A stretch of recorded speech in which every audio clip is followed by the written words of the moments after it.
Hi 15. TD with the host. Welcome.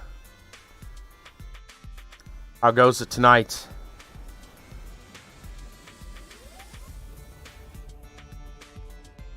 I see the Kit Kat. Yeah, Kit Kat. Checking it out. Checking out Trovo. Unfortunately, they don't have stream alerts yet. So we're not going to get all the fancy fanfare for follows and hosts and all that. That's on Trovo's side. They're still working on it. Here we are, though. Trovo. Going good. Very nice. It's laggy. Okay. Well, I don't know what to say other than you don't have to stay. You can go to another platform. You don't have to stay on Trovo. I don't know either. It's my first time trying it. Thank you, Hi, for the Florida Man story.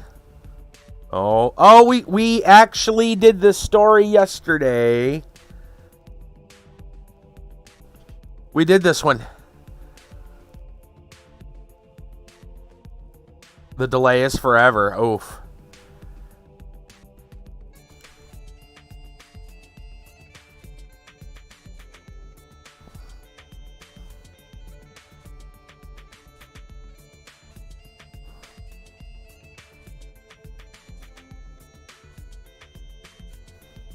Yeah, Hi, you must have missed it, man. Yeah, Kiba threw that one at us last night.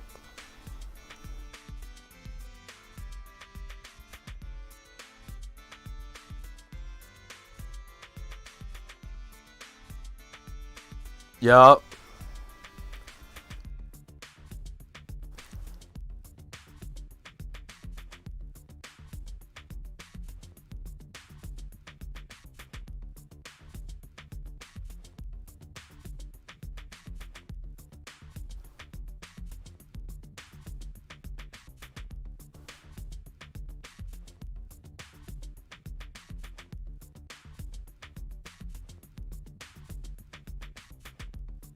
A more wholesome one? Okay.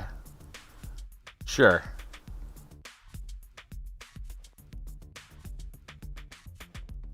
Interesting. Let's see if we can... There we go. Yeah, okay. Alright. Looks good. Valentine, Florida Man. That's right. Sounds good.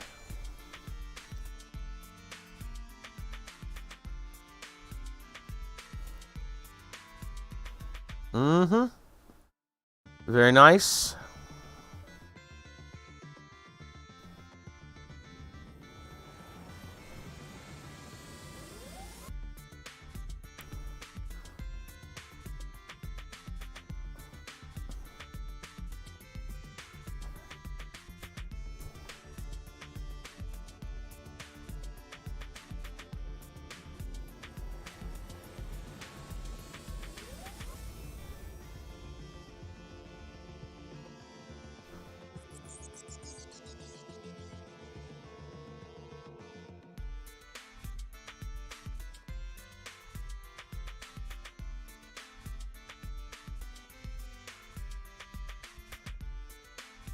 So old Trovo is laggy.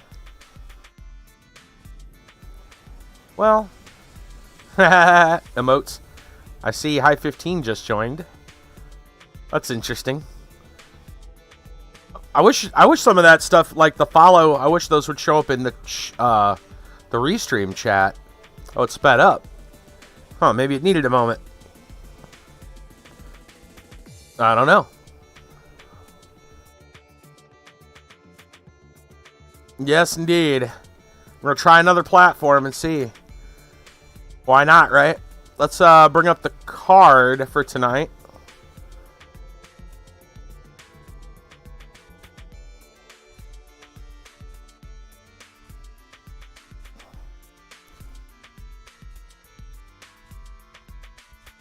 Yeah, right on, man. All right. All right, let's do this. Tonight on the Friday free game feature, we have Halcyon 6 Starbase Commander Lightspeed Edition, which is like a bonus. They made some changes and some upgrades and added it to the base game. So it is a strategy RPG space game. I know that sounds a little like Galactic Civ 3. Please don't leave. Hopefully it's better. Developed and published by Massive Damage Inc. You can find this for Windows, Mac. I'm actually maybe just Windows over on Epic. I'm not positive of that. I know it's available other places for Windows, Mac, iOS, Linux. I think I read, I want to say Nintendo Switch maybe, not for free, but, you know, it's available in other places. Uses the Unity engine, from what I could tell. Pretty low bar. Yeah, I feel you. Right? All right. Wish me luck. Hopefully it's better. Let's do it. Halcyon 6 on the Friday free game feature.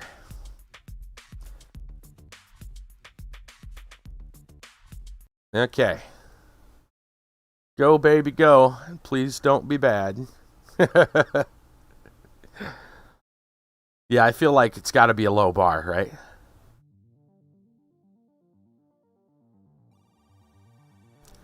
It's got to be a low bar. Which one's the any key? All right.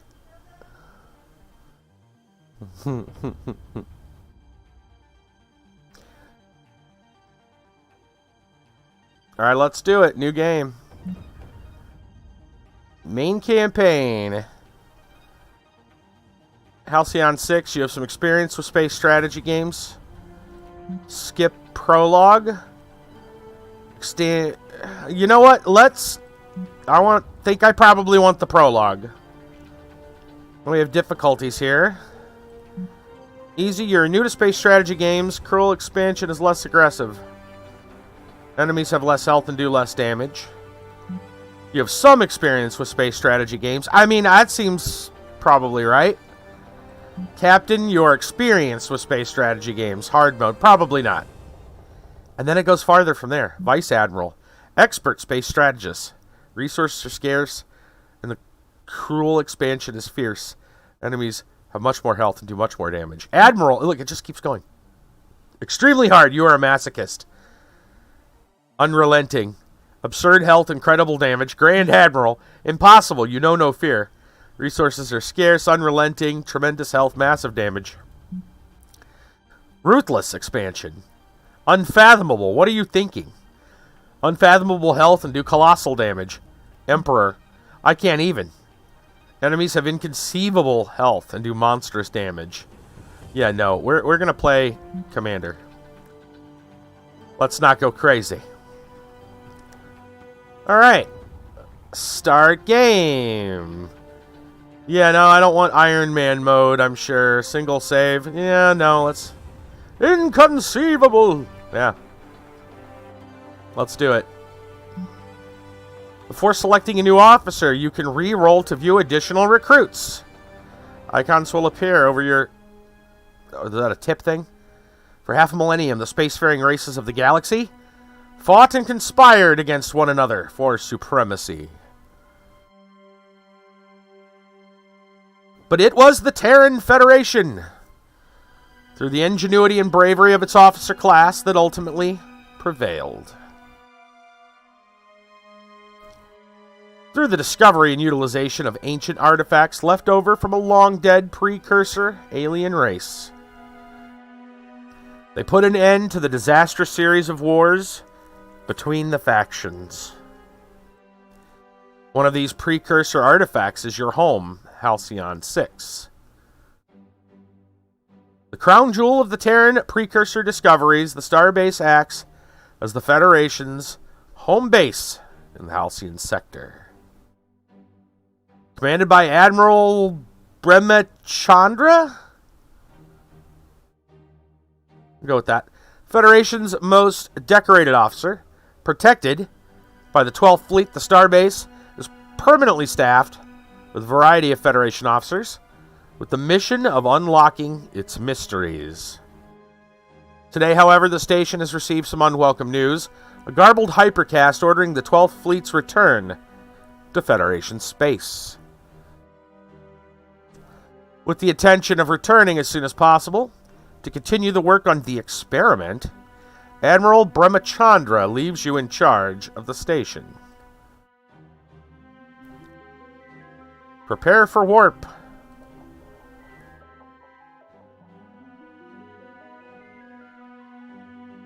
Commander McLaren. Admiral, we've arrived at the rendezvous point. There's no sign of the welcoming force. No hypercast signals detected either. Think we're early? Broaden your signal detection, Captain. The 4th and 8th Fleets are expected to join us as well. And those Titan-class ships should be hard to miss. Gotta like the pixel art style. Admiral, picking up something. Definitely not Federation in origin. Some kind of... whatever it is, it's getting stronger, sir. Uh-oh. I've never seen anything like this before, sir. Some kind of portal. Admiral, I'm suddenly getting multiple ship readings, all heading for our position. They must be coming out of that thing. That's probably bad. Unknown hostiles. I repeat, unknown hostiles. We might have to get a little creative here. Oh, a fight!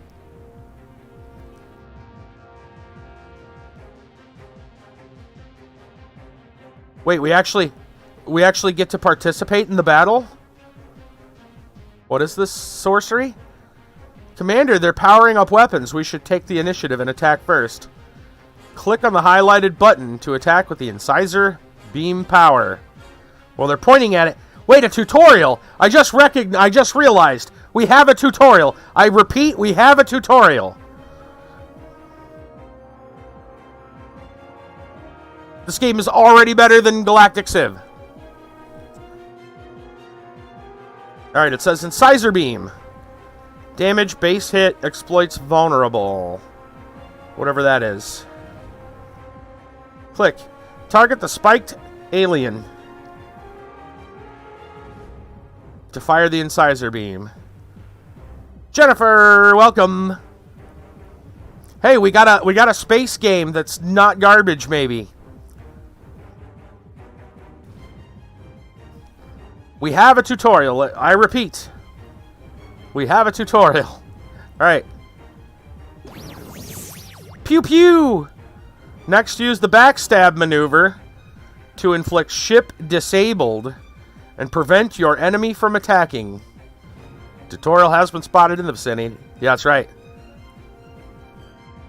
But what about the Doom? I just saw a Doom cannon.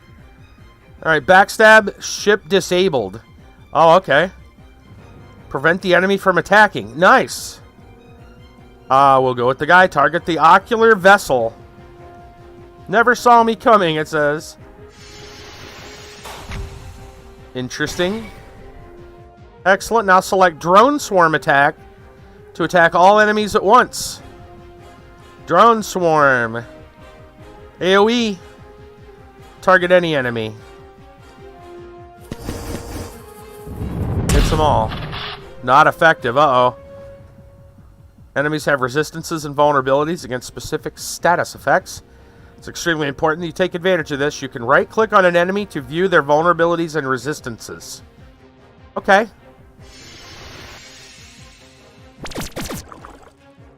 The ocular vessel seems to be powering up a large attack. That's what the thing was? Okay.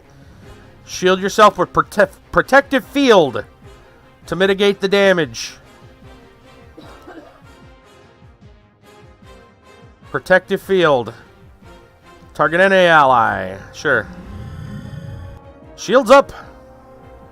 The ocular vessel still has ship disabled status. That's what this down here is. Haha, okay. Fire bridge shot to combo and exploit the ship disabled status effect for extra damage. Interesting. It exploits being disabled. Gotcha. Combo occur when an attack exploits a status effect. Okay.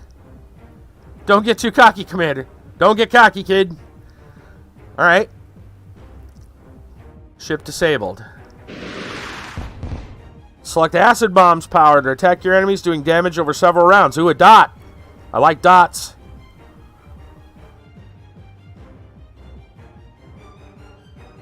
Target any enemy. It's an AoE. It's an AoE and a dot. Uh-oh. Oh, dear. Ships are in critical condition. Any further damage could result in complete destruction. Use Cauterize Hull to repair the ship immediately. Don't die. Select Strafing Run to try and finish them off.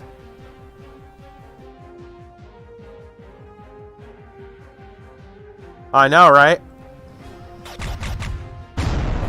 Great job. However, the Admiral is still in bad shape. Select the Repair Drone Overdrive power to repair. All repair abilities have a limited number of uses per mission. Must be replenished by returning to Halcyon 6. So this is a one-shot until we get back to base.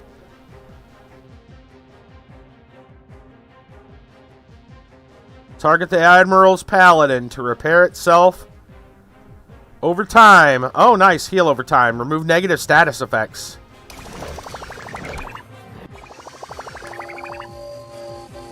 Uh-oh. Hull breach. Use the ninja's Doom Cannon. It's a last resort. It can only be used once. Make it count. Target the chitinous monster. Okay. Doom! Uh-oh. Commander McLaren's ninja's critical conditions, taking damage over time from hull rupture. It's not repaired immediately. It might be destroyed. Warlock's Cauterize Hull repair power has no more uses. Your only hope is to use Stasis Lock to disable the enemy.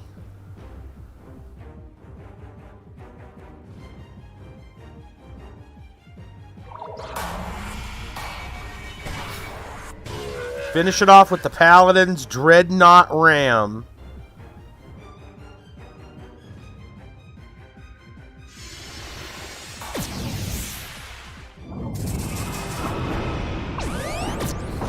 Oh! We lost the ship, but the battle is almost won. Select Solar Flare to finish it off. Ooh, damn.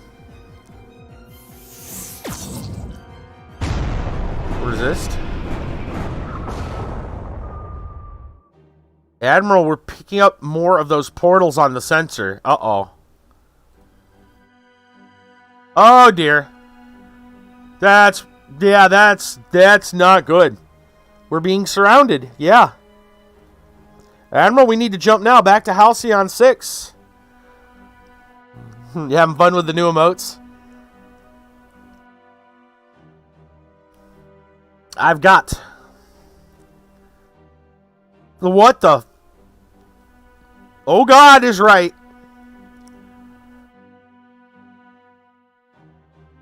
Uh-oh. I'm pretty sure we're dead. What is that? That is a space monster. That thing! Jump now, for God's sake. Jump now!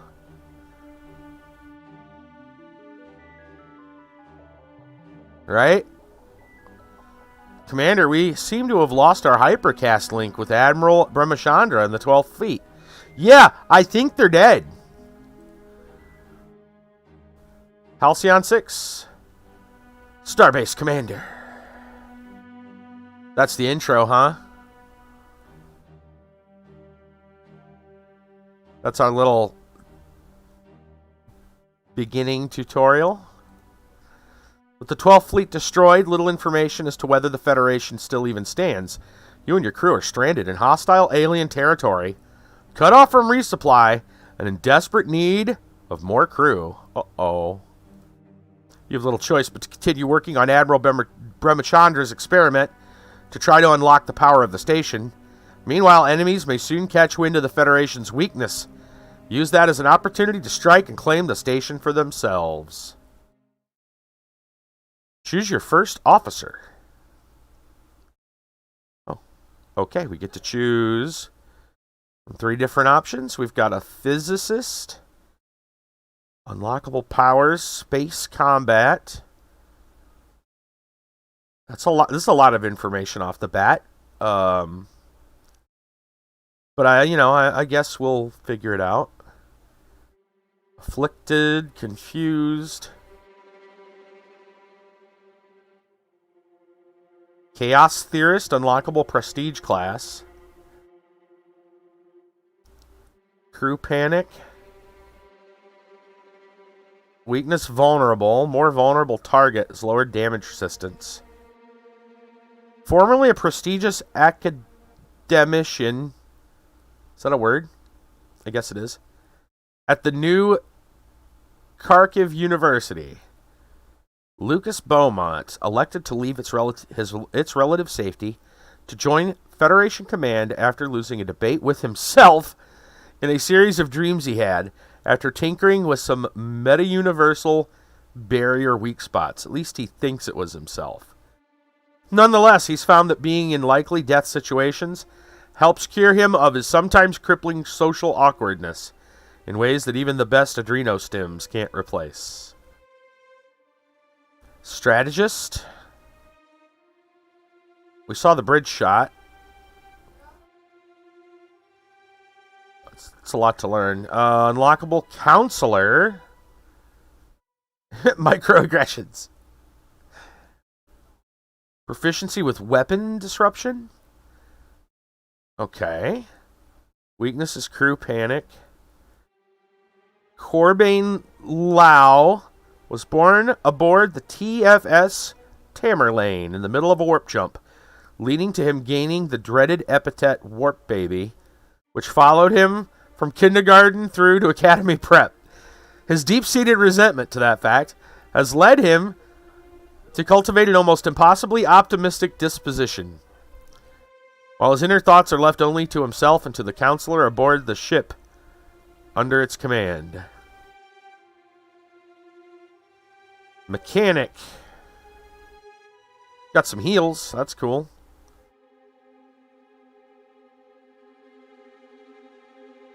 Mines? Mines are good, right? Commando as the unlockable prestige class. Proficiency with hull breach. Weakness to sensors offline. Decreased aim. Considered a technological prodigy at a young age, is sold freehold at the age of 5. Hey, what's going on? Deimos, what's going on? Let's see. At the age of 6, was the youngest student ever admitted to the Academy of Engineers. Oh, it's going. We're checking out a new game. You know. Well, new to us. At age 16, she purposefully disfigured herself, transplanting some home-cooked cyborg appendages to key parts of her anatomy, leading to several psych evaluations, which she, with the help of her newfound processing power, passed with flying colors. That actually sounds kind of cool. Well, they have heals. Get the option to wipe a planet clean. Do it. Sounds good. I kind of like having heals. Oh, we can go back. Okay. Engineering officers are the toughest and most mechanically minded officers in the Federation. Their power repertoire consists of damage over time, hard-hitting, taunting attacks with buffs which protect allies from harm. I could have swore I saw a heal in there.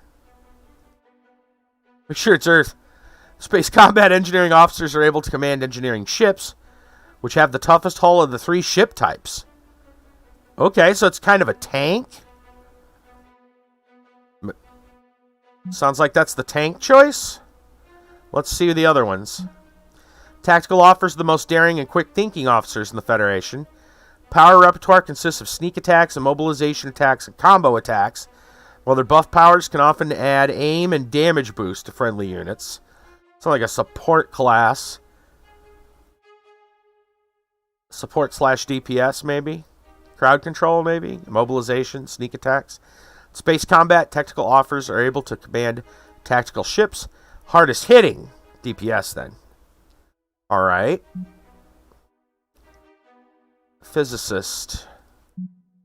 Science officers, the most creative and academically brilliant officers. Their power repertoire often consists of AoE attacks. Ooh. Quick hitting attacks and debuffing attacks. While their buff powers can heal or protect friendly units. Oh man, you got heals and AoEs? In space combat, science officers are able to command science ships. Fastest hitting of the 3 ships. First, we get to strike first, huh? AoEs and heals, man. That's got to be it. I'm going with that one.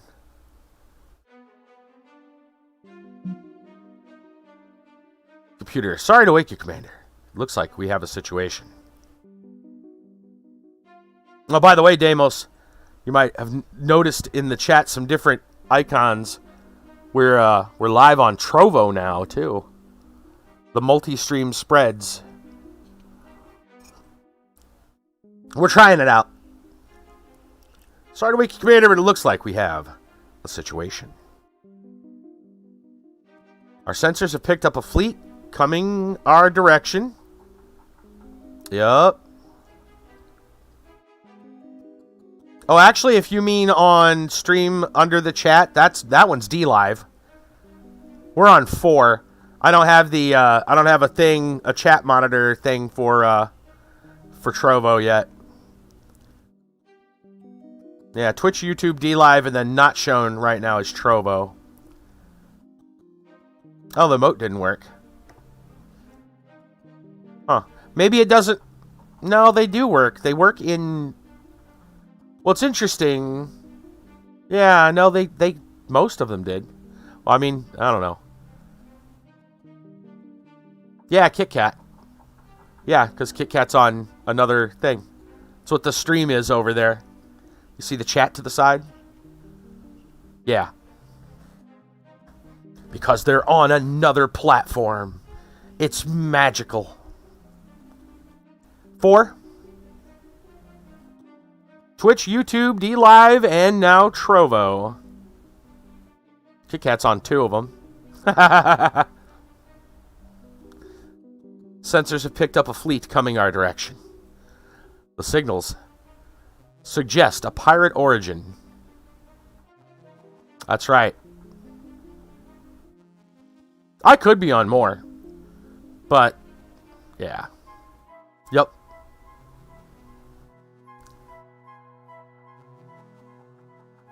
We should expect them to arrive here in 48 hours. In the case of hostilities, the experiment may be our only hope to defend ourselves. The crew will work around the clock to make the necessary preparations. Commander, the oncoming fleet we detected has just entered our space. It's a single pirate ship, likely hostile, patching them through now. Toe Slicer? Rarzub Toe Slicer McCormick.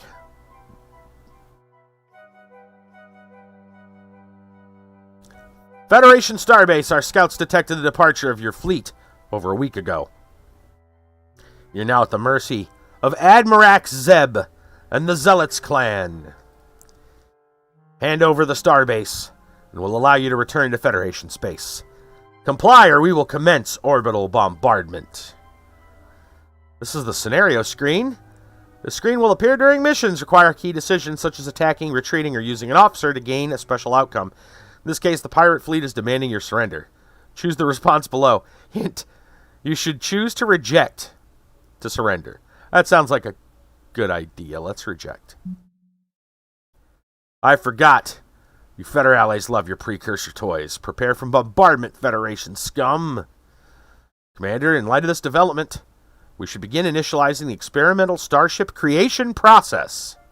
Now. Press on the ship construction button. Whoa, we actually have a full... We have a full tutorial here, I think. This is insane. From, Galactic Civ's pile. Alright. Ship construction.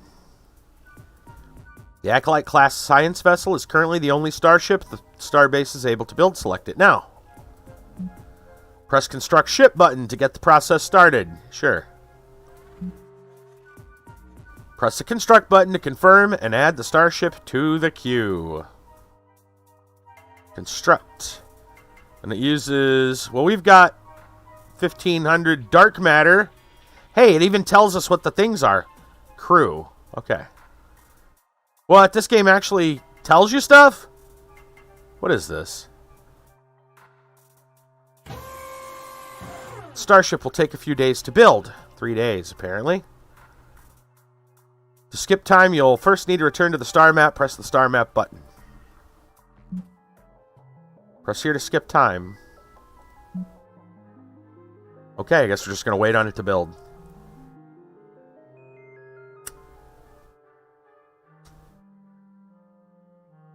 Commander, we're ready to launch. T-minus 3 seconds. 2, 1. Matter creator deployed. So this thing's just going to fabricate an entire ship. That's a pretty powerful piece of tech. Commander, the experiment was a success. All scans suggest the newly constructed ship to be combat ready. It just requires an officer to commander. Select your first officer, Lucas Beaumont, to the new Acolyte ship. To dispatch a ship, you'll need to return to the star map by pressing here, star map. The enemy fleet is stationed at the Starbase approach. Select it now. Starbase approach. Approach to the Starbase. Any enemy fleets wishing to bombard Halcyon 6 likely take this exact position. Press send fleet button to dispatch the fleet to this location. Press the top select a ship slot. Add the newly built ship to your first fleet. Select the Acolyte. There we go. Launch fleet. Dispatch your fleet. Sure.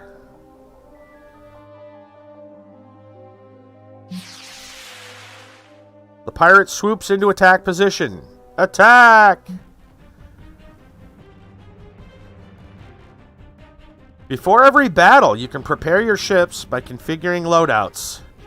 Use this opportunity to select the abilities that take advantage of your enemy's vulnerabilities, if you can. Okay, said we can right-click. Resistances. They can do this to us. Looks like they're weak to engines down. They're strong against more vulnerable target. Has lowered resistance. Wait a minute. Oh, I'm reading it wrong? Hold on.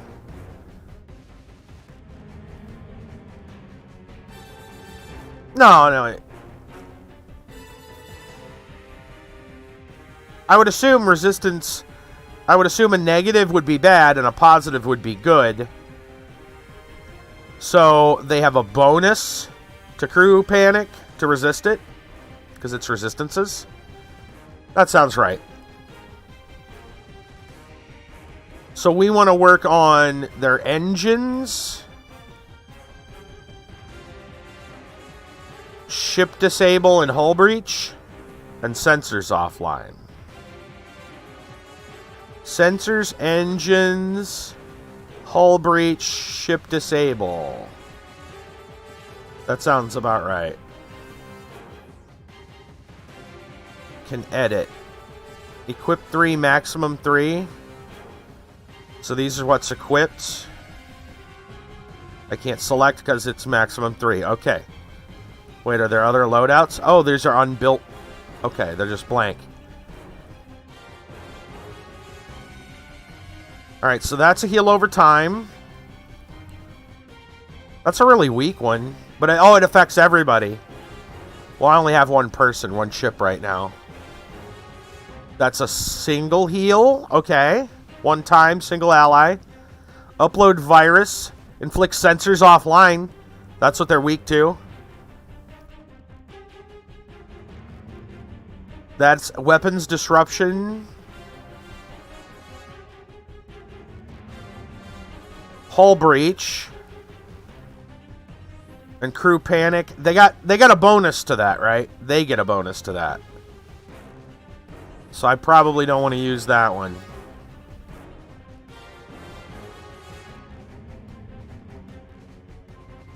That exploits weapon destruction. Or disruption. We don't have a thing to bring their weapons down, do we? No. So this would work, because that's exploit. This one inflicts, this one exploits. That exploits hull breach. Let's just go with what they got. This time. Sure. Engage. Engage! Alright, evasive maneuvers. What's that? Perform evasive maneuvers, forfeiting your opportunity to attack, plus 10 evasion. I guess that's good if they, like, throw something, they start charging up for something. Alright, heal, we don't need. This is in warm-up. So I guess all we got is our portal cannon. Blast them! Pew pew! Pray and spray. That wasn't too bad. Let's do it again.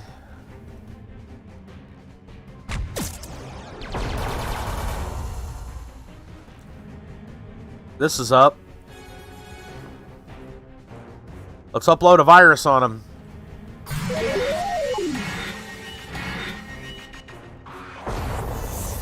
Hey. Okay, I guess we're panicked. They act out on its own. Uh-oh. Blast them. Easy peasy. Materials and dark matter. Alright, okay. First time out on our own. I'm not proud to admit it, destroying that space pirate felt oddly fulfilling. Commander, we have a long-range hypercast coming in, putting it through now. Time to time, the leaders of various factions may contact you via the station bridge. I don't believe we've met. Feel free to refer to me as the Admirax. A title that denotes my supreme command over the pirate clans in this sector. Now, Commander, or should I say, Acting Commander, my spies tell me I should congratulate you on your new post. They've also informed me that your fleet has fled the sector, leaving you on your own. So I'm giving you the courtesy of informing you that we'll be visiting you very soon. Great. As this is my territory, so your station now belongs to me. All your bases belong to us. And unlucky for you, I've united all the pirate clans to help me take it. Can you dig it, suckers? I highly suggest you turn tail, return to Federation space. You're of another mind. Stay where you are, prepare for your deaths. Uh-oh. Space pirates. Time for death, Federation pig. Ches Slob Choker Grunwald. I will avenge the death of Rarzub Toe Slicer and deliver this station to the Admirax. Don't waste your breath, pirate. You'll soon be in need of it. To explain, you'll soon be floating helpless in the vast expanse of space. Another battle. 2 ships this time. Are they identical? They look identical. Shiv Mark 1. Shiv Mark 1. Okay. They have pray and spray. Sensors offline. Engines down. Ship disabled, hull breach. Looks like pretty much the same as the other pirates. Huh. We should look at our loadout. Oh, you know what? We still have the damage from the last battle. Did you see that? Inflicts weapon... exploits weapon disruption. Exploits. Inflicts crew panic. But they get a bonus. At least... Okay, now I'm second guessing that because there's a green plus 10%. Does it mean that bonus is for us? We get a bonus to inflict? Or they get a bonus to resist?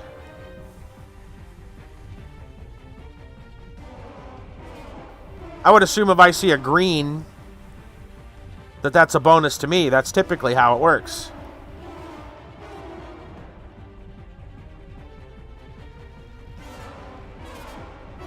Cooldown 2. This one's cooldown 5. Hits their sensors.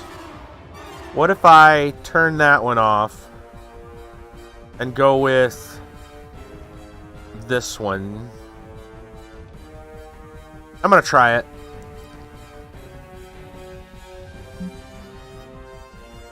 Engage.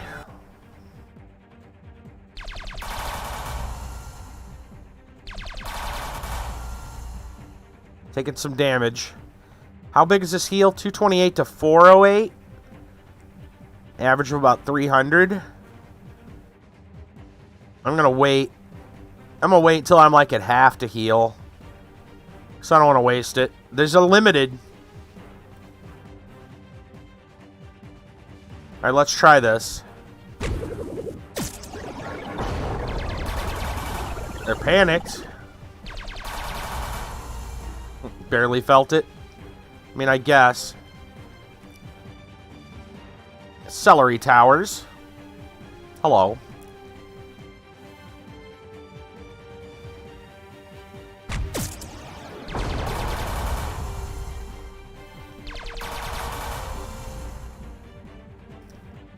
I guess we're okay.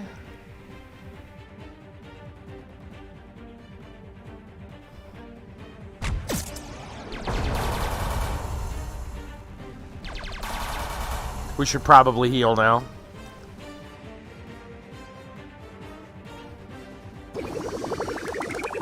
Oh, I have all the way up.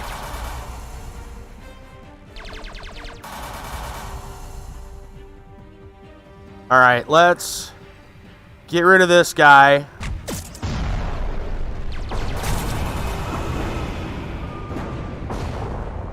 And let's panic these guys. Well, it says weak, so maybe that does mean a bonus to their resistance. Yeah, it looks like they're the ones getting the bonus.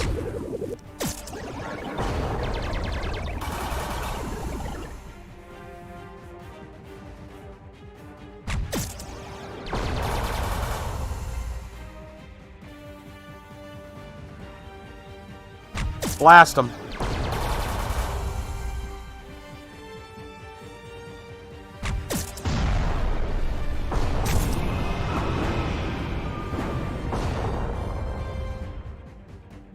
Alright.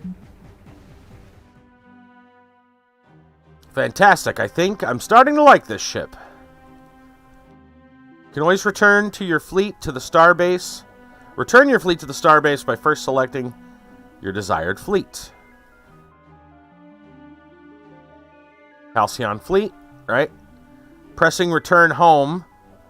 You can replenish your per-mission limited use, like repairs and epic powers, when you return to Halcyon 6. I assume it also heals us. I'm going to hope it does. You would think it would. Commander, the crew is eager to regain our full sensor capabilities. To do that will require an extra source of energy. Good news is the tech research team has figured out a way to harness the station's core reactor with a smaller, standard issue Diothrium reactor. Sure. If you say so. Press on the tech research button to go to the tech screen. So yeah, this does have some feel of like the 4X style, you know, like Galactic Civ, but not boring and understandable. Select the Diothrium reactor tech.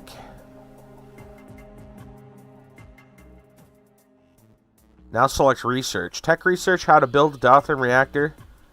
Diothrium? I think that's how you pronounce it. To power the Starbase generates 20 power. And that's its cost. Materials and dark matter. Research. With the reactor tech researched, it's time to create a space in the station for the reactor itself. Press on the Starbase button. Select the ruined room below the tech research archives. So there's the research archives, so I guess we're going to put it here. Press on Add Officer button. Select your first officer to assign him to the job. Well, we don't have anyone else. Press Confirm. Confirm task. Skip time, return to the star map. Press here. Sure. Commander, we've cleared out that section you asked for. Plus 2 XP, plus 34 materials. Show location. Your exploration team has successfully cleared the room. Each reactor produces an additional 20 power per day. Now the room is cleared, select the reactor. We're going to install it. Got it. Construct the room. Okay, return to the star map. I guess we're going to probably speed up again. Yep. Okay.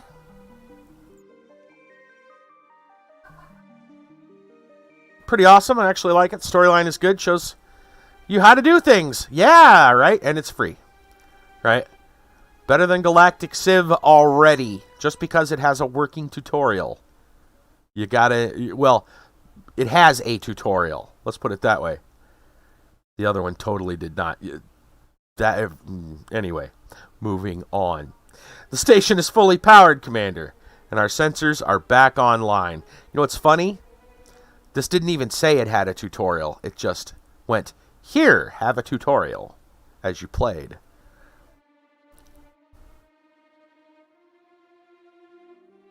We've compiled a navigational map of all the Federation systems and facilities. Okay, things are opening up.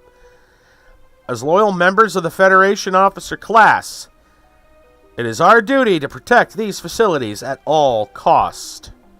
In the case of an attack, these facilities will transmit distress signals to us. Depending on the level of danger in the area, you may wish to evacuate them. Distress signals will always be listed in the missions panel. Press here to activate.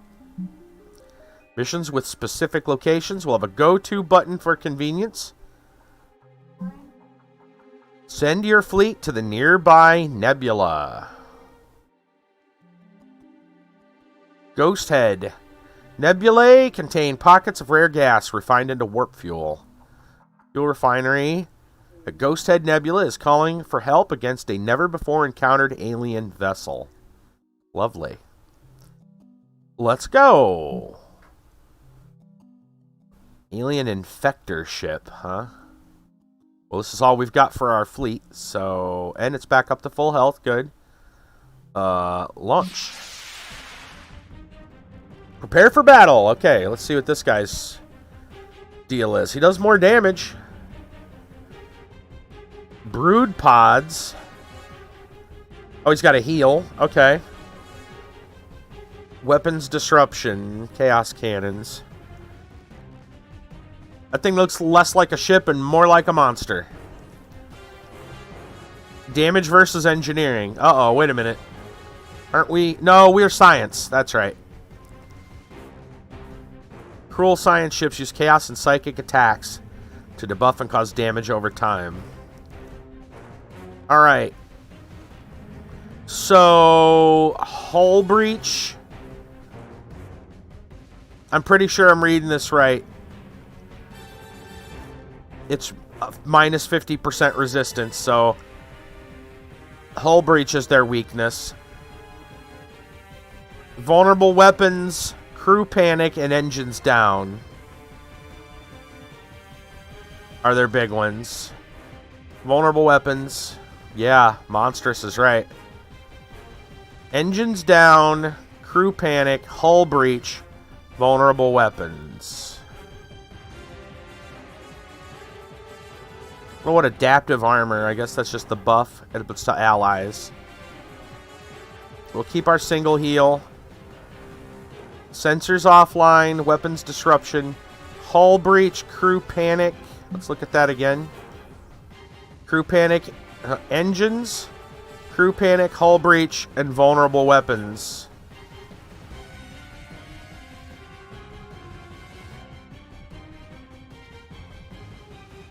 Digging the alien ships. Yeah. Alright, this looks like the ones we're going to want to use. Sure.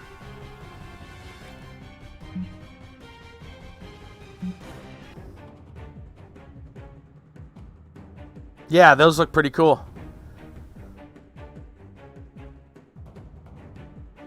I'm guessing that's the pilot, eye alien, and their ships just have eyeballs, man. That's pretty cool. Well, let's inflict some panic. Yeah, see, vulnerable.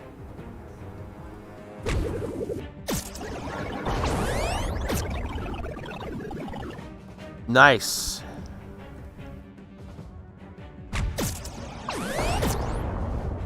They hit a little harder. They're still panicked, so I guess I'm gonna just fire the cannon. So now they're not panicked anymore. Looks like we get to act again. Re-panic.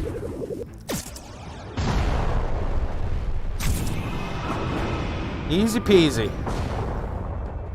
Get out of town. Good thing you turned up when you did, sir. Whatever that vessel was, it managed to chew up our only sentry ship a few days ago. It's like Bespin over here. In Cloud City. Did some nasty damage to our refinery. Also, my crew's pretty shaken up. Easy peasy. Nice. Good news is we've got some fuel reserves from before the attack. Just give the word, we'll transfer them over to you. Ghost Head Nebula Fuel Refinery. Crew population 175. Generate fuel. Current resources. I mean, I don't have another option. I'll take 15 fuel, I guess. 15 fuel boarded. Leave system. Return your fleet to the Starbase to unload any resources you collected. Right. Press the return home button. Replenish your stuff. Back to base. Okay. Distress refinery objective complete. Your fuel refinery at the Nebula is calling for help. Got it. Defeat the vessel. Collect reward. Nice. So those are like extra missions you should probably be doing.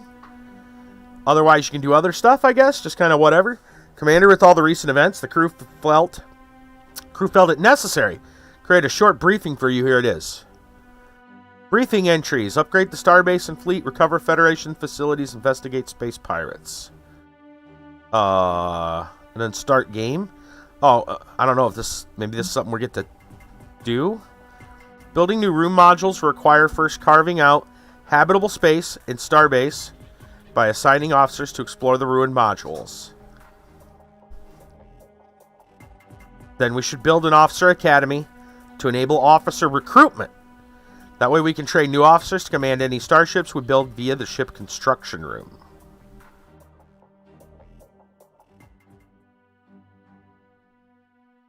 Recover Federation facilities. Follow the invasion by those mysterious flesh vessels. Following the invasion, most of the Federation is destroyed. However, some facilities seem to have been overlooked in the attack. We should send our fleets to explore the area in order to make contact with any survivors.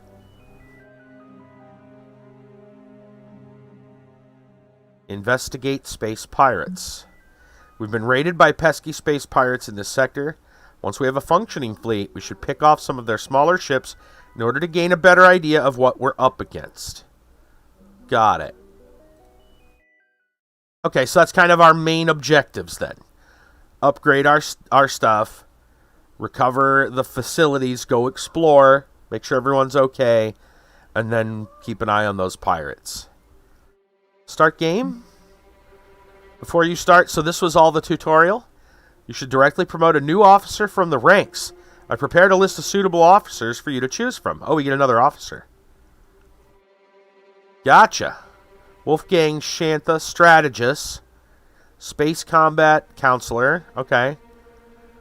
That's a physicist. We already got one of those. Let's see. We should probably read these. These seem kind of funny. Wolfgang Chanther's path to Federation officership is nothing if not unique. Trained as an infiltrator by a highly sophisticated pirate clan, he entered Federation Academy as a sleeper agent, the intention of bringing it down from the inside. Soon after, however, Chanther grew to enjoy the camaraderie within the Federation ranks, particularly its penchant for regularly singing ditties that were firmly in the public domain by 1968. He's been honorable member of the officer ranks ever since, as well as dedicated ditty singer, much to the delight of his subordinates. Cordelia Shaw survived the crash landing of TFS Pasteur after its disastrous run-in with a chaos portal. Strangely enough, her escape pod was multiplied over 1,000 times by the anomaly, resulting in her being stranded planetside with accompanied by jabbering subhuman versions of herself, each possessed with the idea of destroying her and thus ending their suffering. Though she survived the situation, a few psychological scars remain, including a wholesale inability to look into a mirror. I would imagine! Engines down, huh? Brilliant engineer from Vela Prime, Ajax Moravec is one of the most respected inventors in the Federation ranks, having revolutionized both the Federation's fuel production capabilities and the officer standard issue personal shield in the last decade of his service. Strangely, though, each of his breakthroughs have been brought about by an unceasing desire to finally develop humanity's first honest-to-God jetpack, which Moravec is almost completely fixated on. This is, of course, a fantasy proven time and again in the last millennium, with countless attempts usually riddled with irrecoverably scorched legs and ruined dreams. Okay. Can you edit their names? I guess it looks like you can edit. You can edit their name. That's interesting. Nice. That's a nice little bonus. They didn't need to do that, but that's pretty cool. There's re-rolls, but I don't know about that right now. Let's just take what we got. So we already have a physicist, I believe, right? Because actually, what's inventor? Is this different? Chaos theorist. No, wait. Space combat, ground combat. I wonder if they're going to give us a chance to go back, because I'm not sure. Strategist is probably a good one, though. That's some damage, right? I think that was the DPS. I kind of like the idea of having some damage. We have damage, and then we have a healer. I'm going to try with that. Oh, yeah, we don't have a choice to go back, I guess. Tactical officer reporting for duty. That's what we got. Sure. And now it's the game. Like, for realsies. Do I need to save now? Does it auto-save? That's a good question. Main menu. Save game. Let's just save. Oh, it does do some auto-saves. Well, if it's auto-saving, I'm not going to worry about it. We'll say we're good. Okay. Right, so 1 hour in. The tutorial, I assume, is done. It didn't say there was a tutorial explicitly, but it gave us one. That's already a big bonus over the other game we played a couple weeks ago that was kind of similar. I'm already enjoying this much more. Because guess what? We know what to do now. Isn't that crazy? That's what tutorials do. They let you learn what to do. I know it's insane. Alright. So we've got 4 missions. What's this notification? Federation Facility Distress Signal. Star System Centaurus. I know. It's nuts.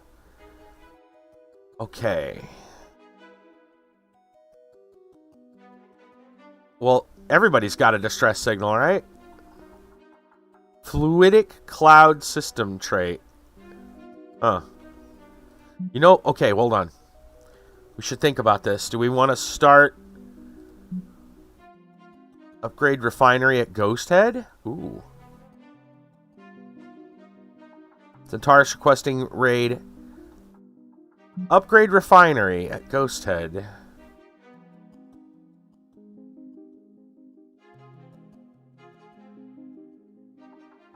Oh, it's 10 days, huh? Increase the maximum capacity of fuel at this refinery. That upgrades the capacity. This upgrades the generation. 10 days, no matter what.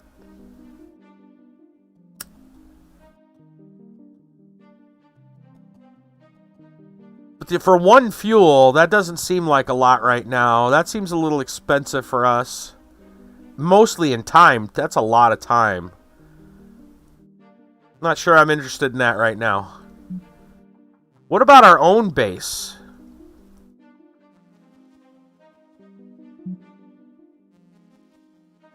How do I leave this screen? Can I? There we go. I'm sure there was a better way to leave that screen, but probably just the escape key, honestly. What does this button do? Oh, it names, shows all the names. I don't see why I wouldn't want those on. Let's do that. Let's leave those on. Just so we can see what it is. Can we drag? Yeah, we can drag. Boomerang. Look at some of these names. Oh, okay. Cat's Eye. Rigel. Okay, can we zoom out? No. Well, at least not with the buttons I'm using. Maybe there's another button. I don't know. This is probably all we need to know right now, I assume. Let's check out the Starbase. Because we eventually want to upgrade. Lupus? Yeah.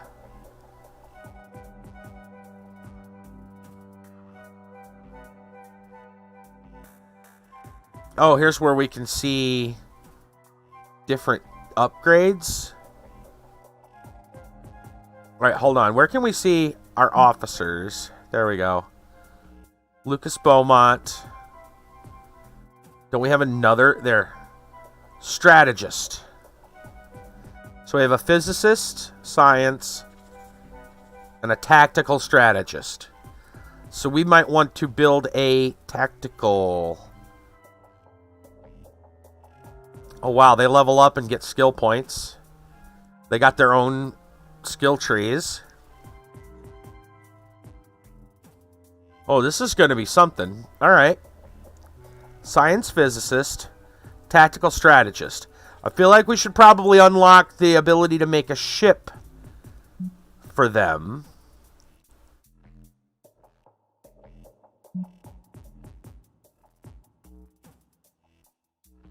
Wait, do we just have the ability to do this now? Tactical. Let's look. Yeah. Because, okay. What's a Federation shuttle? Cadet. It just does nothing, I guess. Well, yeah, it doesn't have a lot, I guess. Huh. Wonder why you'd build that one.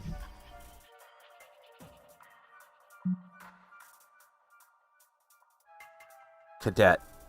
Science, engineering. I guess you could fill with cadet if you needed to.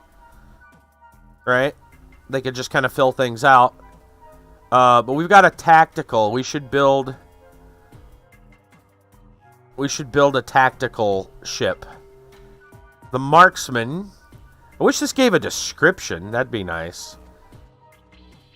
But we can look at this and kind of understand. Combat 3, Equipment 1.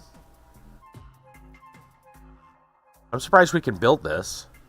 Thought we would have to unlock another part in the ship. And then the Rogue.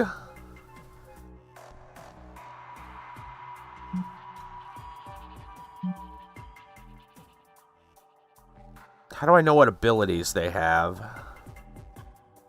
That would be nice to know. I guess that maybe is based on the officer.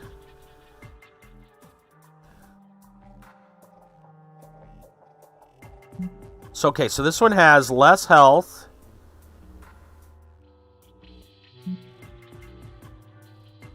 This one has more health, but less damage. Aim, the one with less health, has worse evasion, but slightly better speed. Right, so you got the small hitter. Right, you got the glass cannon versus something a little more robust. And then there are differences here. Different resistances on basically everything except ship disable and vulnerable. Everything else is a little different depending on what you want.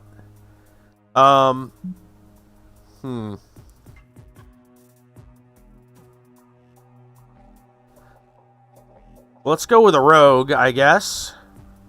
I'm going to see if I can build one. Construct. Says 3 days.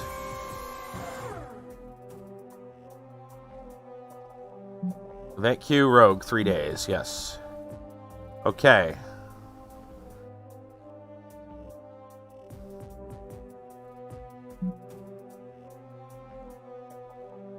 We need to start working on an officer academy.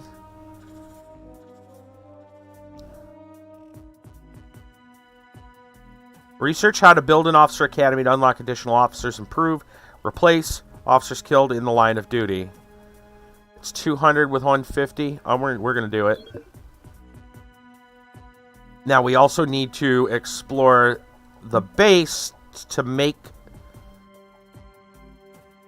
the officer academy. So I got to find a place. So I guess we can go from anywhere that's adjacent to where we already are. It looks like... Well, no, it looks like we could explore any of them. But these say task available. So I assume we want to go into one of those. We got the reactor, the tech research archives, the officers' quarters, the bridge, fleet command, ship construction, Terran ship, starship hangar, reactor. I feel like the officer-based stuff would maybe be over here. We got the officers' quarters. Might as well have the academy somewhere nearby. How about right here? Ruin sector must be cleared, or anything can be built. Oh, requires rank lieutenant level 1. Well, I don't think I have an officer that... Well, no, they are level 1. I get you. Okay. But which one? Probably... Well, I mean, we could upgrade this one. Let's go with this one. It's going to be it's her job. Let's do it. And then we're going to confirm that. Okay. I feel like we should probably wait and see how it goes before we go out and explore. What does that button do? Oh, it takes us back here. Okay. I mean, we do have the distress. We have the missions. But I feel like we should probably wait. Centaurus is requesting aid. We're expanding the fleet. Yep. Okay, we're working on that. How do we... Nope, escape key doesn't do that. How do I close this? Oh, it just stays there. Can probably go back up here and click it. No, I can't click it. Down click it? That's weird. Surprised I... Okay. You'd think it would, like, open and close. Centaurus is requesting aid. It's a little ways away. This thing's closer. This is our... Well, this is our Starbase to upgrade. Not worried about that right now. Let's, Ghost Head Refinery, that is. Let's actually just fast forward a little bit and see. Is any of these things done yet?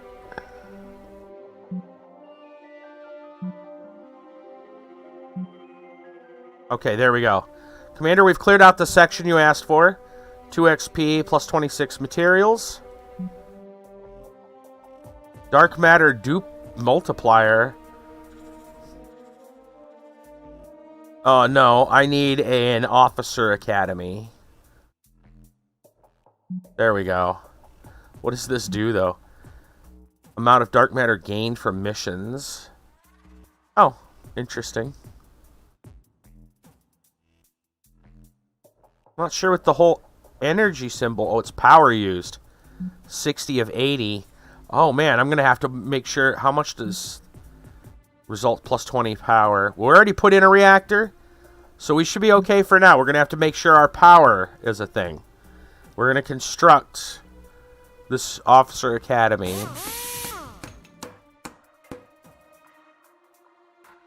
Okay. I'm going to go back to the star map. One day to our new ship is built. So let's go forward. New Rogue-class starship is ready for active duty. All it needs now is commanding officer, which you may assign from the ship management console. And they go right to it. Bingo. Alright. So far, so good. The academy will be built soon.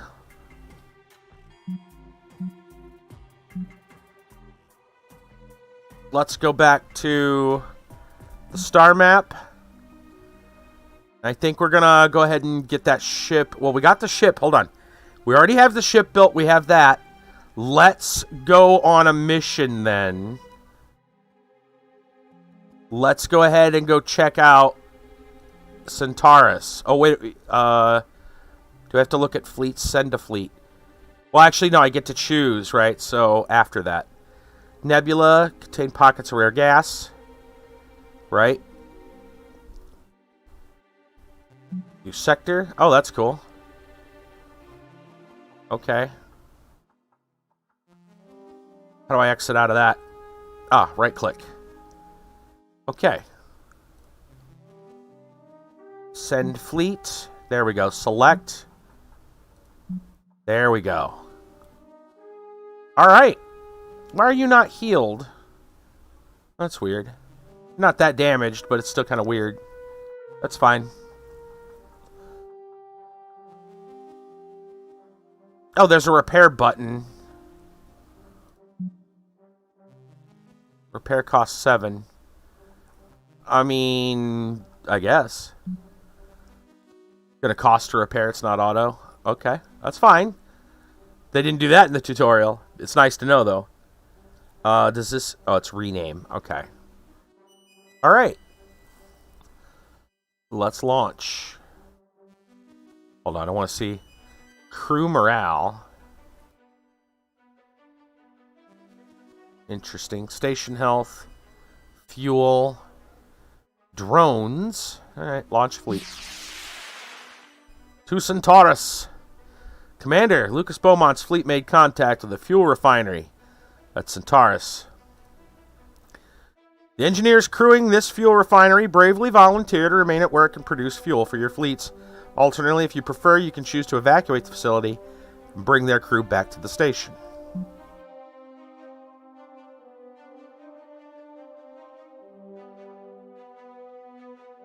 I don't see any reason to evacuate right now. Let's view. Oh, you can put an officer there. Interesting.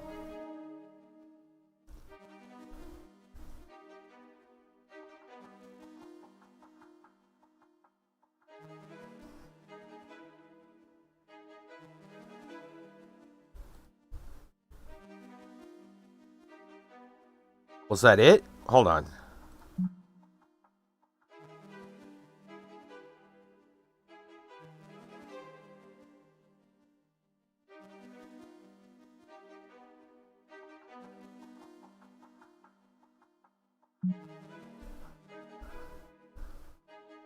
Didn't they have 10 fuel to give us?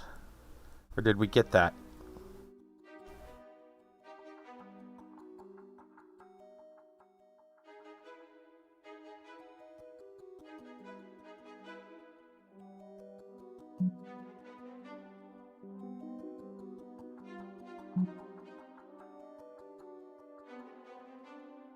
Brassel, hey, what's going on, man?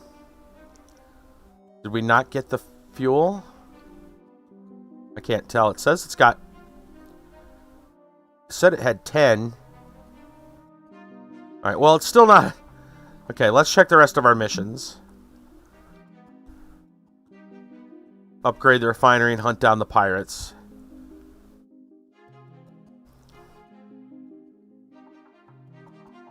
A pulsar. Terran extractor facility. How you doing tonight, Brassel? Alright. We still need to explore stuff. We also need to upgrade stuff. We've got... The academy will be open soon.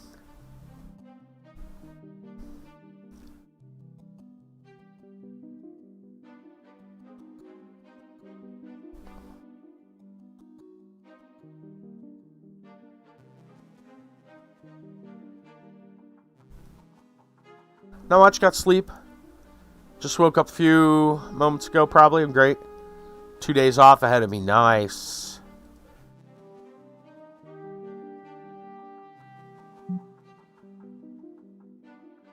I thought they were supposed to give us some fuel. But, whatever. Maybe we already got it. Let's head back to the base. The new Magic game? You mean the Diablo-like perspective one? Magic Legends? Yeah. Is it magical? Oh, it's magical. Kind of like unicorn poop is magical.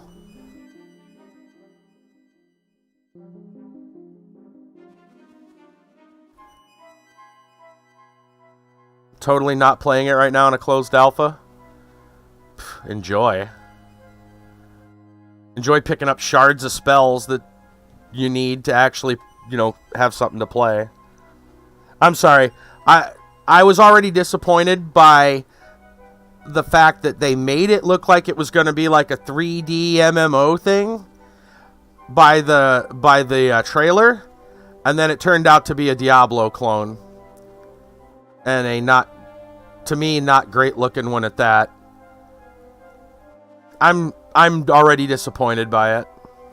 I've been disappointed a lot by Magic the Gathering over the last couple of years, so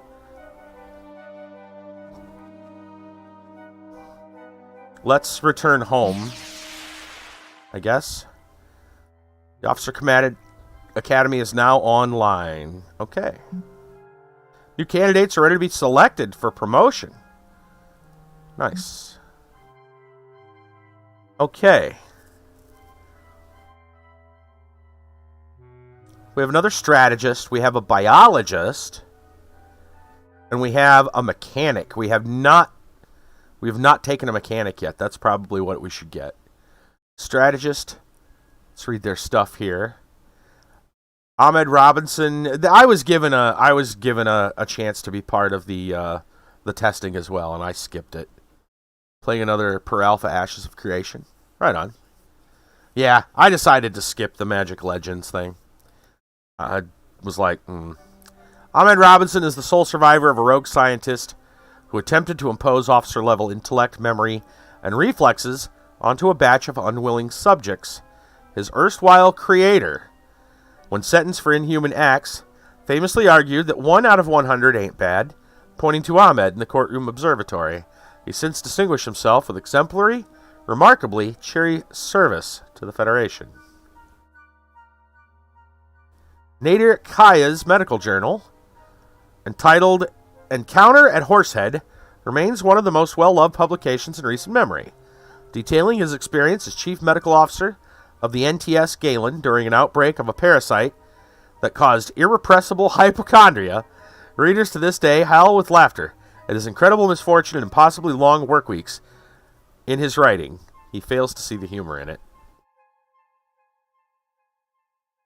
Talon Ford is a 5-time champion of the regionally famous Hyades Cluster Mechanical Games, where she is widely considered one of the fastest drone repair operators ever, as well as the single best tractor beam artist of her generation. She will, from time to time, break out her old tractor beam tricks, much to the delight and amazement of her subordinates, though while doing it, she pretends she's not having a blast. We're going to take the mechanic, because we just don't have one yet. Commander, thank you for the opportunity. You won't be disappointed, sir. Alright.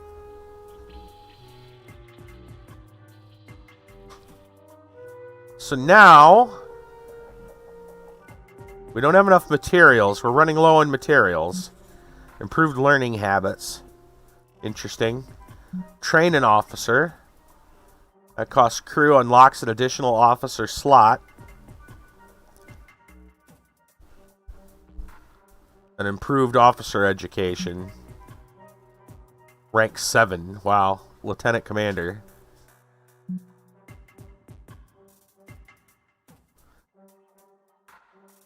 I guess we should train an officer? I don't know how we're going to get other officers. That's probably what we need to do.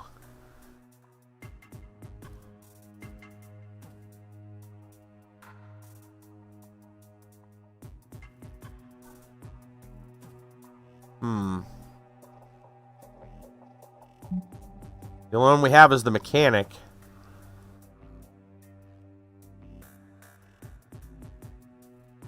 Estimated time, 6 days. I mean, I guess. You train the officer to unlock an additional slot. I guess that's fine. Sure. Missions. Unlock the third. Oh, you can zoom in and out. At least on that screen. Alright, unlock the third officer slot. At the academy, build a ship for the third officer. So we still got to build a ship for the third officer. We're running low on materials. I doubt we're going to be able to do that.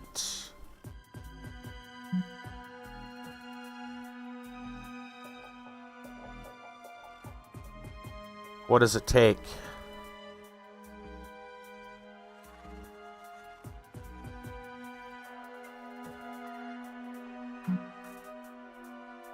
Oh, it doesn't. It takes crew and dark matter. Okay. So we can have a knight. Or a warder. This is more of like your... Did we get that right? Say this is more like your tank class? Believe so.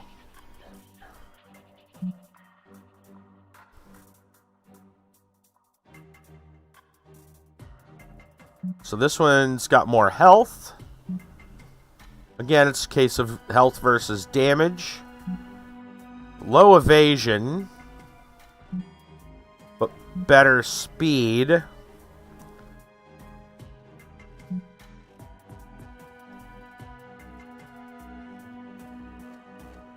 We're going to go with the bulkier one, if it's supposed to be the tank.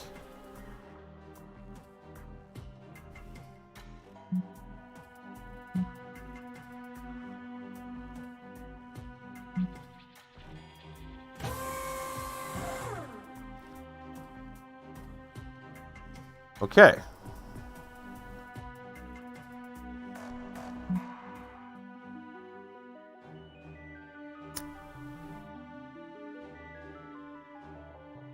And they're heading back, so we're going to wait on them to come back. Alright. What is in our queue right now? We've got the warder being built in 2 days, the officer in 5 days. We don't really have enough to upgrade that refinery.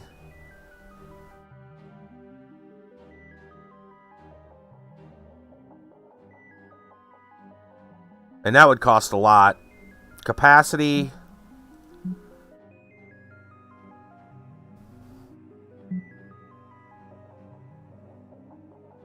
Right. That's a lot. We're running low on resources. We need to, like, explore.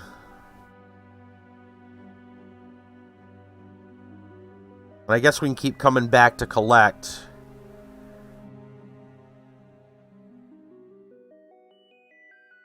Asteroid field. Supply of materials. The sector has a mine facility. Well, we don't have a mine facility, I doubt. I don't see anything around it.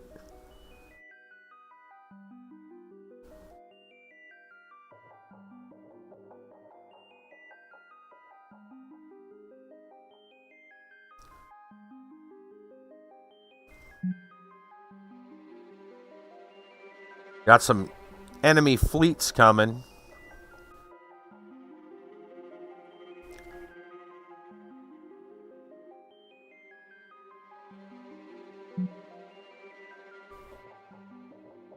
So we might have to fly out to some of these to see what's here, because it's hard to say. All we see are the planets. Someone's getting attacked. Well, that's where the portal is.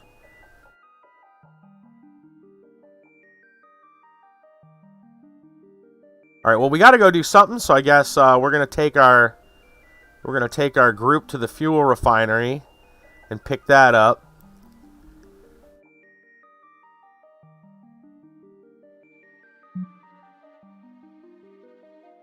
They've got what? Oh, does that cost? Hold on.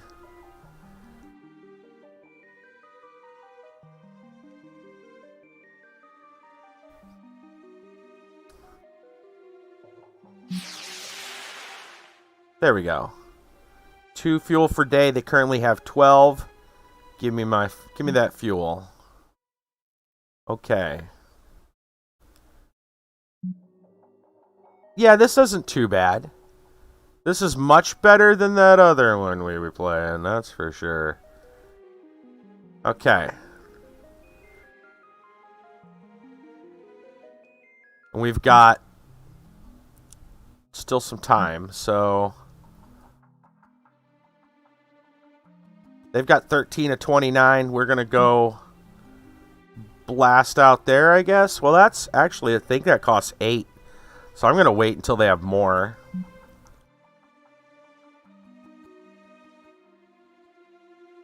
I don't really know until I get over here what else there might be, I'm guessing. So I think I'm going to fly over here.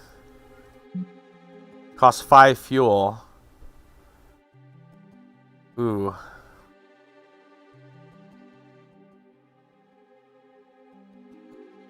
That's a good question. Do I go there and maybe get nothing? Let's go look. Screw it. That says send new fleet. Halcyon fleet.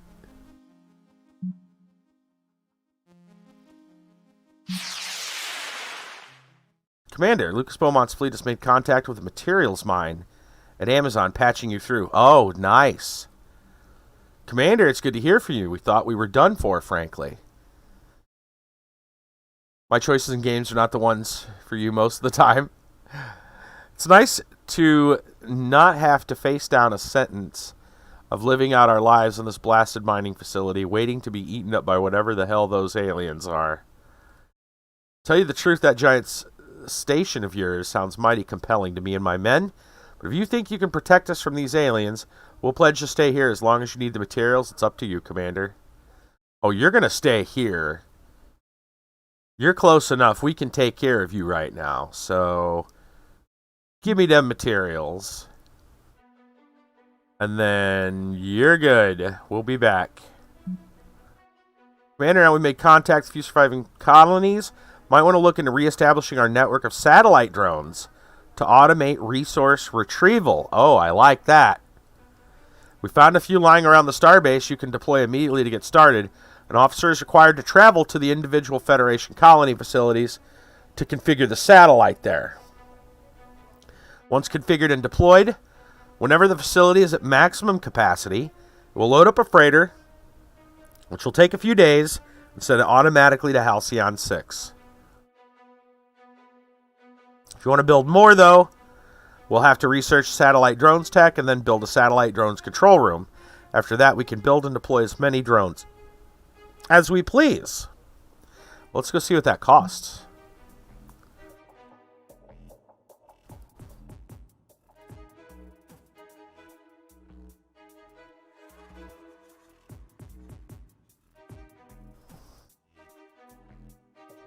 We'd have to go to a fuel plant. We had to go fuel plant first to get to the drone control. And that costs to do it too.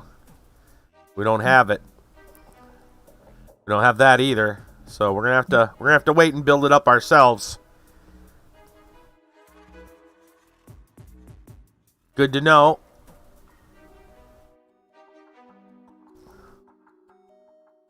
Okay. That's alright. That's alright. What else we got in our queue right now? We have the warder. The ship is gonna be ready soon. The officer will be trained.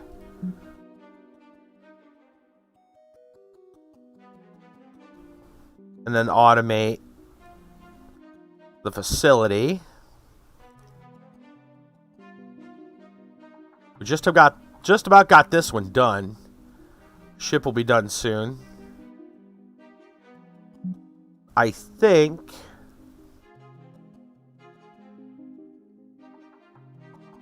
we'll head over here, maybe? Yeah, I think we'll head over here and then fly back.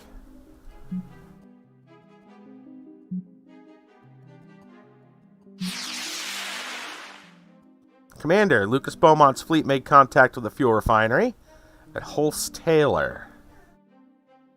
Engineers crewing this refinery bravely volunteer to remain at work and produce fuel for your fleets. Alternately, if you prefer, you can choose to evacuate and bring the crew back to the station. I mean, we need to keep going. Besides the MMOs. Yeah, I think we play different stuff. Which is weird because we both play MMOs, but I think it sounds like you play a lot of tactical games. Didn't you say there was like another space game that you really liked? Like this? We were playing the other one.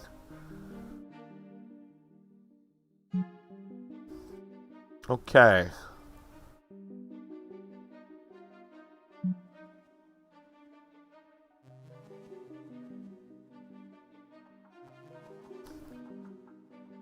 I got a lot of fuel now, thankfully. Wonder how much farther I should go out, because, well, as far as I can understand, these... We also want to use these drones. It says we can set those up.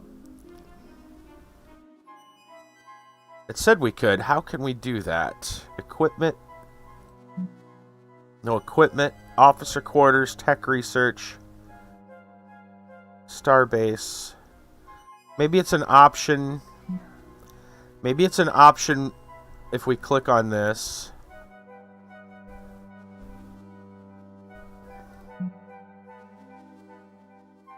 Deploy satellite drone. There we go. Deploy a drone and automate the delivery of this colony facility's resources. Once max capacity is reached, it takes 2 to 3 days to load. That would work.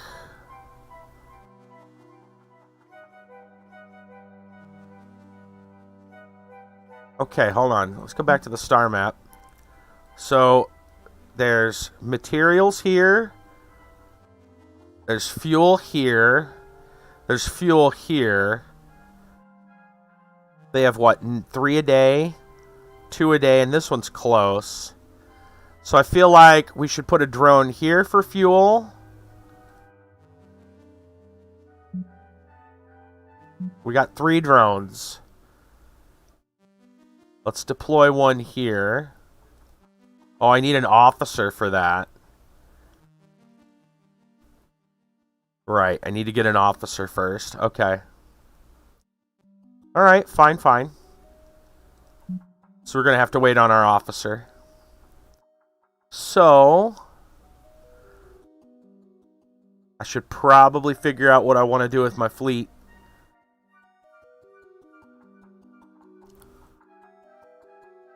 Let's go check out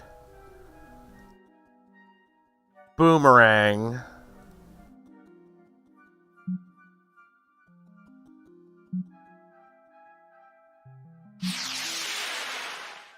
The new Warder class starship is now ready. All it needs is commanding officer from the ship management console. Okay, objective complete. We get some more crew. Collect reward. We're still working on this one. So we're gonna have to wait. Right, we can't deploy it yet. That's fine. We got to remember to do that once the training for the other guy is done.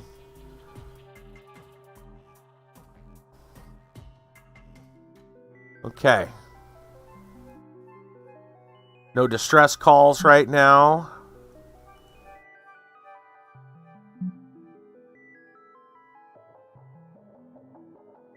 All right. Let's forward so they get over here. Commander, Lucas Beaumont's fleet made contact with a dark matter extractor. Patching you through. Thank heavens you found us when you did. We probably couldn't have lasted another few days with these alien fleets swarming around. Uh-oh. Love the space game where you buy, sell, and explore. Gotcha. What we have here, Commander, is a fully functional dark matter extractor. While we wouldn't mind being extracted to your station, it sounds like dark matter might come in handy for you. Taking that into account, we'll stay here and keep extracting until you say the word. They currently have 18. They maximum 111.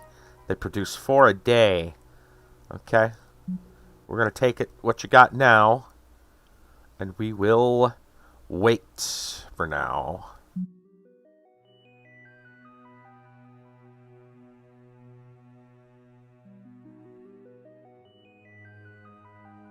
And I guess since we're here, we'll go check out Hyades.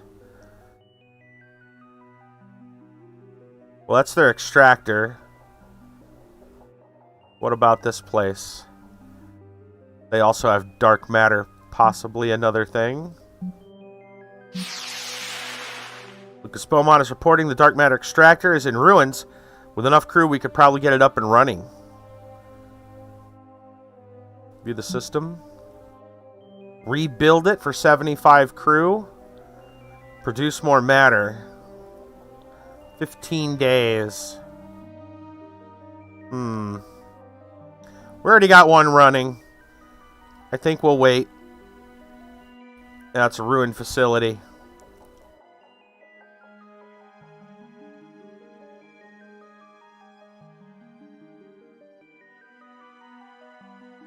Alright, what are we waiting? We're waiting on that training. 3 more days. Let's head over to Jansen.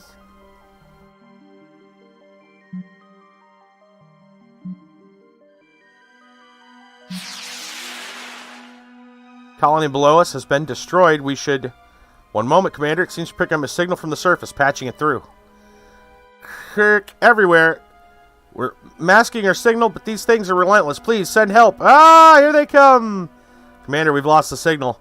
Maybe other survivors on the surface, but we risk any officer we send down there. Choice is yours. Oh, snap. I mean, we've got to go check this out. I don't care if it ends in horrible death. Beam down to the surface. Let's go. Oh, snap! Juvenile Cruel Spiker. So there's a ground battle.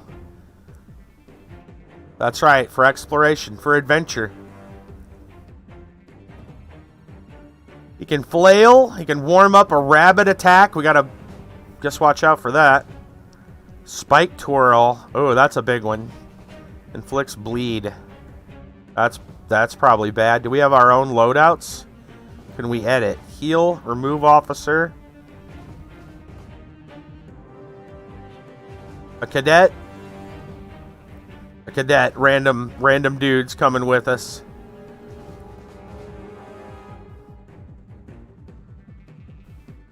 Yeah, we don't get a loadout on this one, I guess. I mean, I guess we go for it. Phaser Blast. Exposed. Alright, that exploits, that inflicts. Inflicts bleed. Heal. Confused. Afflicted. Confused and blinded. Alright. Let's do it. Oh, and we can retreat. Interesting. Okay. Psionic Blast can confuse or afflicted with irradiate. He is... Looks like he gains a bonus against confusion.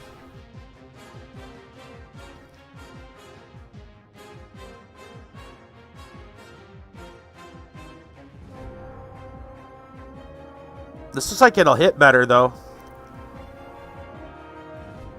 I'll go with this one. Psionic Attack says it's weak. But if I right-click, I can check this one.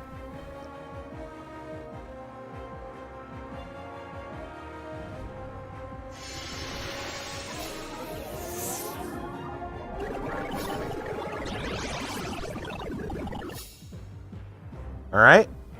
Blinded, exposed, or bleeding. I mean, bleeding is pretty good. But blinded sounds like a good one, too. Precision shot, huh?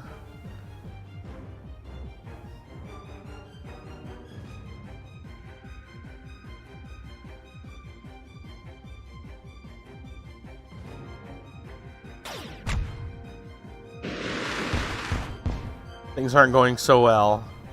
Great. Oh man, that cadet's in bad shape and he's bleeding. Run and gun. Or confused. He's already confused. I'm gonna go with a run and gun. Alright, looks like we're gonna have to heal. This cadet's gonna be in bad shape.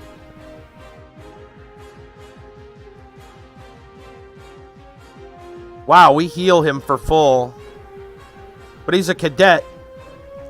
Maybe we just let him, he's a red shirt, so to speak. Like Final Fantasy, yeah. I think we're going to heal him. Heal. Alright. Let's try bleeding you.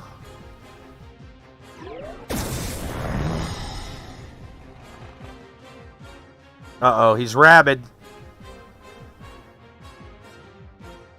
Shoot him. There we go.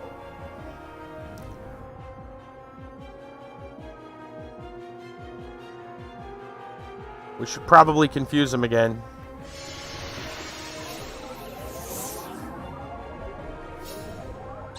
Ew. Alright. That was pretty cool. Commander, your officer is leveled up. Select their portrait to promote them. They've earned a skill point used to unlock a space or ground combat power. Recommend you do this now. Managed to evacuate 62 survivors from the surface. They're very grateful. We should return to Starbase. I agree. Alright. Officer promoted.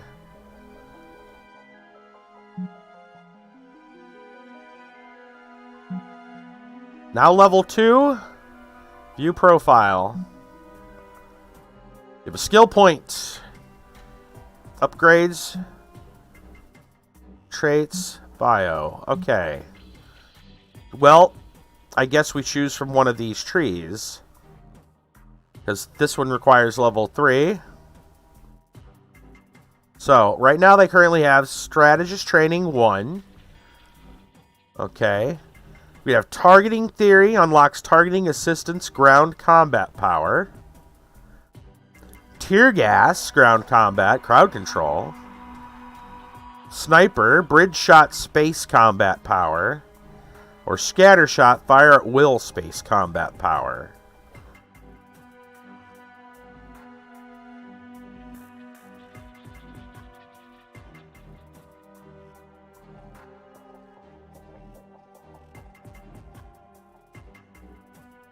Tear gas sounds pretty cool. Remember, this is our, well, DPS and... Right? Yeah. Space combat, bridge shot space combat, sniper systems, tear gas. I think we're going to go with tear gas. Alright. And then Beaumont.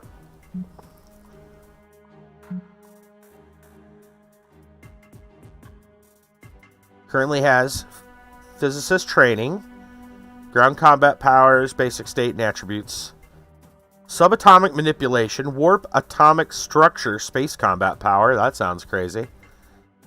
Time manipulation, delayed recovery, ground combat power, adds +5 speed to the ship this officer is assigned to.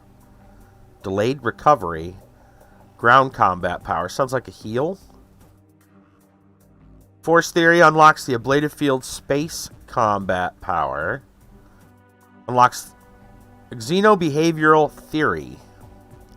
Unlocks mass paranoia, ground combat power. Well, we already grabbed a ground power. We should probably grab another space power. Ablative space. This one gives a little bit of both. A little speed boost. Warp atomic structure. That sounds good. Let's go with that. Warps their ship at the atomic level. Sounds great. Okay.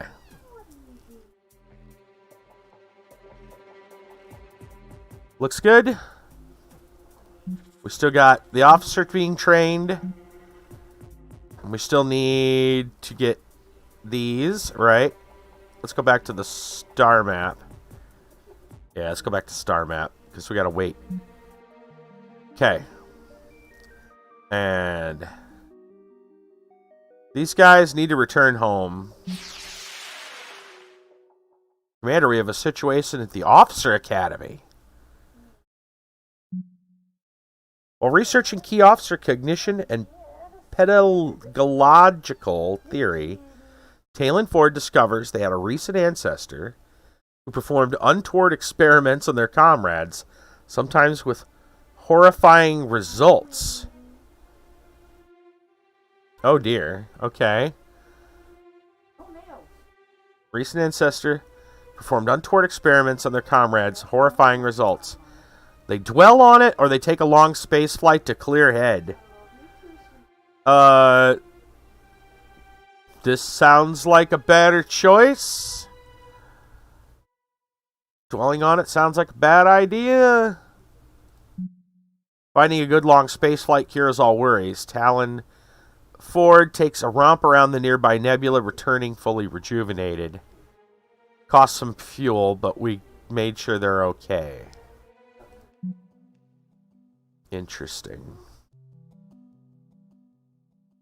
Okay, so there's a little...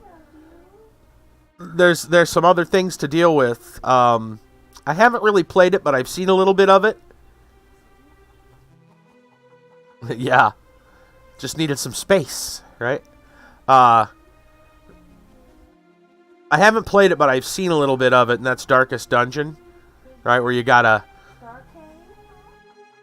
account for, you know, other mishaps.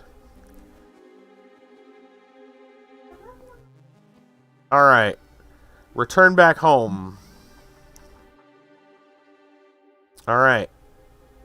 Right. We got a lot of goodies.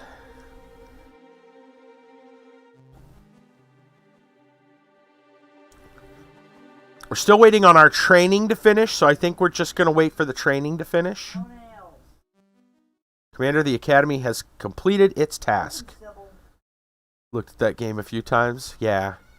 That was a freebie on Epic for a while. That was a freebie at one point. Alright. Show location. New candidates are ready to be selected for promotion to officer. Let's see.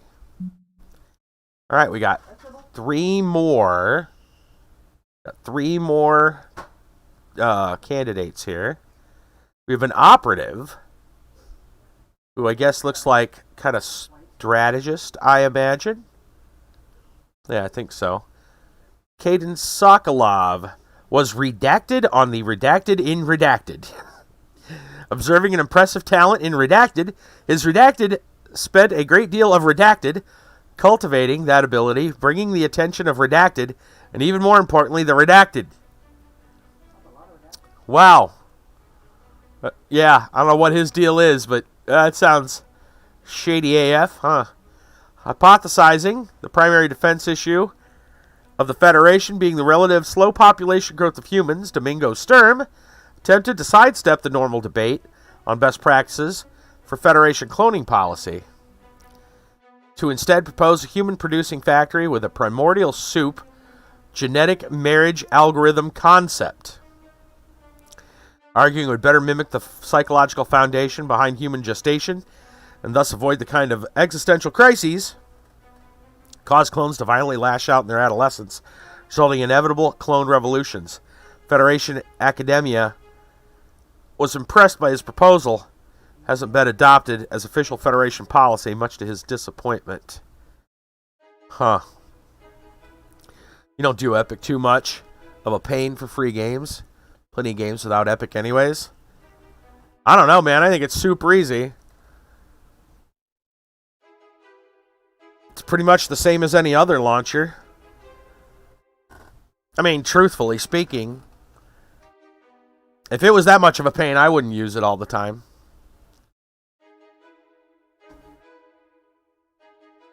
Alright, Steve Candappa, mechanic. Young age, Steve Candappa showed a high degree of engineering promise when he overran his school with a swarm of drones he built in his spare time. Though the damages were severe, and remain to this day, he couldn't help but draw the gaze of the Engineering Academy by the totality of the destruction they had wrought. Alright, well, I really feel like it's probably not good to take this guy. He seems really shady. So I could grab another physicist or a mechanic.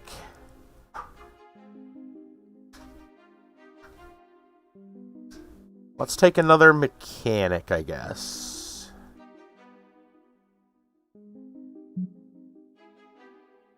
Alright, Commander, thank you for the opportunity. You won't be disappointed, sir.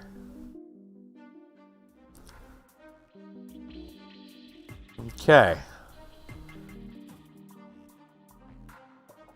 Doesn't seem to work well with your computer. I had to reinstall it a few times, and I stopped this last time. Wow. That sucks, man. I'm sorry to hear that. I don't know. Yeah, I don't understand. That would be weird. I don't know, man. Computers are finicky, though. Look at what happened this week. Had to restart Ghostbusters. That was on Epic. Had to restart Lotro. That was on Steam. They just wouldn't start up right. I don't know. It's been a weird week.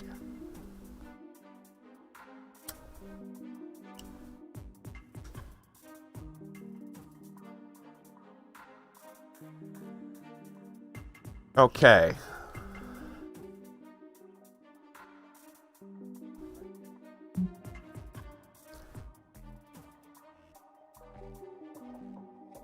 Well, I guess we now have an extra officer that we can put. One can go in the ship and the other one can go do other stuff. We need an officer to run the drones. And that new guy seems to really like his drones. So you know what? I think instead of working with this at the moment, we'll go back here.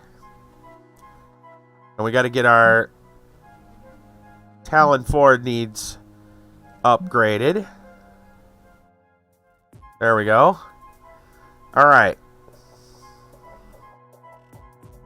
You can see their space powers. Gotcha. Okay. Right now, mechanic training. We can go for power glove training. Unlocks quick tune-up ship combat power. And the Kirkish Haymaker ground combat power. Ooh, one of each. That's pretty cool. Ramming speed, ship combat power. Ball lightning and smoke out ground combat power, chemical expertise, or improve ship health by 150 points. Man, it's hard to say no to a double. You get a ship power and a ground power? I'm going with that one, man.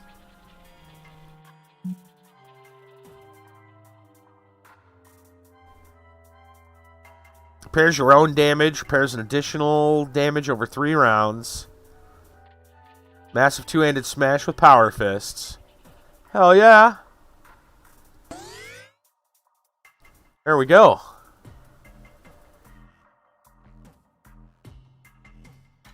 Alright. There's a task available at the academy. So, you can explore this one. I don't understand. Wait a minute. You can explore this one, but this one says task available, explore.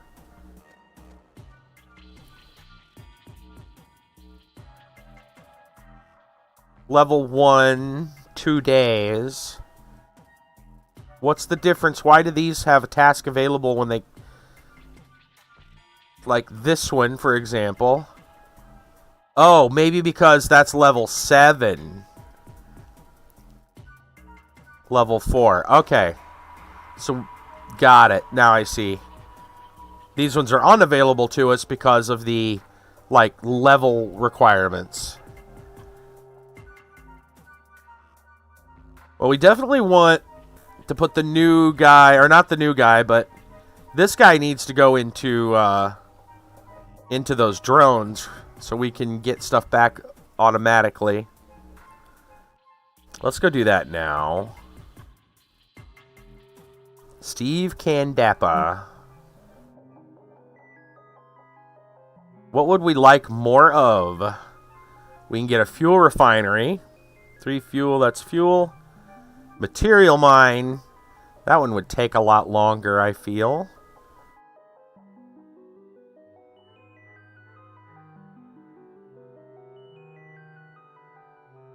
Dark matter extractor.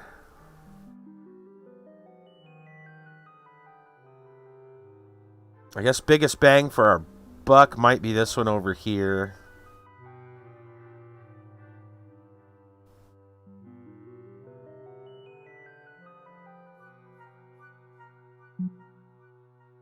Want to deploy a satellite drone.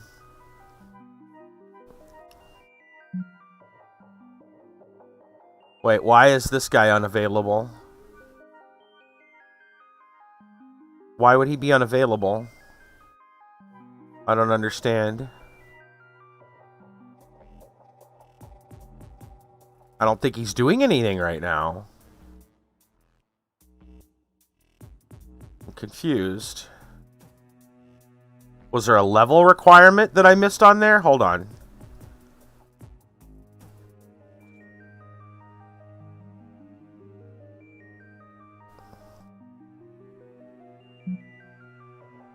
It's rank 1. Oh, sorry. Requires officer rank, lieutenant, level 1. Deploy a satellite drone, automate the deliver of this colony facility's resources. I'm confused. Why does that not work?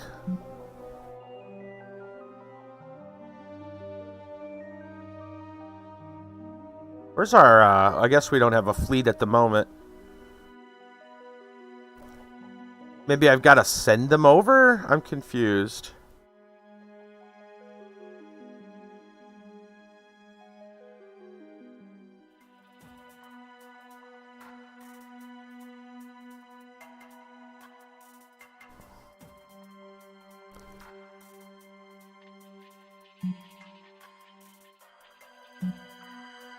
We're allowed to do that for now because they said we had 3.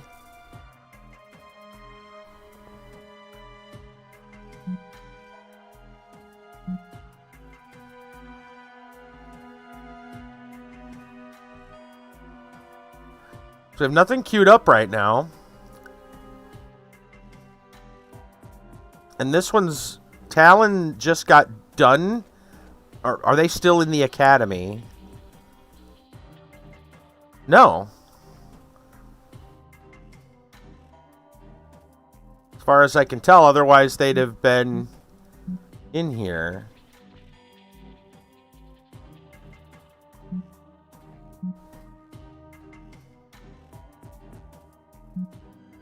Alright, I'm a little bit confused.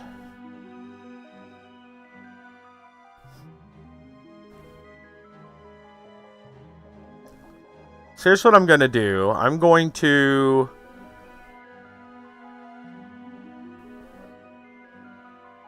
I guess send somebody out here.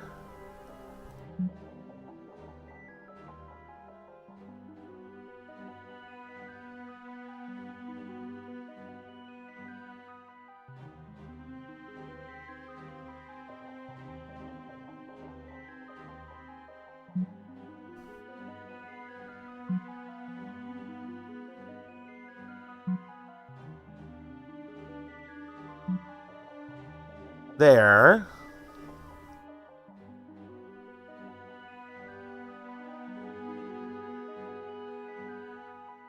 Maybe I gotta send a fleet out there.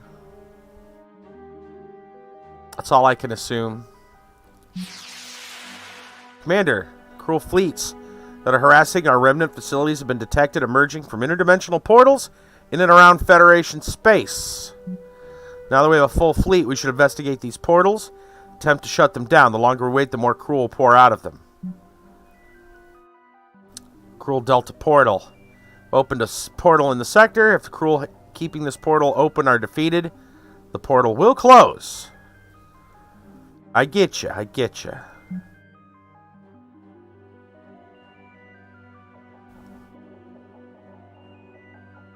I need to go do this first, though.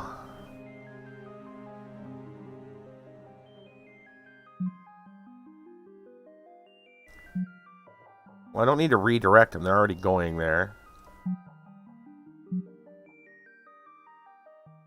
Okay. Let's go ahead and grab the fuel that they have, because that's full. View the facility. There we go. Ah! Oh, I see. Now I can transfer one of them. Oh, crap. Okay. It has to be one of them that show up there. So...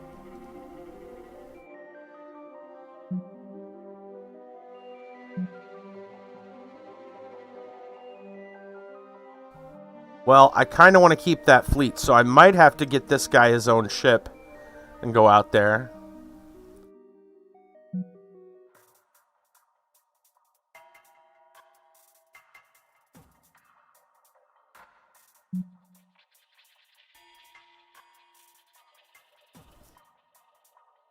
That one's probably the better purchase for us at the moment.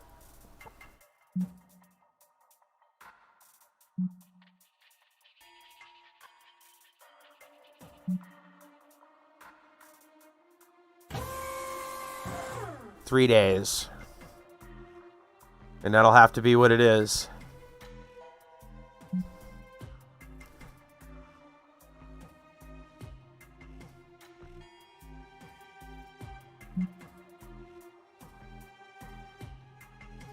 Research and build the tech. Build the drone's control. Build a satellite drone. Deploy at a Federation facility. I thought we could do the one... well, it says we still got to do all of that, but... okay, fine.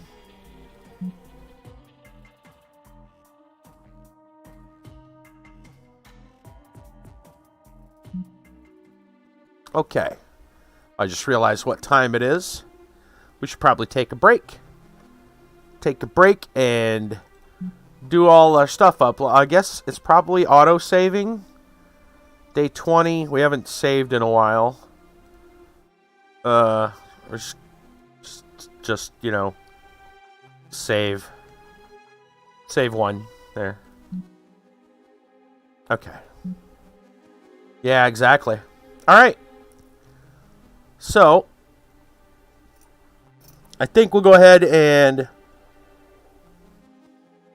take the break after.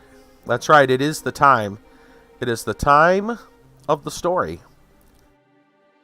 And it looks like this music is going to stick with us. So I guess I ain't going to worry about bringing up music. But it is story time, ladies and gentlemen. Well, bam. For those of you, anyone brand new here, we stop and we talk about news articles and personal stories and all kinds of stuff. So, we're going to start. Just looking real quick here. Checking out the Trovo. Looks like we're doing kind of okay. Alright, so we have a news article. News article for you tonight from the Telegraph. This is an archaeology story. Archaeologists unearthed 2,000-year-old mummies with golden tongues in northern Egypt. That's right, bam! Golden-tongued mummies. The amulets were intended to allow the bearers to speak to Osiris, the god of the afterlife. Archaeologists in Egypt have unearthed more than a dozen 2,000-year-old mummies, including some with gold tongues in their mouths, according to the country's Ministry of Tourism and Antiquities. The Egyptian Dominican team from the University of Santo Domingo in Dominican Republic was working at the Osiris Magna Temple in western Alexandria when it discovered the remains of 16 ancient Egyptians buried in rock tombs. I'm going to turn this music down a little bit.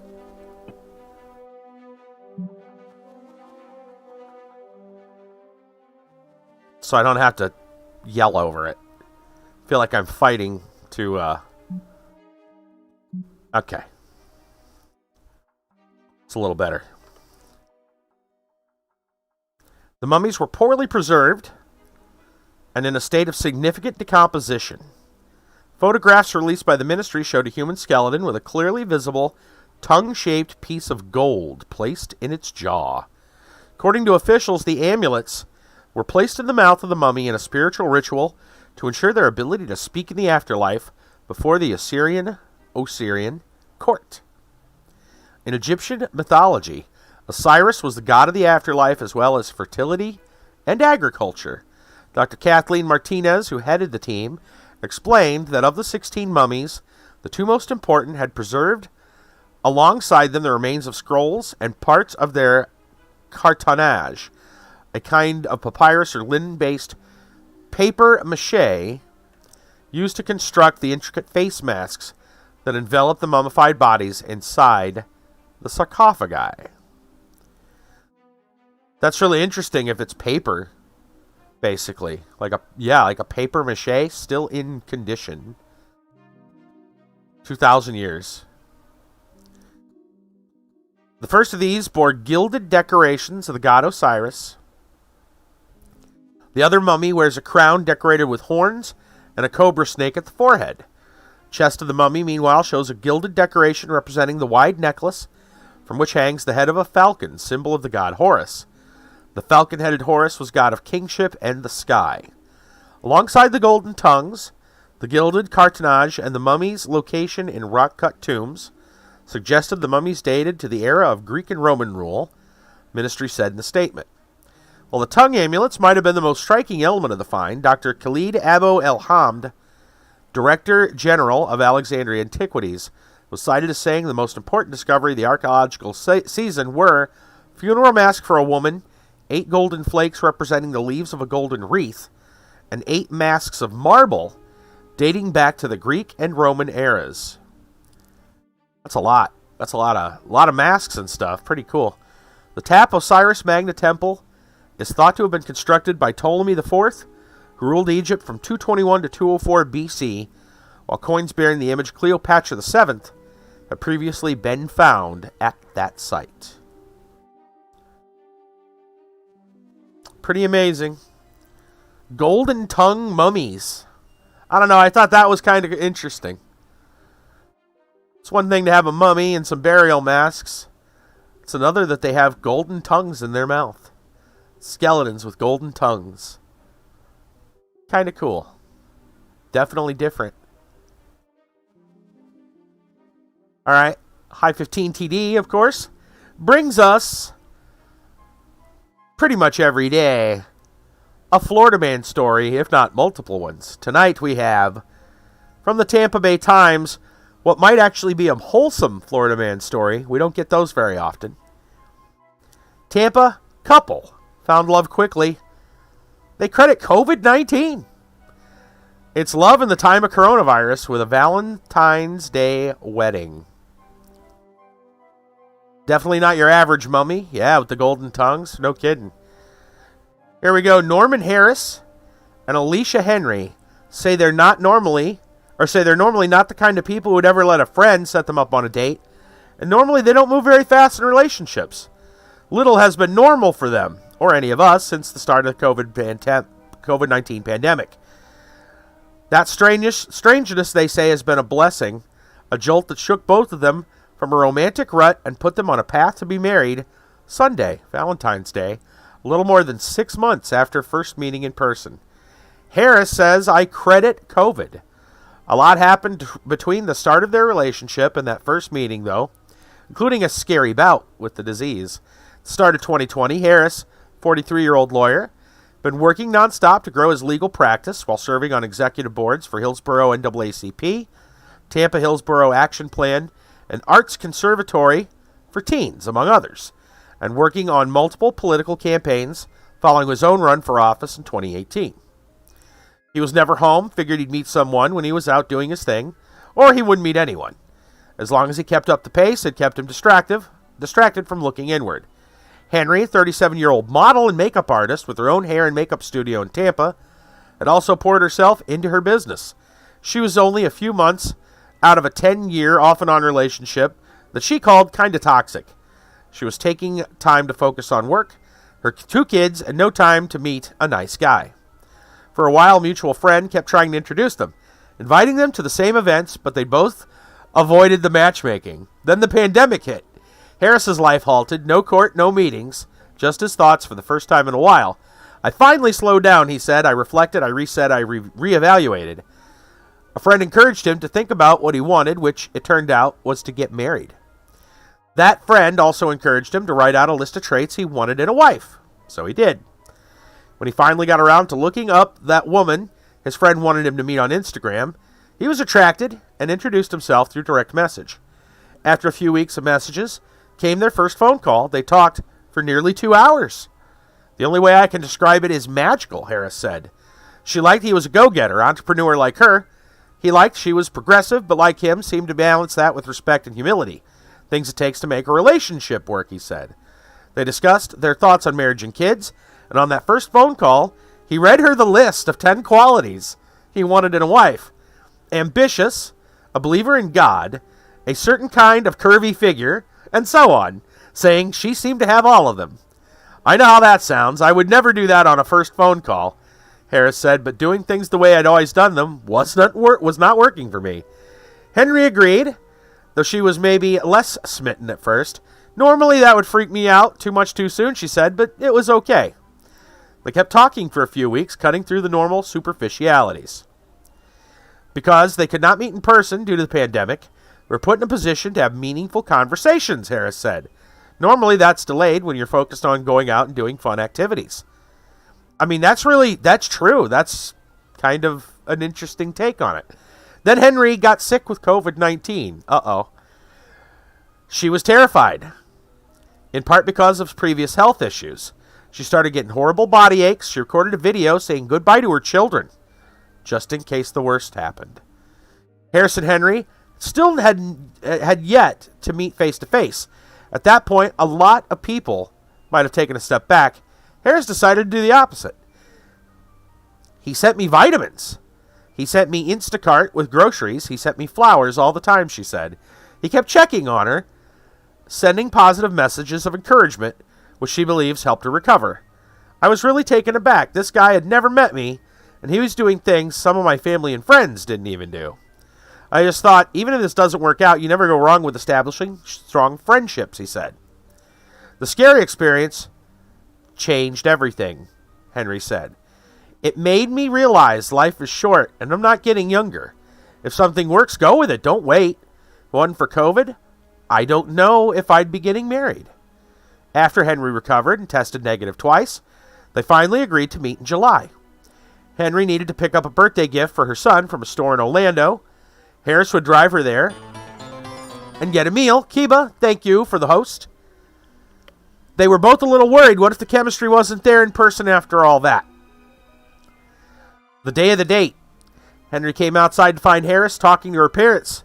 He'd accidentally met them before he met her. Big part of how I felt when I met him was seeing how he was with them, she said. He's such a gentleman, and they don't make them like him anymore. The chemistry was there. She helped Harris pick out some new clothes. We were shopping like we were a married couple. They're not exactly alike.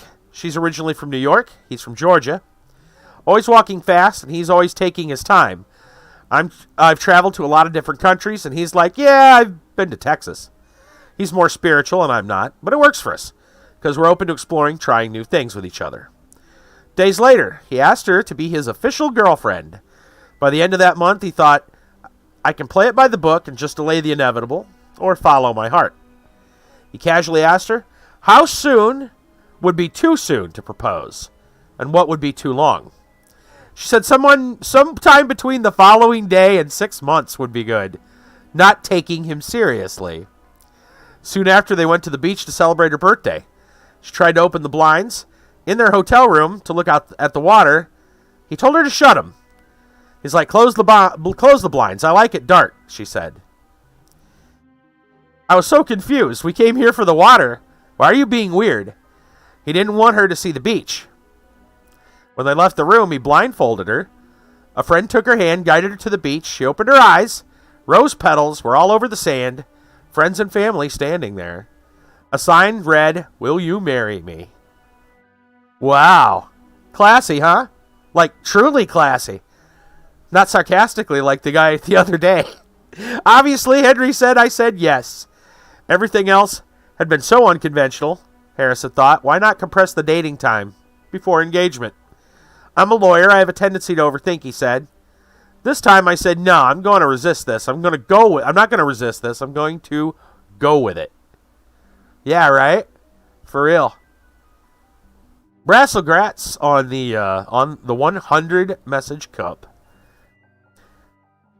So he says, I'm not going to resist. I'm going to go with it. The whole thing with COVID opened me to getting outside my comfort zone. Last year, they started looking for venues, thinking they'd get married this summer. There was one last surprise.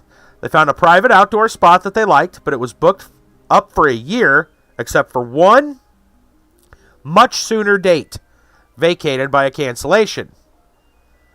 As you can guess, Valentine's Day. They know it's not ideal timing. Public health experts still recommend against gatherings with people that you don't live with. We talked about postponing, Henry said, but we're not super young. Who knows what would happen? We understand if people can't make it. We decided, and we're going for it. Wow. There you go. A nice, wholesome... That is the most wholesome Florida man story we have ever had. They're a beautiful couple. Very nice. Yeah. That's the best Florida man story we've...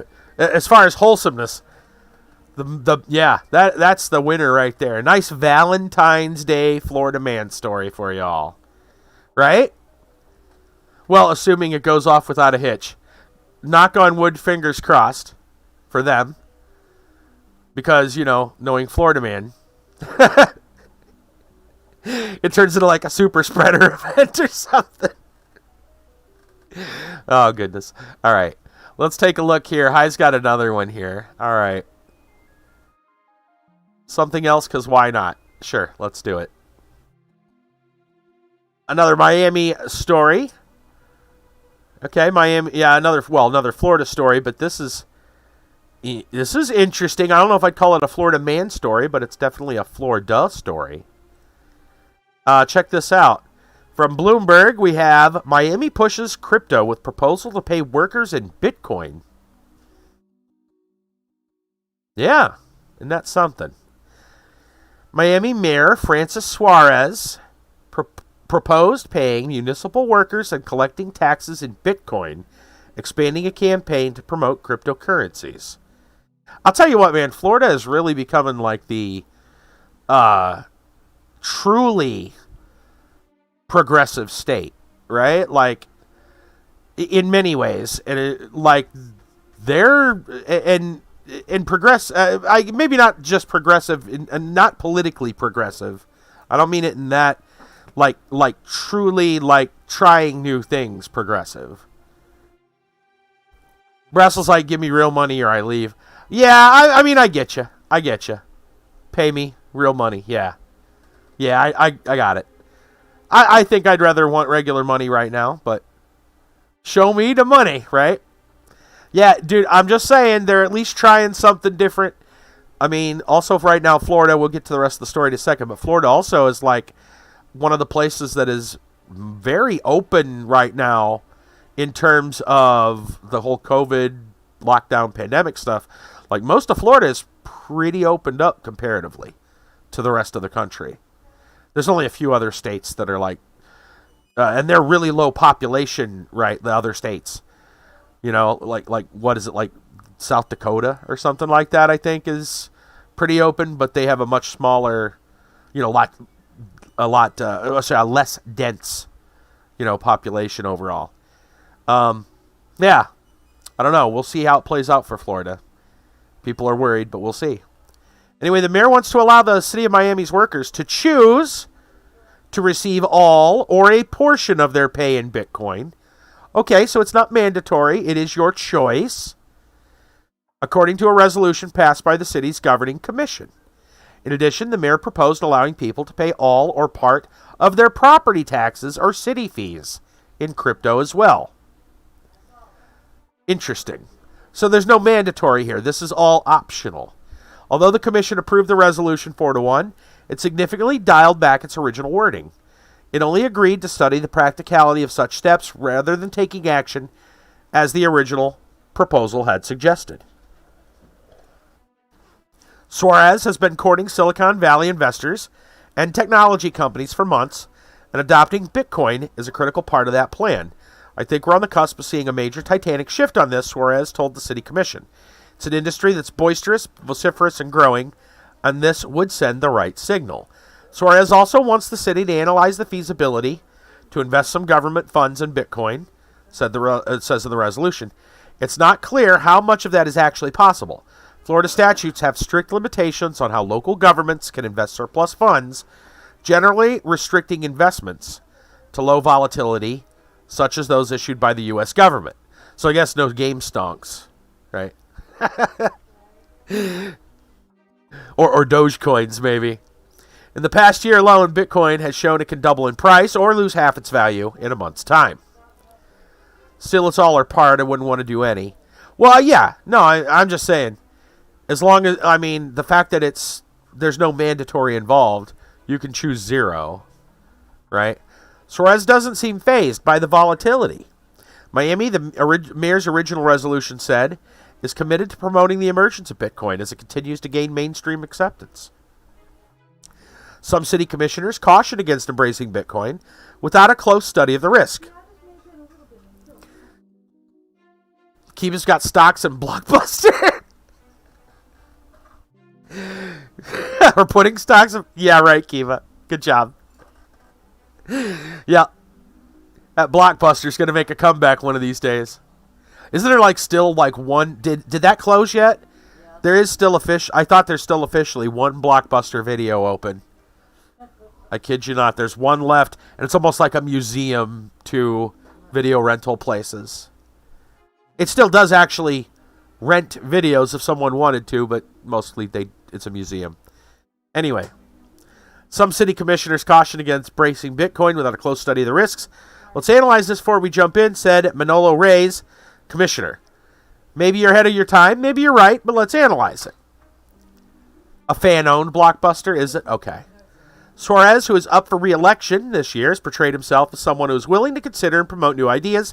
Late in 2020, he started engaging with Silicon Valley technology investors on Twitter. His efforts to lure them to Miami have become a viral sensation.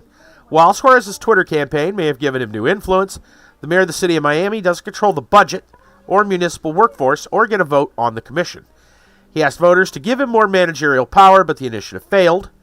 Proposal comes in a week when Tesla Inc. disclosed it had made a $1.5 billion investment in Bitcoin, a big vote of confidence from the world's leading electric car maker.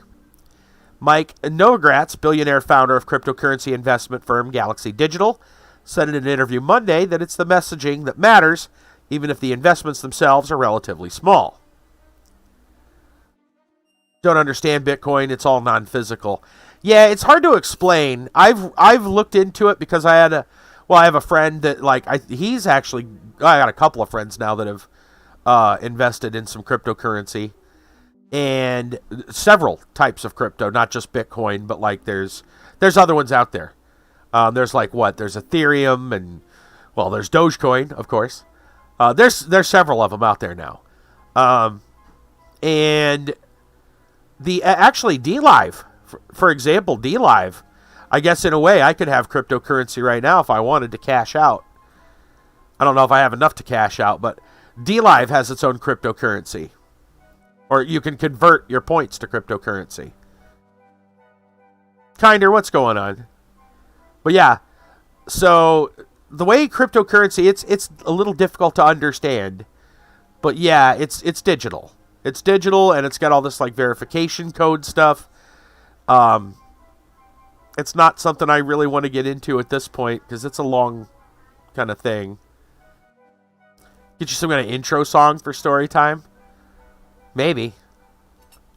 Right now we just got the space game music going right now. We normally have the other music up, which is just the rest of the stream music I use, the same thing. It's hard to find something that's not if it's not Kevin MacLeod, I'm scared to use it just about. $179 in tips. Damn.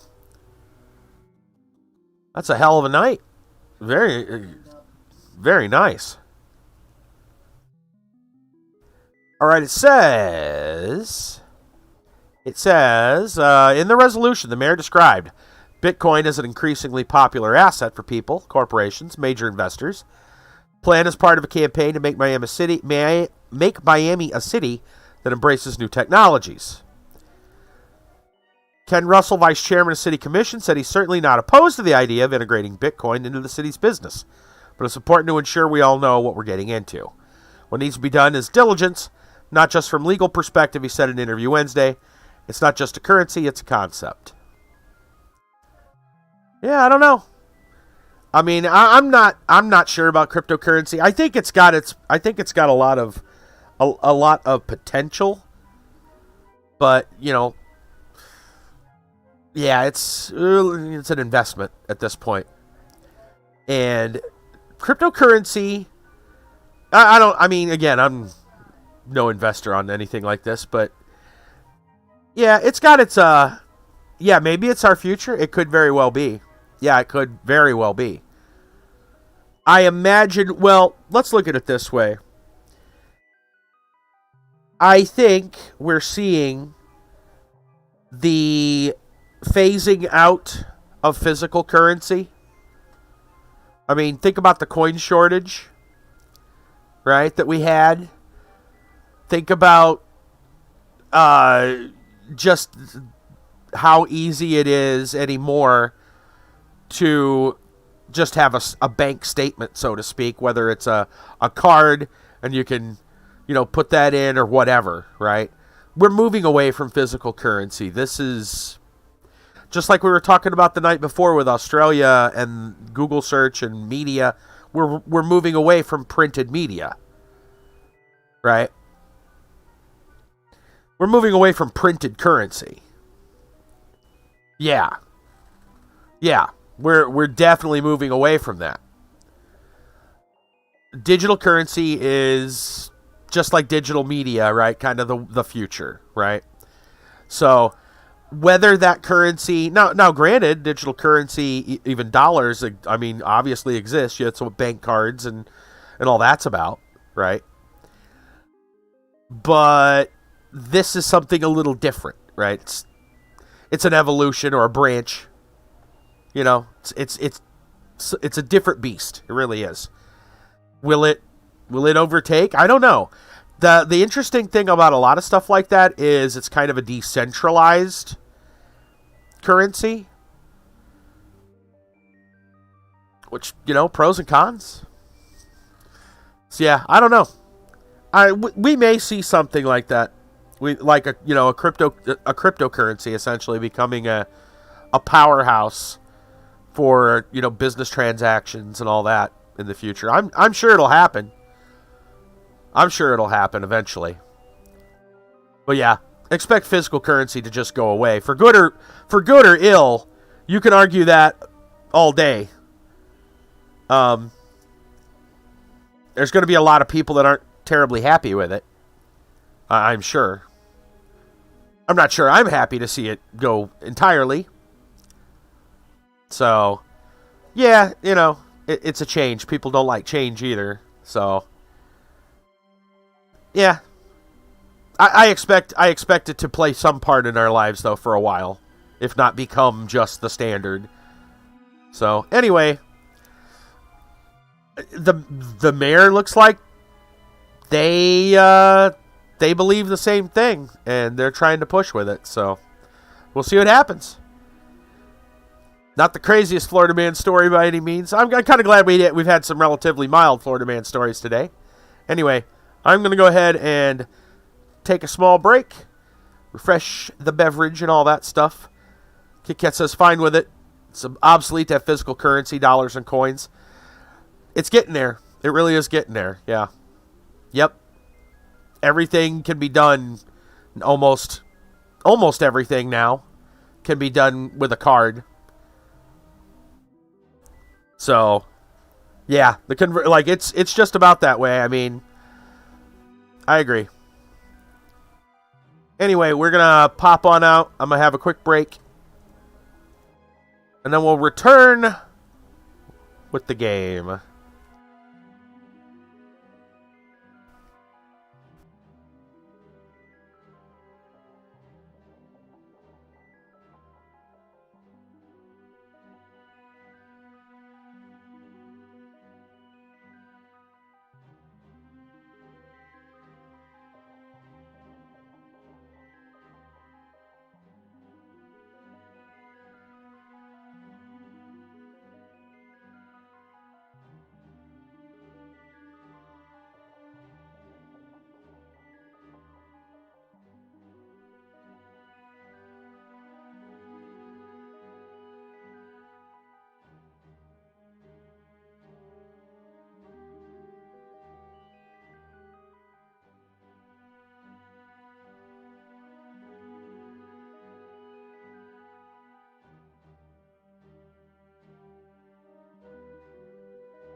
Okay, I am back. I see there's been a little more conversation on the whole thing. Even arcades use cards or credit, yeah. Wouldn't be linked to a country's wealth standing, so it'd be more stable.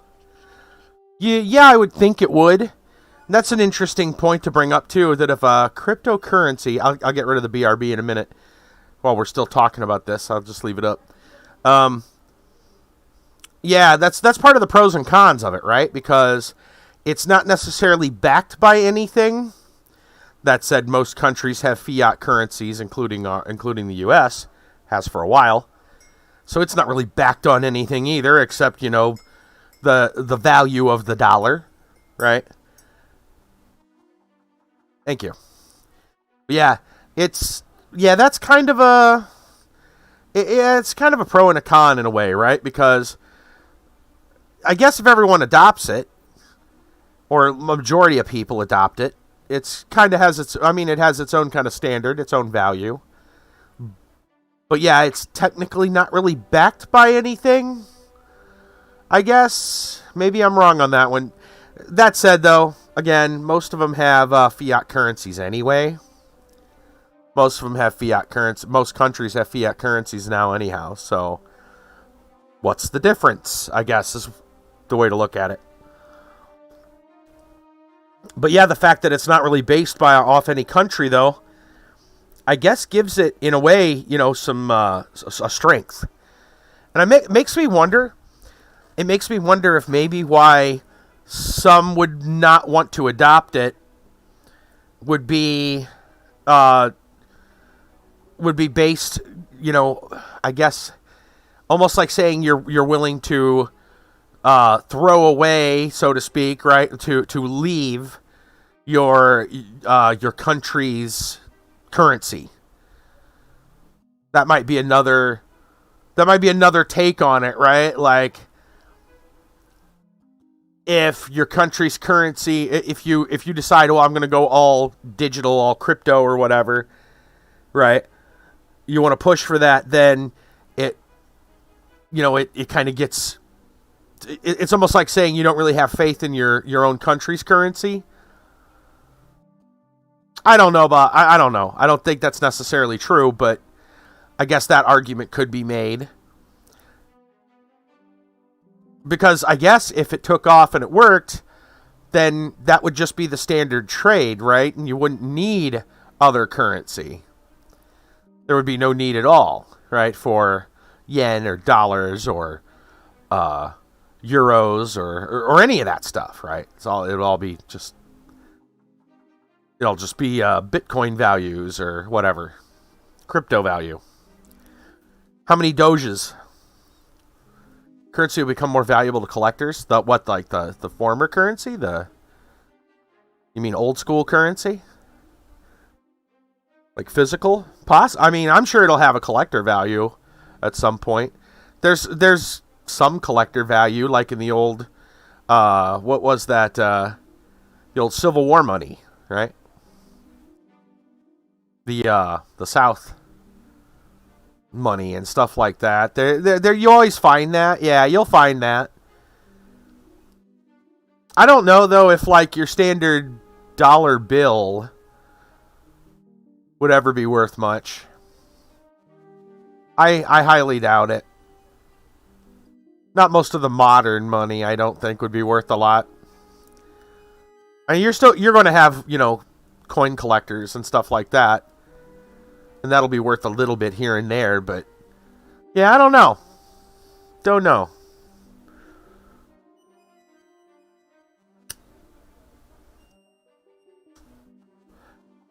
I mean, collectors is always a niche market anyway. And don't get me wrong, some of those markets are still very large. Yeah, it would take a long time. Yeah, it would take a while. Yeah, I don't know. I guess we'd have to get to a point where... I think we'd have to get to a point where something like crypto and digital would just be so ubiquitous that cash would just be gone entirely. And I think part of the reason why cash works, right, is the ease of use. Physical cash, that is. There's an ease of use there, right? for the most part. You have it, you exchange it for a good or service, right? It's just, like it's easy, and it's been easy. Yeah. And I wonder if, like, well, here's a possibility. What if old school cash became like the black market currency? Because they're getting to the point. They're getting to the point where I remember some of the earlier talk of like cryptocurrency being used for like nefarious things, right? Things people would like. They'd buy stuff off the dark web, everything from drugs to hitmen, right? You name it.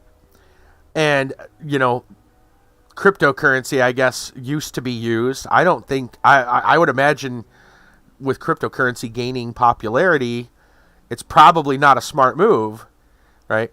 Pull out your card, swipe or tap would be just as easy. Yeah, probably. Yeah, exactly. Some of your more out of the way places. Brassel makes that argument, right? I mean, there's places that barely have electricity around the world to this day, where physical currency would make a lot more. It's a lot more useful at this point for them. Oh yeah, that area, those areas of the world are getting smaller and smaller all the time, for sure. But it is happening. It is definitely still a thing, though. But yeah, and now it makes me wonder, like, because, so like with blockchain, one of the things about blockchain, right, which is part of all cryptocurrency, is like everything's pretty much time and date stamped on transactions, how much went from one account to another. So it would sound like it's easier to track in terms of if you were to make, let's say you were to hire an assassin, right, using cryptocurrency, and it got back to, they were investigating and found out you paid somebody, like, it'd be a lot easier to find that transaction, you would think, on cryptocurrency than, sliding a briefcase over to somebody under a table, like the old movies go, So, will physical cash just become like the black, the black market? The official black market currency?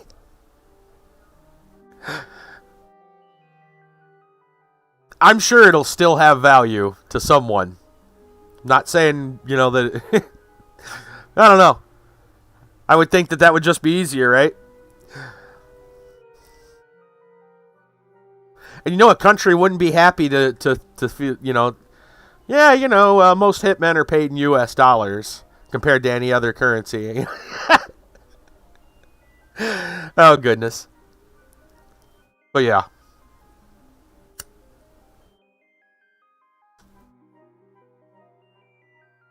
Whatever. I don't know. I'm just spitballing at this point, but I think it sounds kind of funny. Anyway, let's get back to the game. Let's see what we can do. Alright. Let's look at our queue. Warder. The ship is getting built in 3 days. We're going to try to get someone over here so they can keep giving us materials and fuel and all that good stuff. More bartering. Yeah, bartering could make a comeback as well, I suppose. We should head our butts out this way and see if we can't take these guys on. We also should be worried about these guys as well. While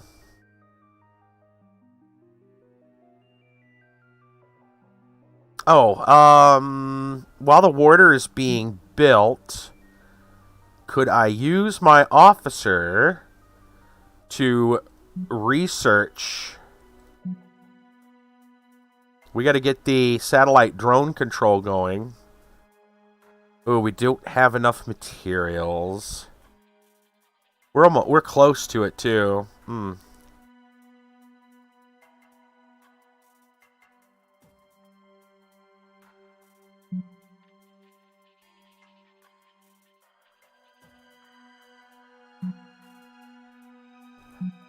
Well, let's see if we can find some, there's some materials right here. 5:15, you heading out. Time to disappear. No worries. They're going to have a lot of materials, though. We should just head out this way, I suppose. Maybe we'll find some materials. We can go this way, you know. Start checking things out. I think that's what we're going to do.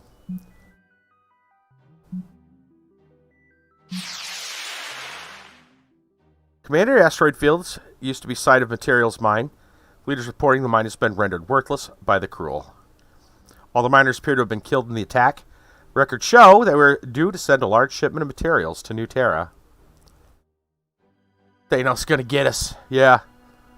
Dude, I saw a hilarious video yesterday. Several of them, actually. You know those guys that, I don't know if you remember, like on Halloween especially, they'll put out a music video with the slashers, and it's just like the Backstreet Boys. It's the Slash Street Boys. The Merkins, the name of the channel. They got some new videos out. Freaking hilarious. They even got one for Thanos and Iron Man. They call him like Little Than. It's freaking hilarious. Thanos rapping. I have to go find those and link those up for y'all. It's hilarious. Yeah, it's pretty good. He's playing the piano with like his Infinity Gauntlet.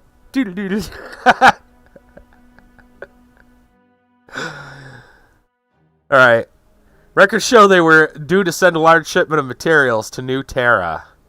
Materials could still be in storage on the mining facility. We sent a team, we could beat back the cruel and return them to Halcyon 6. Ooh, damn. I think we're going to go take a look. Two of these bad boys, huh? Alright, we got this, I hope. They're juvenile. We can do this.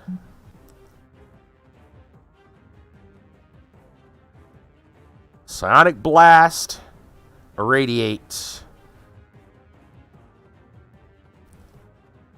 Let's see. They have a bonus, it looks like, to Confusion. They get shocked. That's pretty good, I guess, but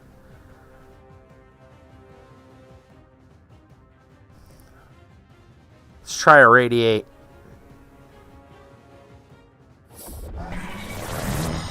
Get nuked. That guy's going rabid. What do we got here? Inflicts. Afflicted and stun, huh?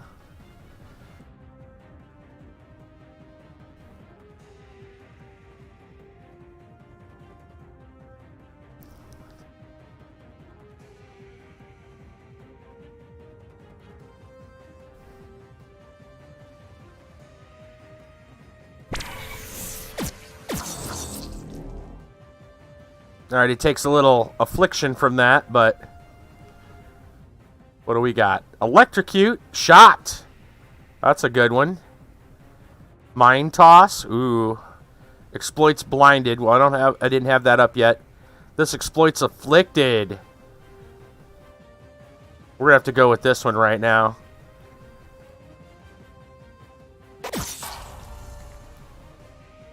Ooh, nice. Alright, getting some combos here. Stunned currently.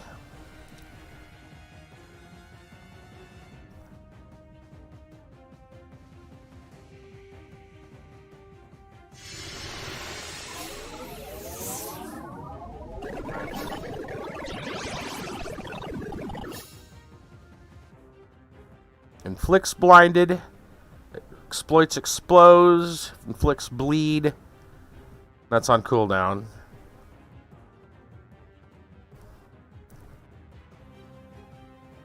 Go with a... We don't have exposed yet. Let's use this one. Blinded by the light.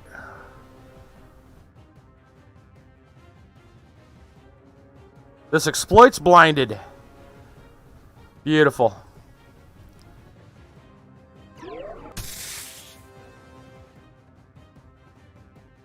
Hi, I don't feel so good. Yeah. Wrecked him. Also killed him. Managed to retrieve a full shipment, 90 materials, Commander. We should return to Starbase now. Damn it. It's a pretty nice, it's a pretty nice haul. Can we afford to go all the way back? I think we're fine. I think we're fine.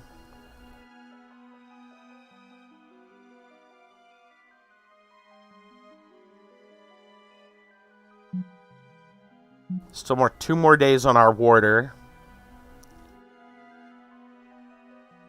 What's our other, what's this guy doing at the moment? Whole lot of nothing, waiting, I guess.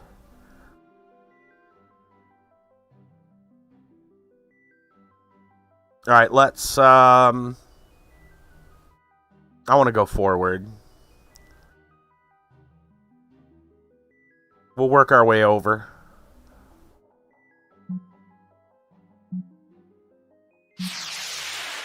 Commander, we've arrived at the site of a Terran fuel refinery, invaded by aliens.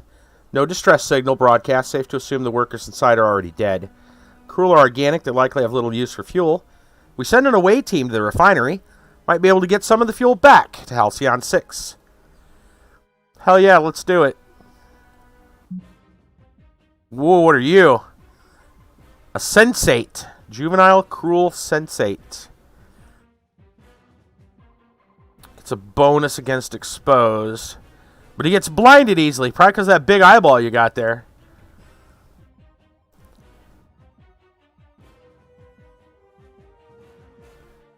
Confuse people with a chaos beam. Excrete balm. That sounds gross. But he heals. Well, let's go. Your officer not fully healed. Do you want to heal them before deploying them? Sure.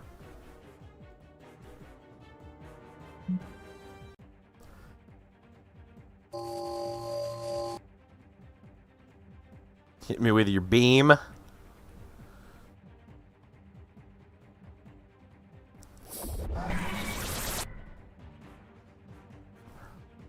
Alright, afflicted.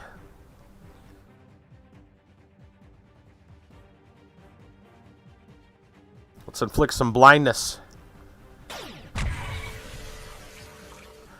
Critical hit, baby.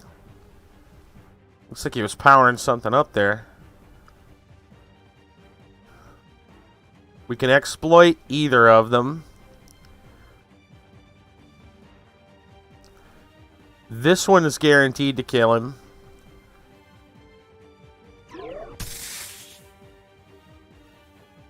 Get out of town. Managed to retrieve 68 units of fuel. We should return to Starbase. No, we're not returning to Starbase. We're going to go see what's going on out here. Probably get blown up. Planetary. Altair.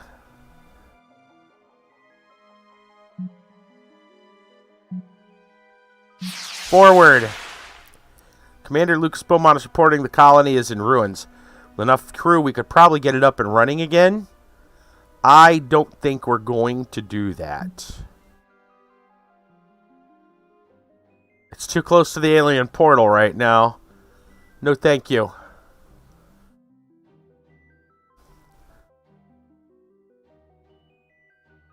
Let's head over here.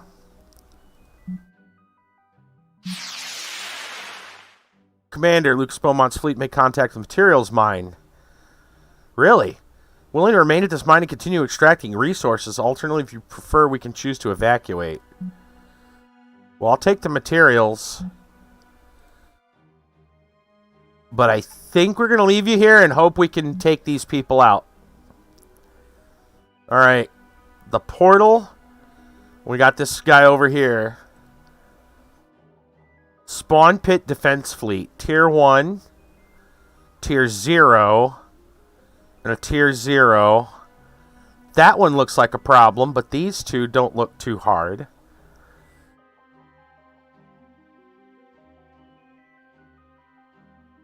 I mean, I guess we got to go for it, right?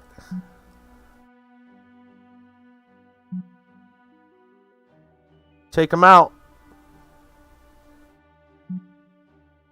Let's go. Commander managed to lock onto a hailing frequency to the alien ship. Our translation algorithms seem wholly unable to make any sense of their garbled language, if that's even what it is. Mysterious alien race, we desire communication with your leaders so we may know your grievance against us. On behalf of the citizens of New Terran Federation, demand immediate cessation of attacks. Or under NTF Charter, Section 227, I hereby brand you a deviant species, submit to our authority, or face destruction. Well, we know they're going to be bad, right? At least that's what we're getting. Let's take the first one and see what happens. Grrr! You can try words, you know. Very well. History will note your guttural sounds of aggression as the reason for our hostility. Duly noted, foul alien. Let's try this one. Well, good luck with that. You leave us no choice, but the hostile engagement might have something to help with that open fire. All right. Let's see what's available here and what they got. Chaos Cannons. Spike. Savage Strike. They are vulnerable to hull breach. Weapons, crew panic, and engines down, it looks like. Then these ones look to be the same. Chaos Cannons. Engines down, crew panic, hull breach, weapons. Pretty much the same thing, right? Yeah.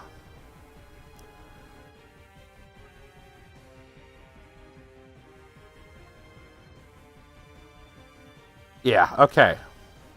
So we're looking for engines, crew panic, hull breach, definitely, and vulnerable weapons. Let's look at our loadouts. Wonder if we should be taking 2 heals. Feels like a bad idea. Sensors, weapons, disruption, hull breach, crew panic. Alright, that looks fine.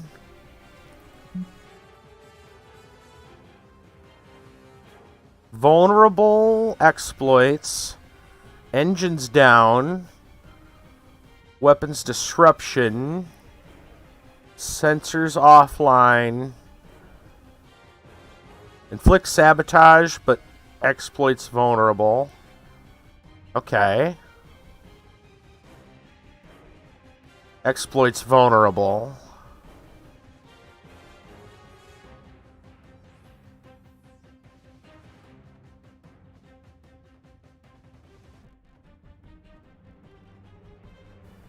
What was theirs again? They're big on hull. We can hit them with hull breach. Sensors is a hard one, and weapons disruption's a hard one to crack. Hey, Kinder. Welcome back. So, engines, crew panic, hull breach, and vulnerable weapons. Or, sorry, vulnerable. That's what we want to focus on. Vulnerable. That exploits it. Engines down. Weapons disruption, no. Right? No. Yeah, weapons, no. Sensors, we don't want this one. Exploits vulnerable. He's got a lot of exploits vulnerable. It's cooldown 5, huh?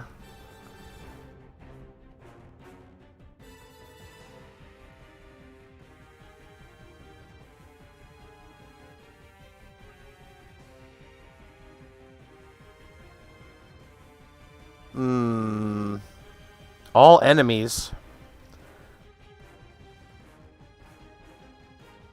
Yeah, let's go with the all enemy one.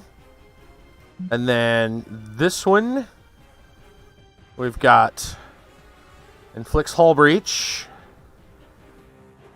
disable, exploits crew panic, exploits engines down, exploits crew panic, heal, repair drone, not a bad idea. See the Kingdom Hearts is coming to Epic Games Store? No, I did not see that. Oh, actually, wait, did I? Yeah. I could have swore I read something about Kingdom Hearts. I thought it might have been a new game, but no, I guess I didn't realize that. Huh. Inflicts vulnerable. All of them are coming out March 30th. Huh.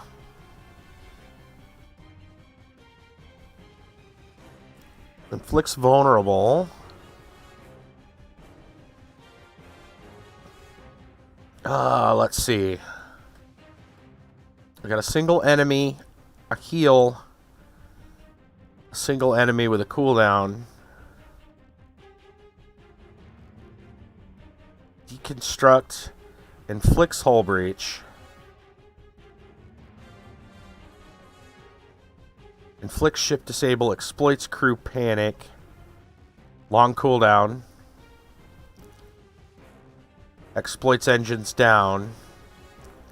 Exploits crew panic. Let's look at these again.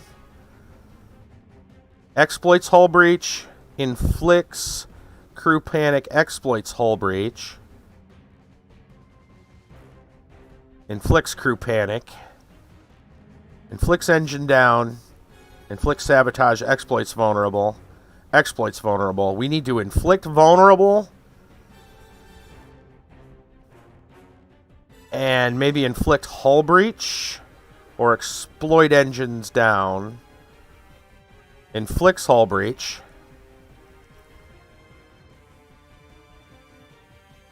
Exploits engines down. So these both sound good.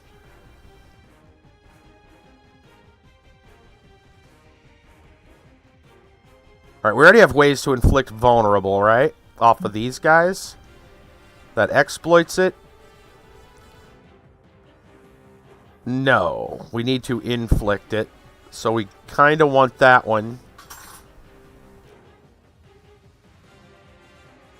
Maybe we get rid of the exploit of crew panic. And grab the inflict hull breach. Yeah, I think we'll go with that. First time on PC. Will that be Epic exclusive then for a while? Be my guess. Yeah.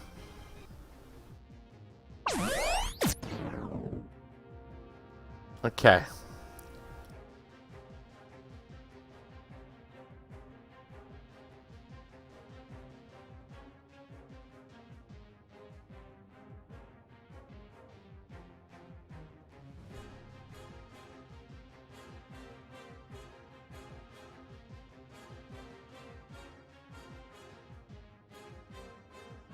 Should probably go for the smaller ones first.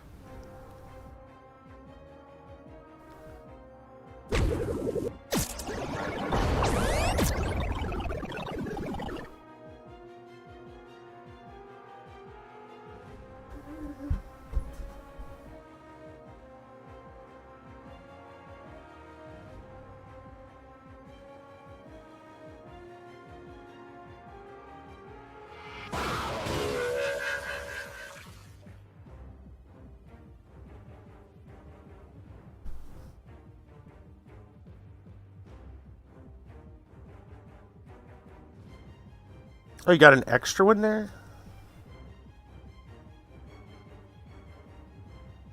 Inflicts vulnerable, huh?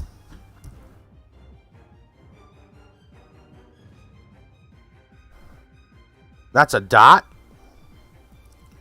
Let's put the dot on the big guy.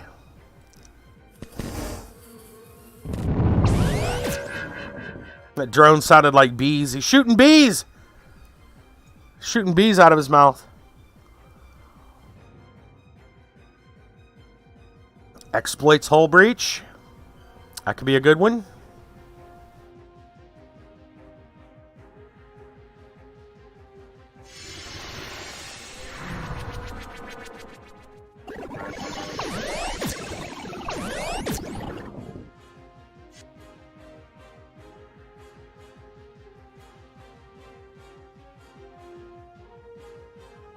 Alright, both of those are exploits. Vulnerable. We inflict sabotage.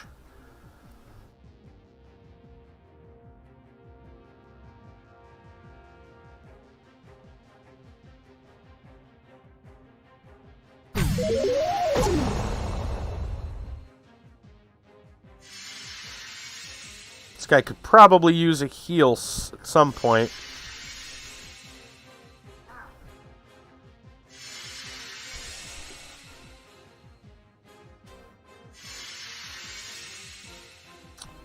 But might want to inflict vulnerable too.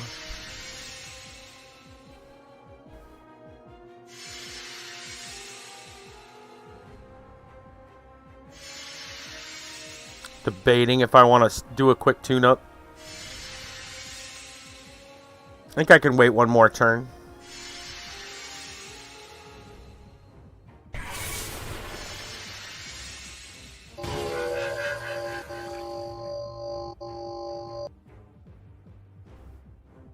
Okay.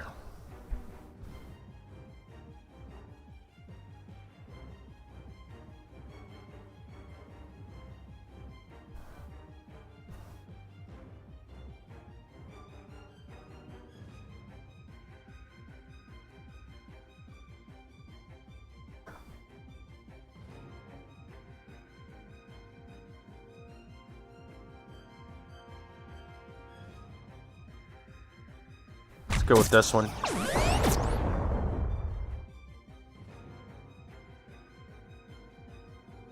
Alright, we need to exploit that vulnerable, I guess. All enemies? Nah, we'll save that one. Here, have some explosives.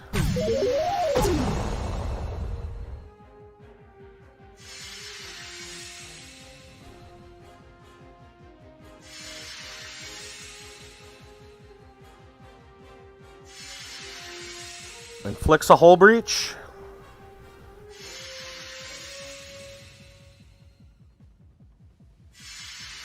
Start you up.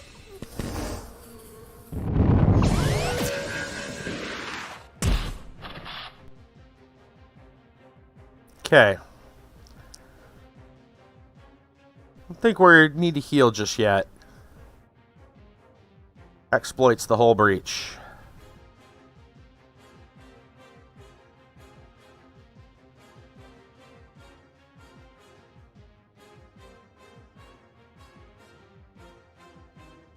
Screw it. Let's take it out. That should deal a lot.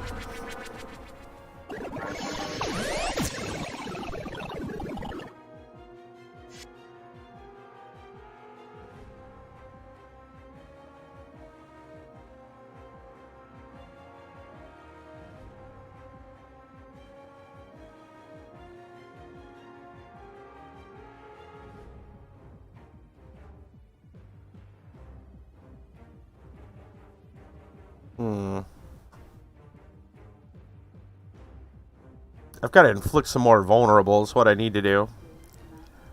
For now, I'll do this one again.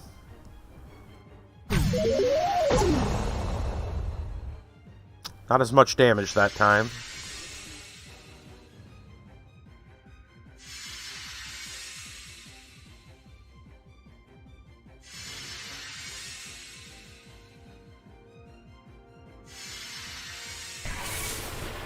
Let's inflict vulnerable. Yeah, he needs healed bad.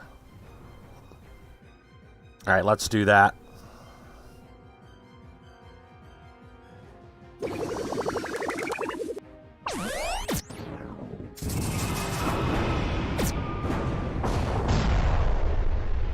Okay.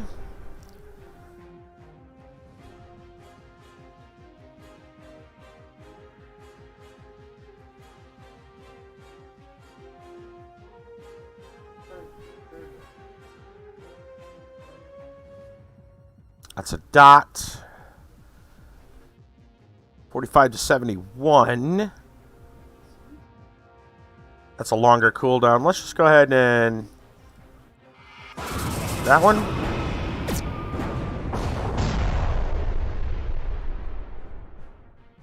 That one's got sabotage, but that's not... So he's got 92 right now, huh?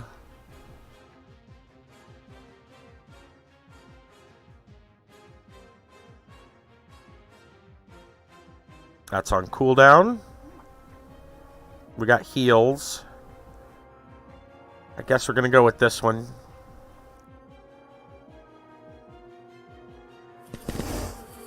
Bees, bees. All right. Goodbye.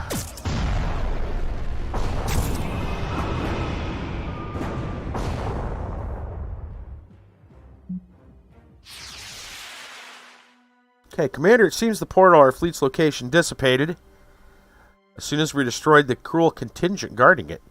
There won't be any more cruel coming from this sector. +2 morale.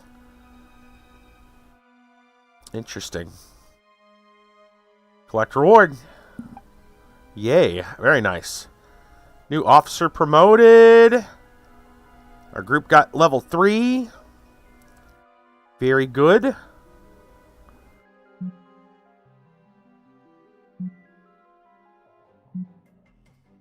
Alright. So we can have Mechanic Training 2.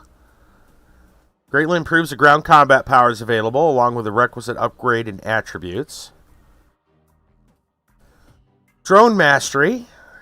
Unlocks the Repair Drone Overdrive Ship Combat Power. Or we can open up another one of these.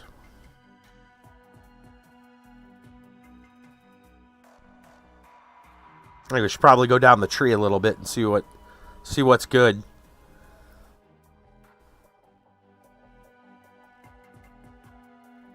Let's just improve. Improves their ground powers. And gives them attributes. Let's do that. Chanta. Alright, we can always level them up. Ground combat powers and upgrade in attributes. That one's still locked. We can open up another thing. What were they, though? Fire at will space. Bridge shot space. Targeting assistance. For ground. I think we're probably just going to go with a straight-on upgrades. Alright, so we got two options here now. We can either go with Training 2.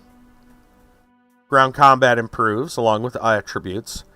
Or, Applied Subatomics unlocks Hazard Zone ground combat, along with ship and ground combat damage. By 6%.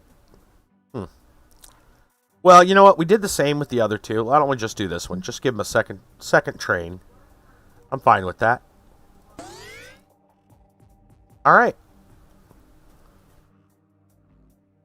We still have the Warder, 1 day left. We got to upgrade the refineries and all that good stuff. We're probably heading back home, would be my guess.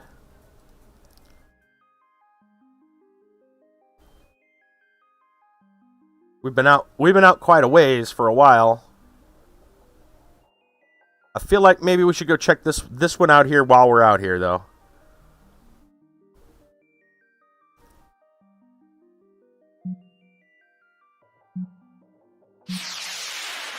Commander, Beaumont is reporting the dark matter extractor is in ruins. With enough crew, we could get it up and running again. Not really worried too much about that. We're going to say to heck with it.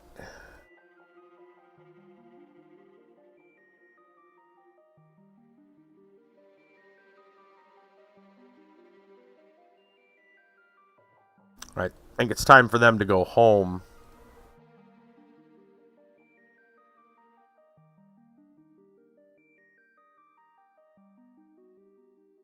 Return home. Alright, new Warder class starship. Available for active duty. All it needs now is commanding officer from the ship control. Right. We're going to go ahead and put our mechanic in there. Yep, good to go.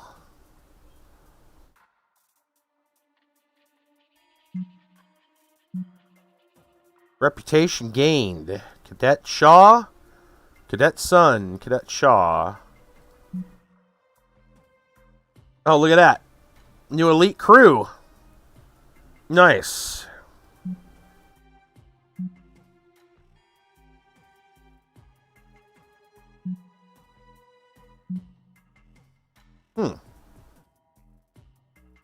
Cool. Back to the star map, though. We got a long way to go back. Meanwhile, this guy should probably go out and start working on getting those drones set up.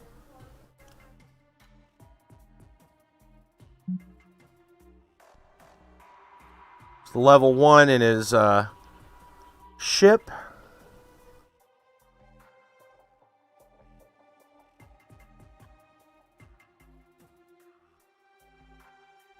Yeah, he needs to go out and start setting up those drones. Like I said, we want to go put one here at the fuel refinery. So I'm going to send him to the fuel refinery.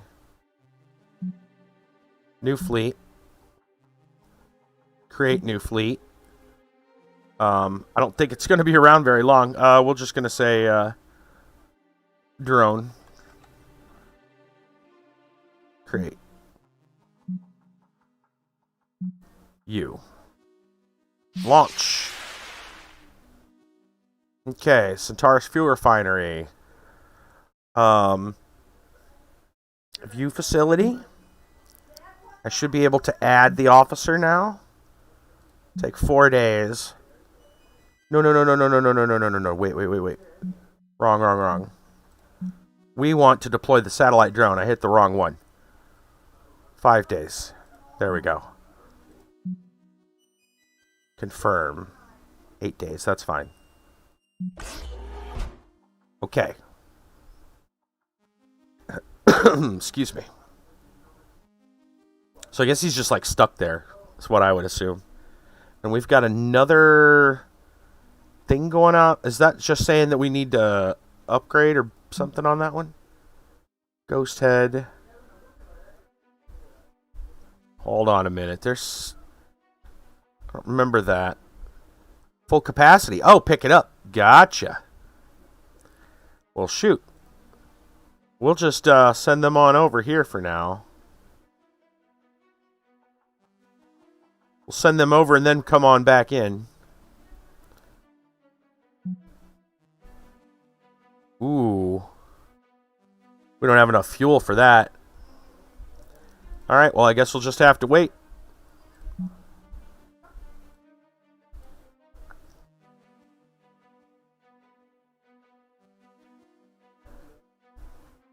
They're getting full. Let's go grab their fuel. Flesh Bits, what's going on? Kind of a 4X. It's 4X and some RPG battles. At the same time, there's definitely a storyline going on as well. Yeah, called Halcyon 6. Welcome, by the way. We're going to send them over here to get that fuel. What's going on here? All right. We got some pirates coming. That'd be my guess. Looks like they're getting ready to attack. We don't have time for that. We got to go do this. Mercantile Guild Delegation. Oh. Not an attack. Who are these guys? Mark II turtles, huh?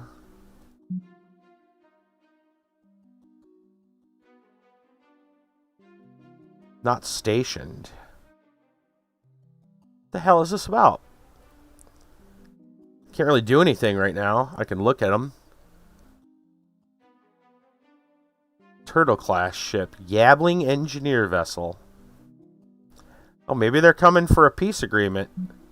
We can only hope, right? We should probably go to the Starbase approach.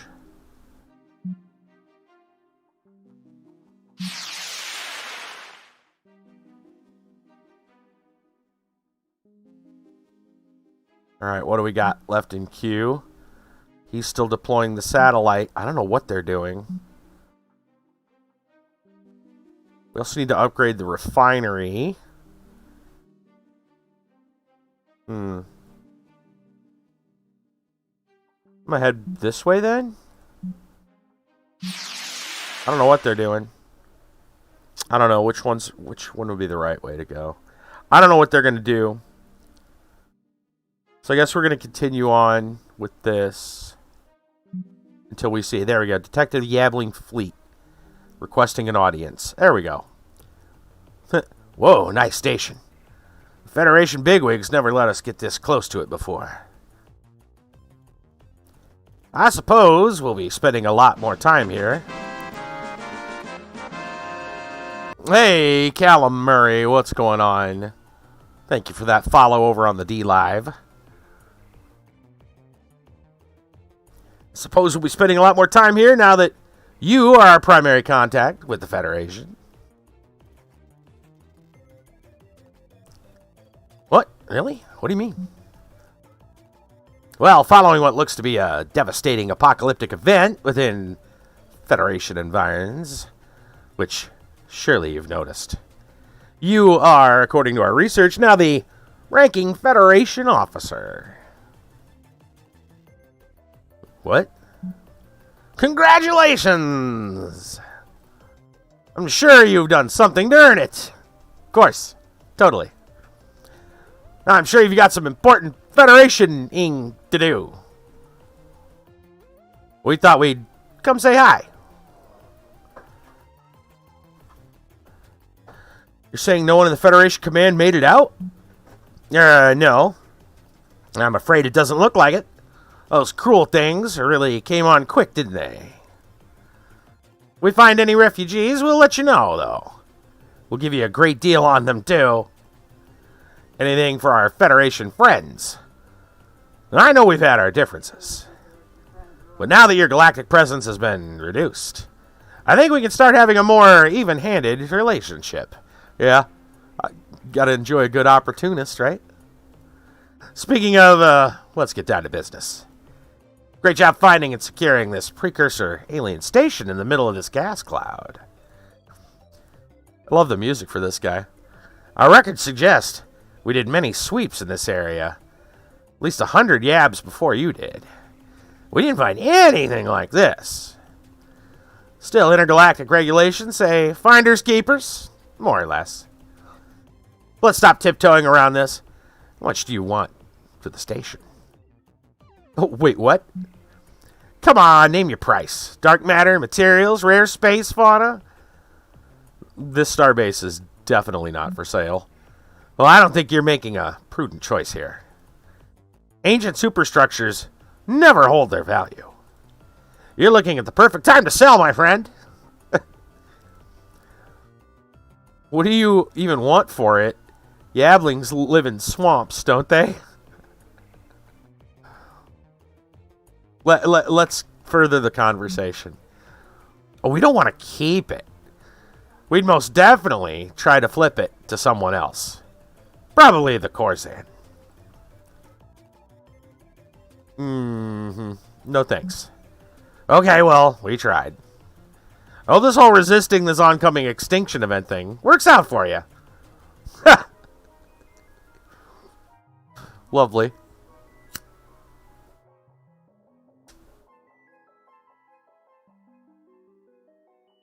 At least he's direct. Alright, let's go grab these fuel reserves.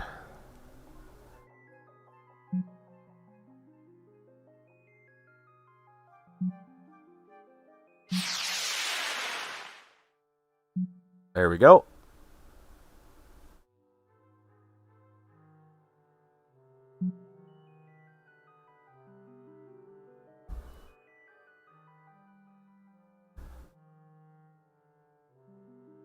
We do have the materials to maybe do some upgrades. There's also some station upgrades we need to do too, isn't there? Yeah, the tech. We need to get that. We need to get that done. Fuel plant bonus. Let's go ahead and get that going.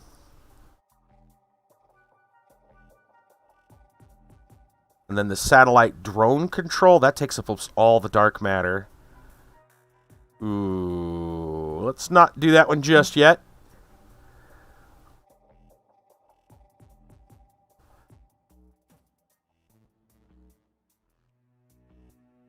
Fuel plant produces additional fuel per day.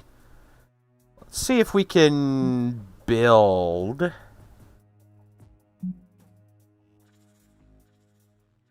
We'd have to explore.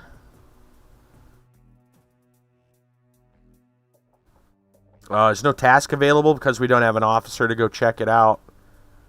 That's a problem.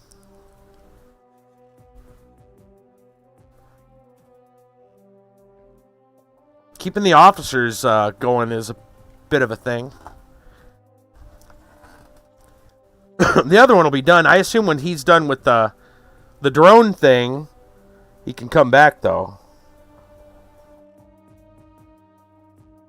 Just learned Cyberpunk source code was auctioned off online by the hacker for $7 million. Wow.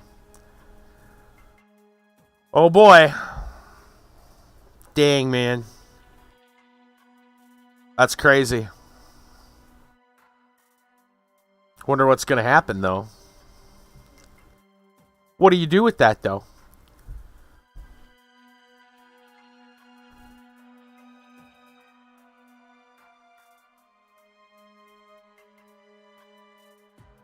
And just because they have the source code, so here's the thing, right? I'm not sure I fully grasp, right? I'm not sure I fully grasp the usefulness of the Cyberpunk source code, right? Think about it. It was stolen, okay? And now he or she, whatever, the hacker is selling it, and it's been sold to someone else for $7 million, right? So, what do you do with that code? If you basically take that code and build, well, any other product, a game with it, and then you try to publish it, it's going to quickly, I think people would quickly realize, CD Projekt Red would quickly realize what you did, right? So, yes, you'd make the game, but then you'd also, you know, like you'd make at least this is how it feels like that would play out, right? Say someone buys that source code and they decide to make a game with it. They publish the game. It gets found out that the source code was lifted from the Cyberpunk source code. CD Projekt Red sues them. And then they get in major trouble because they purchased stolen stuff and then tried to publish another game, right? Like, so I guess that's not the route. What do you do? They get caught. It's way too public. Sounds like it. I don't know. It just seems like a weird thing. Like, what do you do with it? Now, if you were to leak it to every place, then I guess at that point, if you then made it public, I don't know. It depends on how fast. Like it would spread. It could possibly spread very quickly. In which case, CD Projekt would never actually shut that source code down, so to speak, right? Like it would get out and it would just then be out. That seems like the most damaging, because then it would be so spread that pretty much anybody could use it because it's just out there. That would be the most damaging in my opinion, but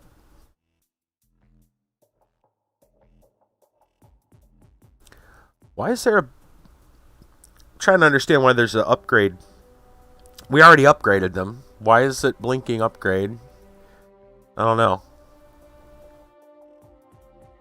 We have no one right now because they're all out, but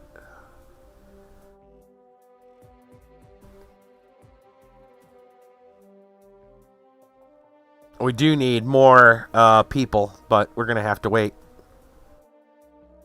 So what are these guys going to be doing? Because we still got the satellite drone.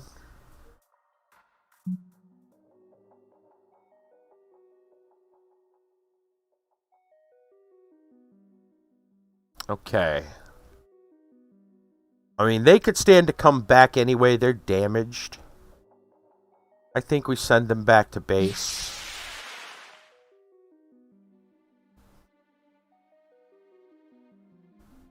And I'm pretty sure we've learned that these ships need heal, but I don't know if there's a way to do it. I think that's just something else you do, because your only option here is scrap.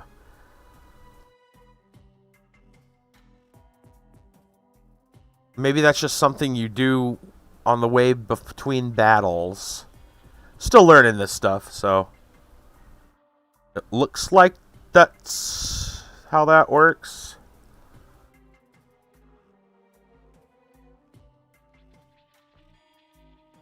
Do we even have equipment? We don't have any equipment.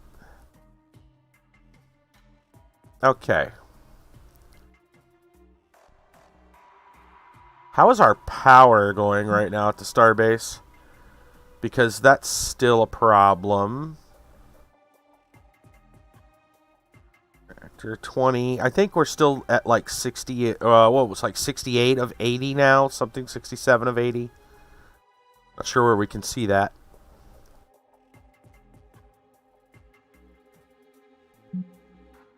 Oh, we do have a skill point. They do have another skill point. Where did that come from? Maybe the, no, it's 3. I'm not sure where they got an extra skill point from. I'm not going to complain. I'm just confused. Unlocks the hazard zone ground combat power. Ship and ground combat damage. Let's just go farther down the tree. Sure. Works for me.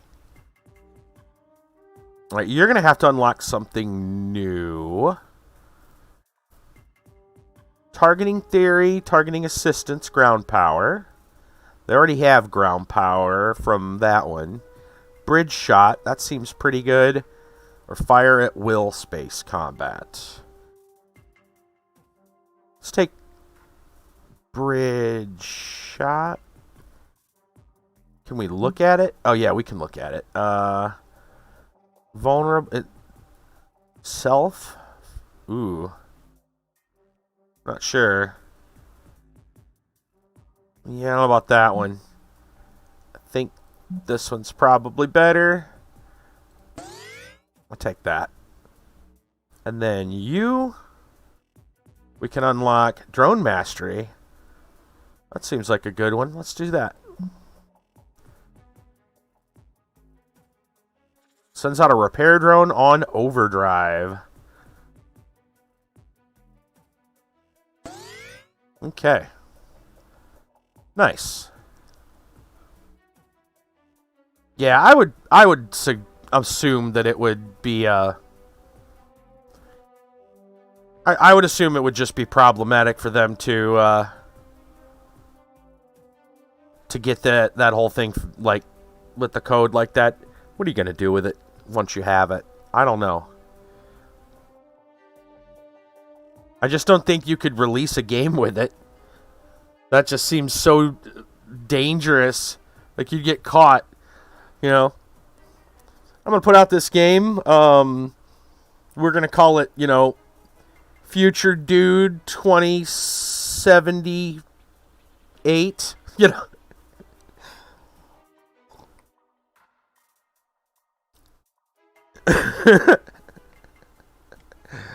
Yeah, I don't think it's gonna work out. Just saying. Hey, look, this game has exactly all the features that Cyberpunk does. Wonder where. Yeah, it's amazing. More than a coincidence. You'd have to do a lot to like disguise it. Just doesn't seem like a great idea. All right. We need to upgrade these, but we need to I guess we could hang out. That's 10 days, though. Yeah, I should disband my original fleet.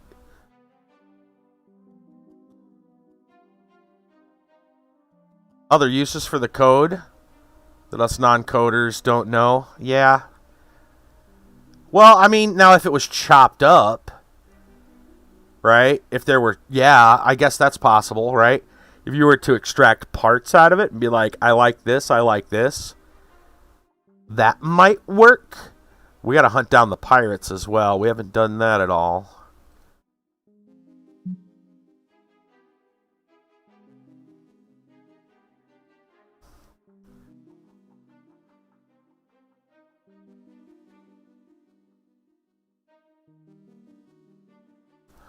We're working on this one. My bottleneck right now is officers.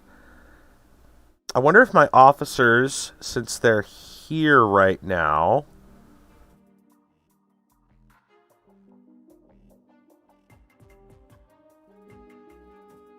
Maybe I can spend time with my officers exploring stuff since they're here, right? Because right now they're home awaiting orders. I feel like that's probably the right thing to do. Alright, we're trying to unlock the drone stuff.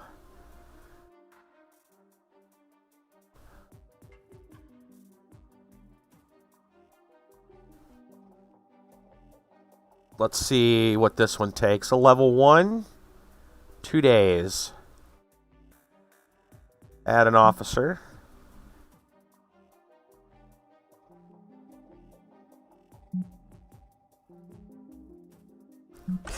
You explore here. What's the task available here?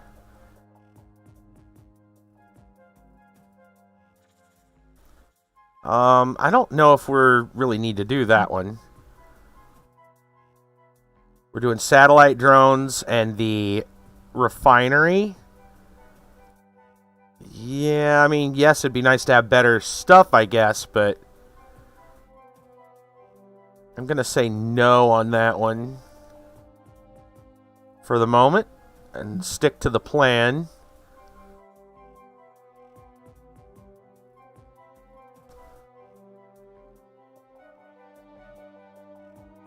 Let's see, what else? Officer Academy, Reactor. What about you? Let's do this.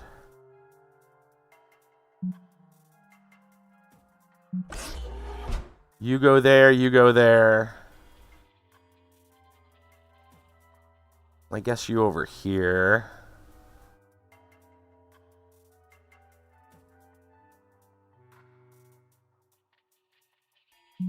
You'll just have them all work on that. There we go. Alright, that sounds fine. We'll let that forward. Massive bioreadings emanate from in and around New Terra, the Cruel likely using the former capital as a kind of spawning ground. Our sensors suggest the Cruel have a strong fleet present as well. Upgrading our fleet to handle the threat would be prudent. First, you need to construct a Tier 2 ship hangar. Build at least one Tier 2 starship before dispatching the fleet. It's happening. Yeah. Well, I'm glad I'm exploring 3 rooms. Because we're going to need them. Okay. We'll let this go forward, I suppose, since nobody's done.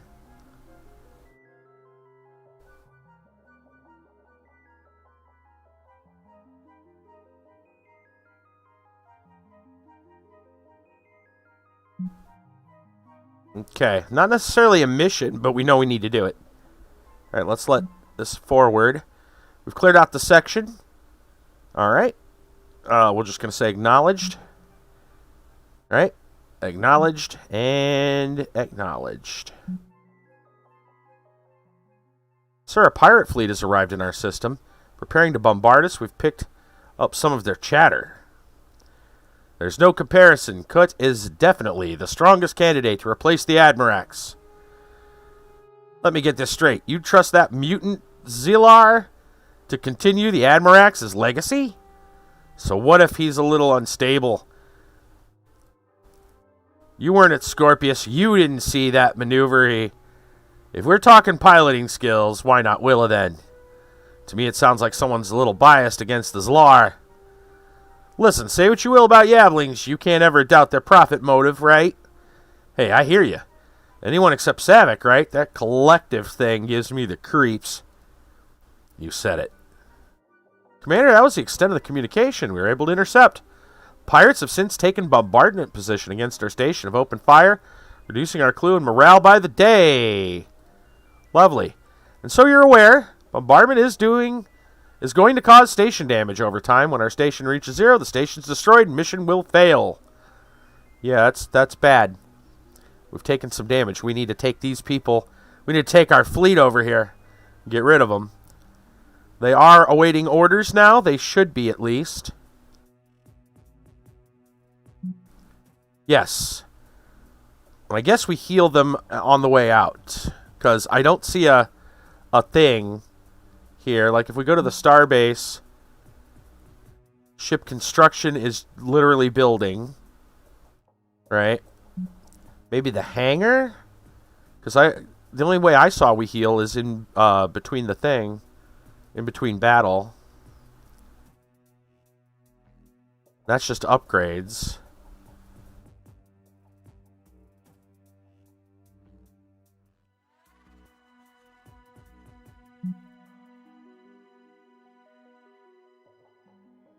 Already looked on ship management. Oddly enough, they don't have a heal button in here. Which is kind of strange. Or, you know, a repair. Oh, wait. There we go. I was going to say it's got to be here somewhere. Alright, let's just do it here. Repair. I was going to say, that has to be a thing. Okay. Just had to look for it. It was around. Also easier to find than it was in Galactic Civ. Okay. We're good. Got it. Now we're good.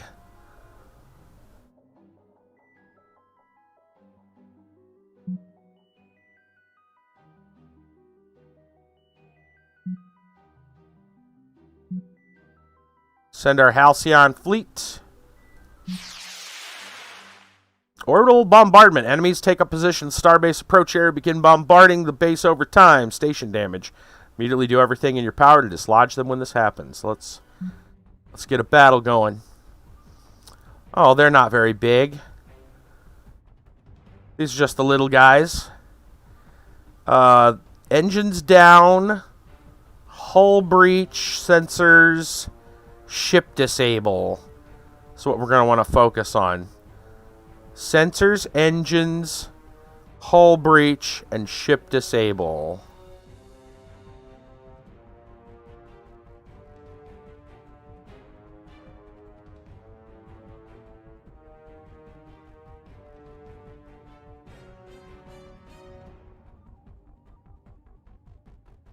Alright, sensors, hull breach,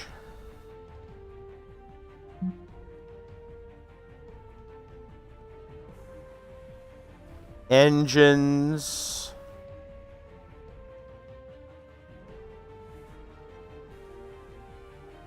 sensors,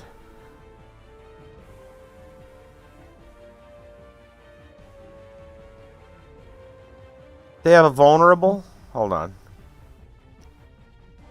Don't really need the vulnerable. Especially with that cooldown. It's not all enemies, but I think we'll do this one because it doesn't have a cooldown. Yeah, alright.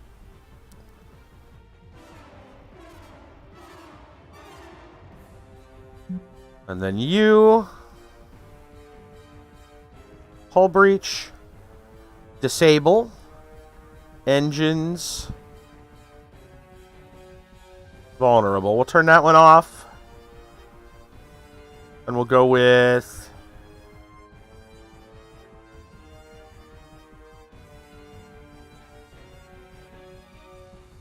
should probably go with one that doesn't have a cooldown. Probably this one. There we go. Okay. We're ready.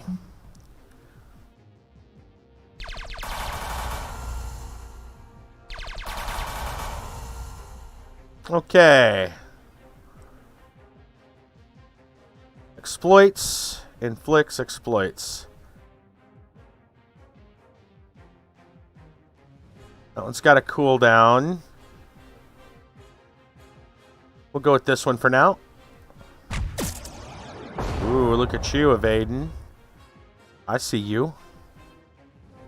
Weapon disruption. Engines down. This got a...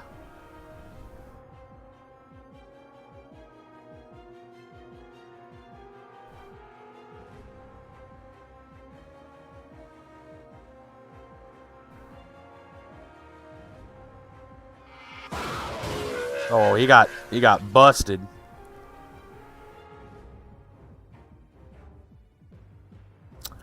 That should just combo him out.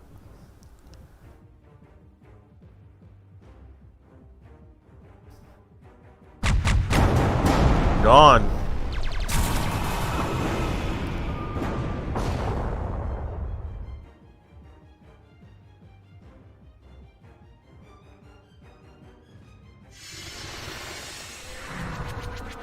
Get warped.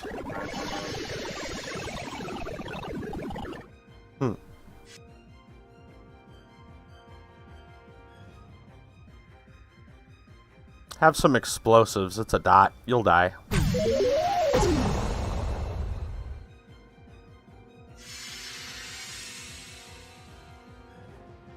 You'll also have a dot. Double dot.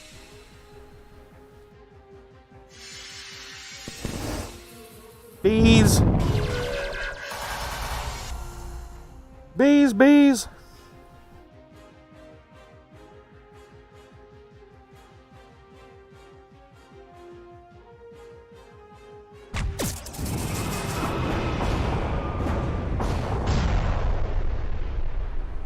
There we go. Get out of here, you jerks.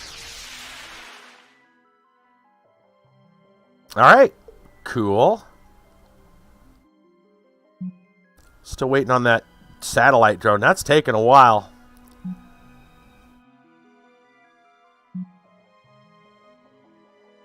We should probably come back to base. Work on those rooms that we just got. That seems like the smart move.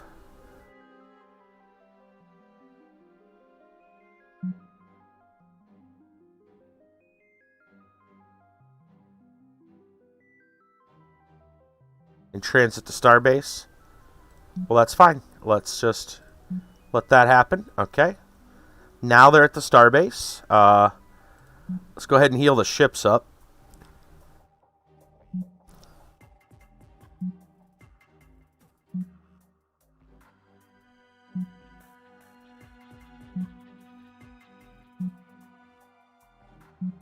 Okay, those are all good now. Let's see. We got these rooms open. We need to build the drone thing. We probably... what else did we need? Let's take a look here.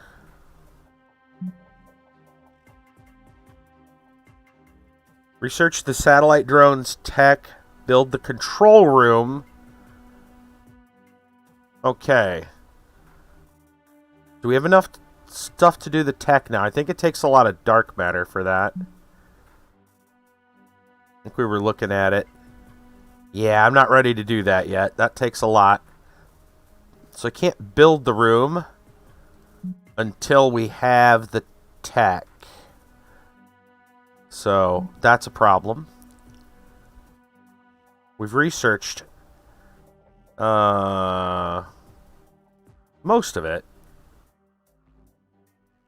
Alright, so that's not helping right now, but we've got the refinery at Ghost Head. We could do that. Officer can visit Ghost Head and view the facility to perform the upgrade. We only need to send one out for that, though. So let's go do that.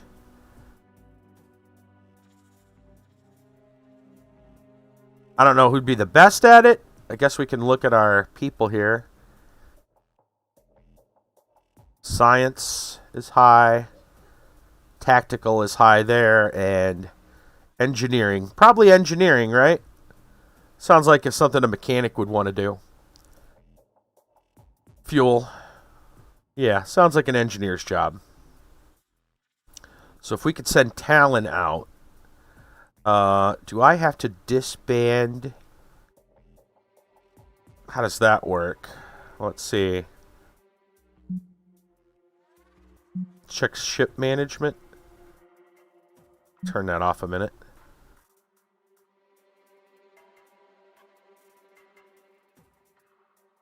I just want this one to go. I don't need to change the officer. I just need them to go out. Maybe I can do that. I can maybe build a separate fleet. They're all here, so I can't see why they wouldn't be able to just one of them go. That seems like a good idea, right? Ghost Head Refinery. Send a fleet. Send a new fleet.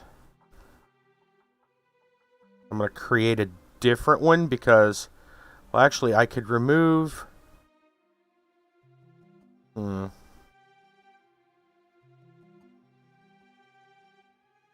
don't we remove you, create a new fleet, and we'll just say, mechanic. Create. And then send... I guess it's separate. Oh, that's interesting.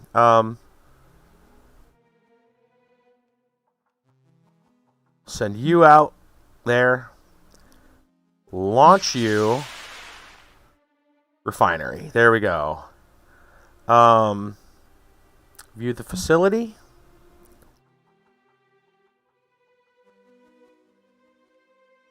So what do we need to upgrade specifically? Does it matter? Just says upgrade Ghost Head. Improve its capacity.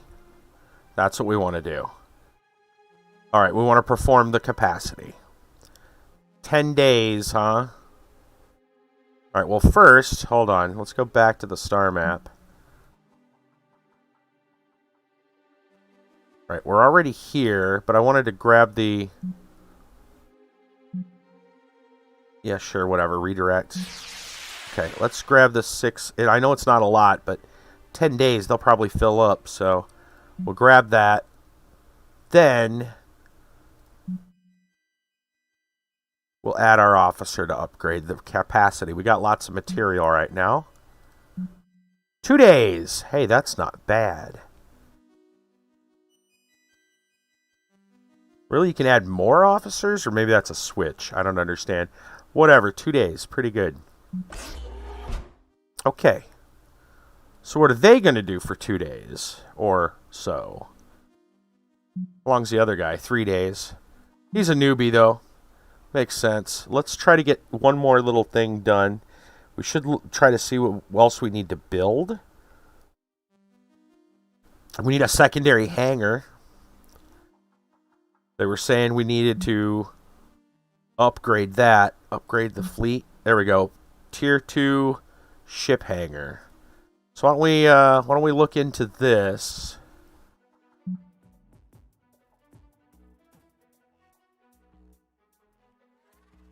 Alright, we got a ship tier 1. Why don't we try building a tier 2?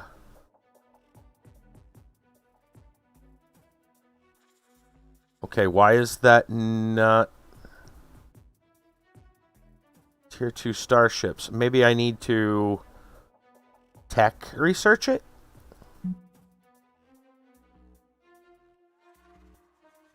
Yep. Tier 2.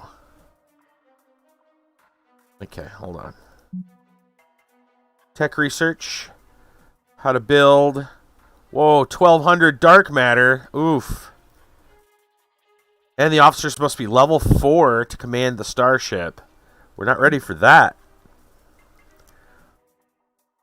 Okay. Well, then let's just have them explore for another couple days. There's not much else I can really do with them. Well, I could send them out to go get stuff. That might be another good way to use their time efficiently. What if we sent them to go collect some stuff, like, I believe, yeah, this refinery is full. So let's go do that. We'll launch.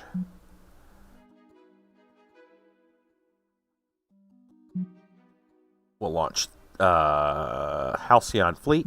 There we go. We'll just send them over to do that.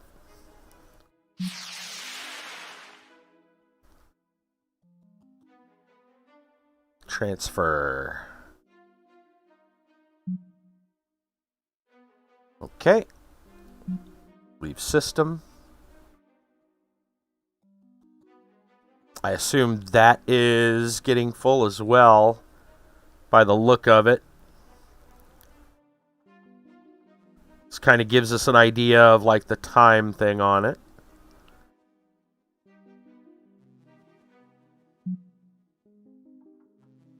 Oh, upgrade. Okay, that's cool. Good. Maybe that's what's going on.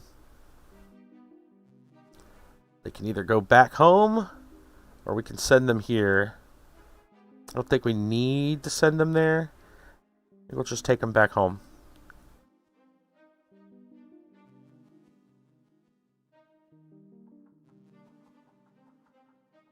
There we go. Commander successfully upgraded the maximum capacity of fuel at Ghost Head. You should be able to perform similar upgrades to all remaining facilities that you discover in Terran Federation space. Collect a reward, 20 fuel. Oh man, that's so much. I'm glad our base regenerated their health. All right.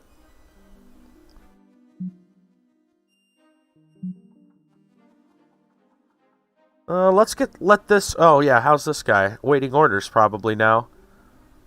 Right, we could send you back home.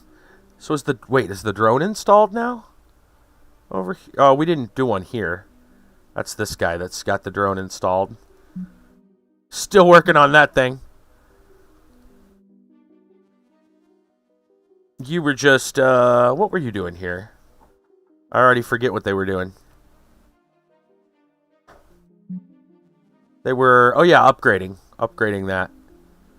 I don't think they need, I don't think he needs anything else right now. Let's send him back home.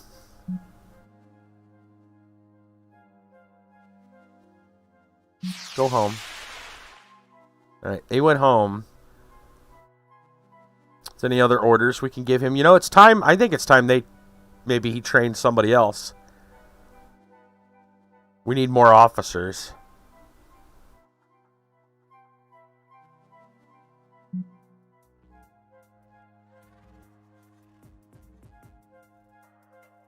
Wrong spot. We need Academy. Scour officer candidates. Unlocks additional officer slot. Wait. Oh, Lieutenant Commander. Oh, we need somebody level 4. Okay, never mind.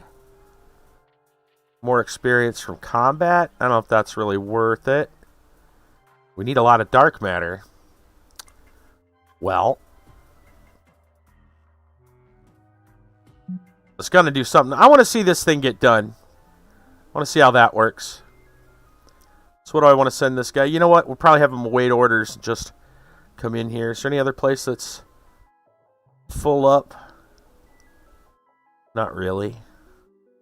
Yeah, let's just advance time. Satellite drone has been deployed. Automated resource delivery should commence soon. About dang time. Alright, we got a promotion.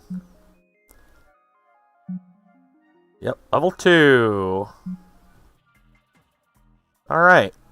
Same kind of deal here. To take the power glove training. We already did that on the other guy, though. So we could go with ramming speed, ball lightning smoke out, ground power, or ship health. Chemical expertise, hull expertise, structural confidence, power glove training. We already have. Let's go with this one.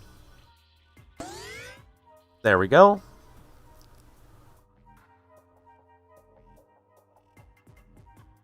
Okay. And they're all... Well, they're nearly all back. This guy's still got this. So what's going on now there? It's probably just saying automated. Yep. What's that one for? Oh, full capacity. Well, it's going to be automated, so I don't have to worry about that. I guess they would have to just explore. I kind of want to see if that does anything, or if we just...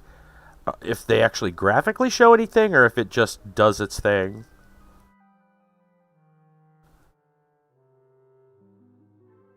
You're not really doing anything.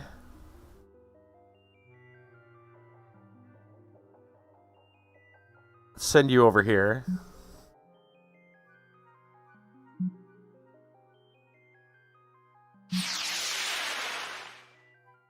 Commander, asteroid mine has been destroyed. There may be some material still on board. I don't think it would be smart for him to go alone. We are going to ignore that for now. We're going to send him back home. Alright, they're back. I know we should probably finish this soon. I kind of want to see how the automation works.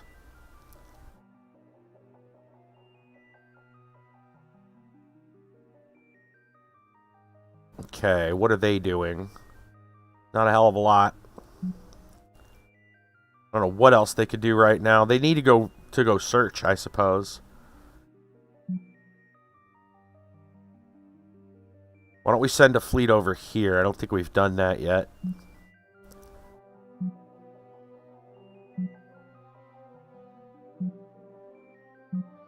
There we go. We're just going to send the whole group just to see what's over here. You're not going to... Oh, this guy got home. I'm waiting to see what this thing's going to do. It should. It said it takes a couple of days. So...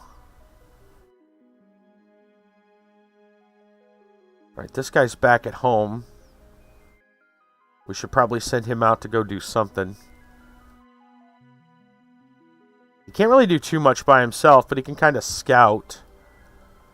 It's good to explore that stuff, I guess.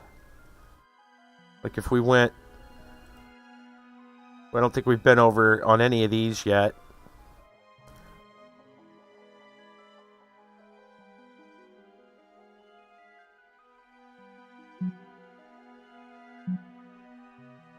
Just send this guy out to go check it out.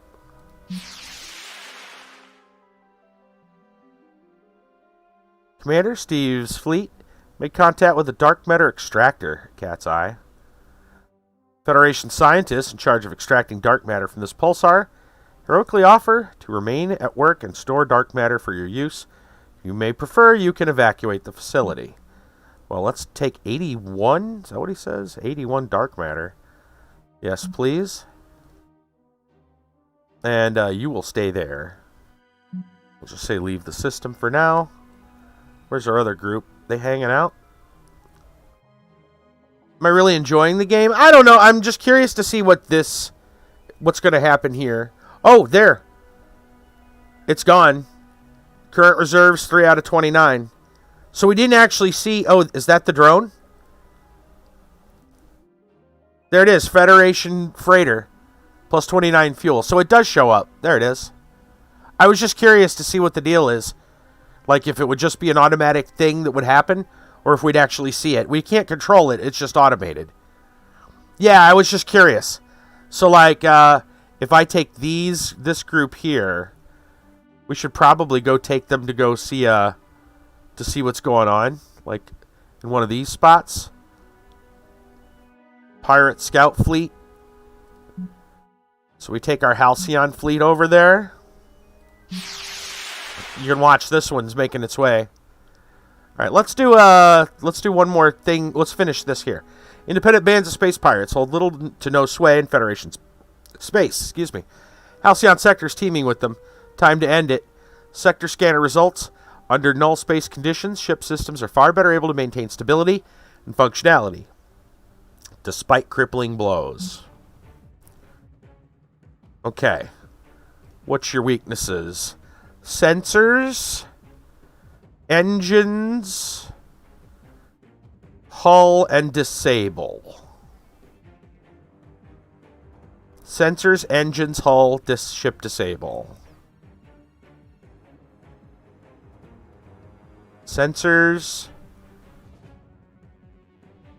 hull. All right, that looks fine.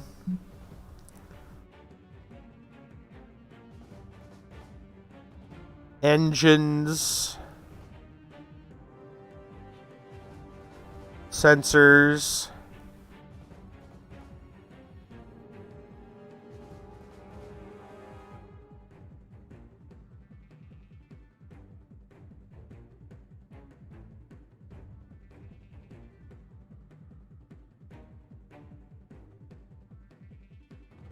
and I guess that one's fine.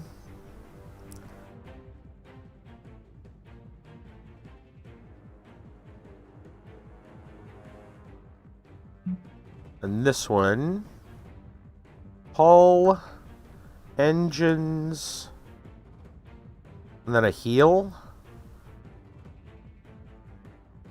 Inflicts disable, but that's fine. Alright, let's go. This guy's probably going to get wrecked.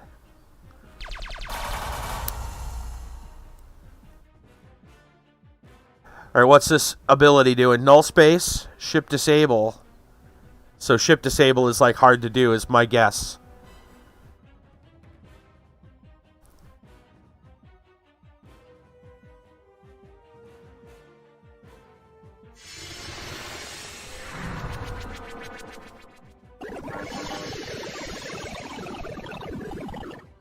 Crew panicked.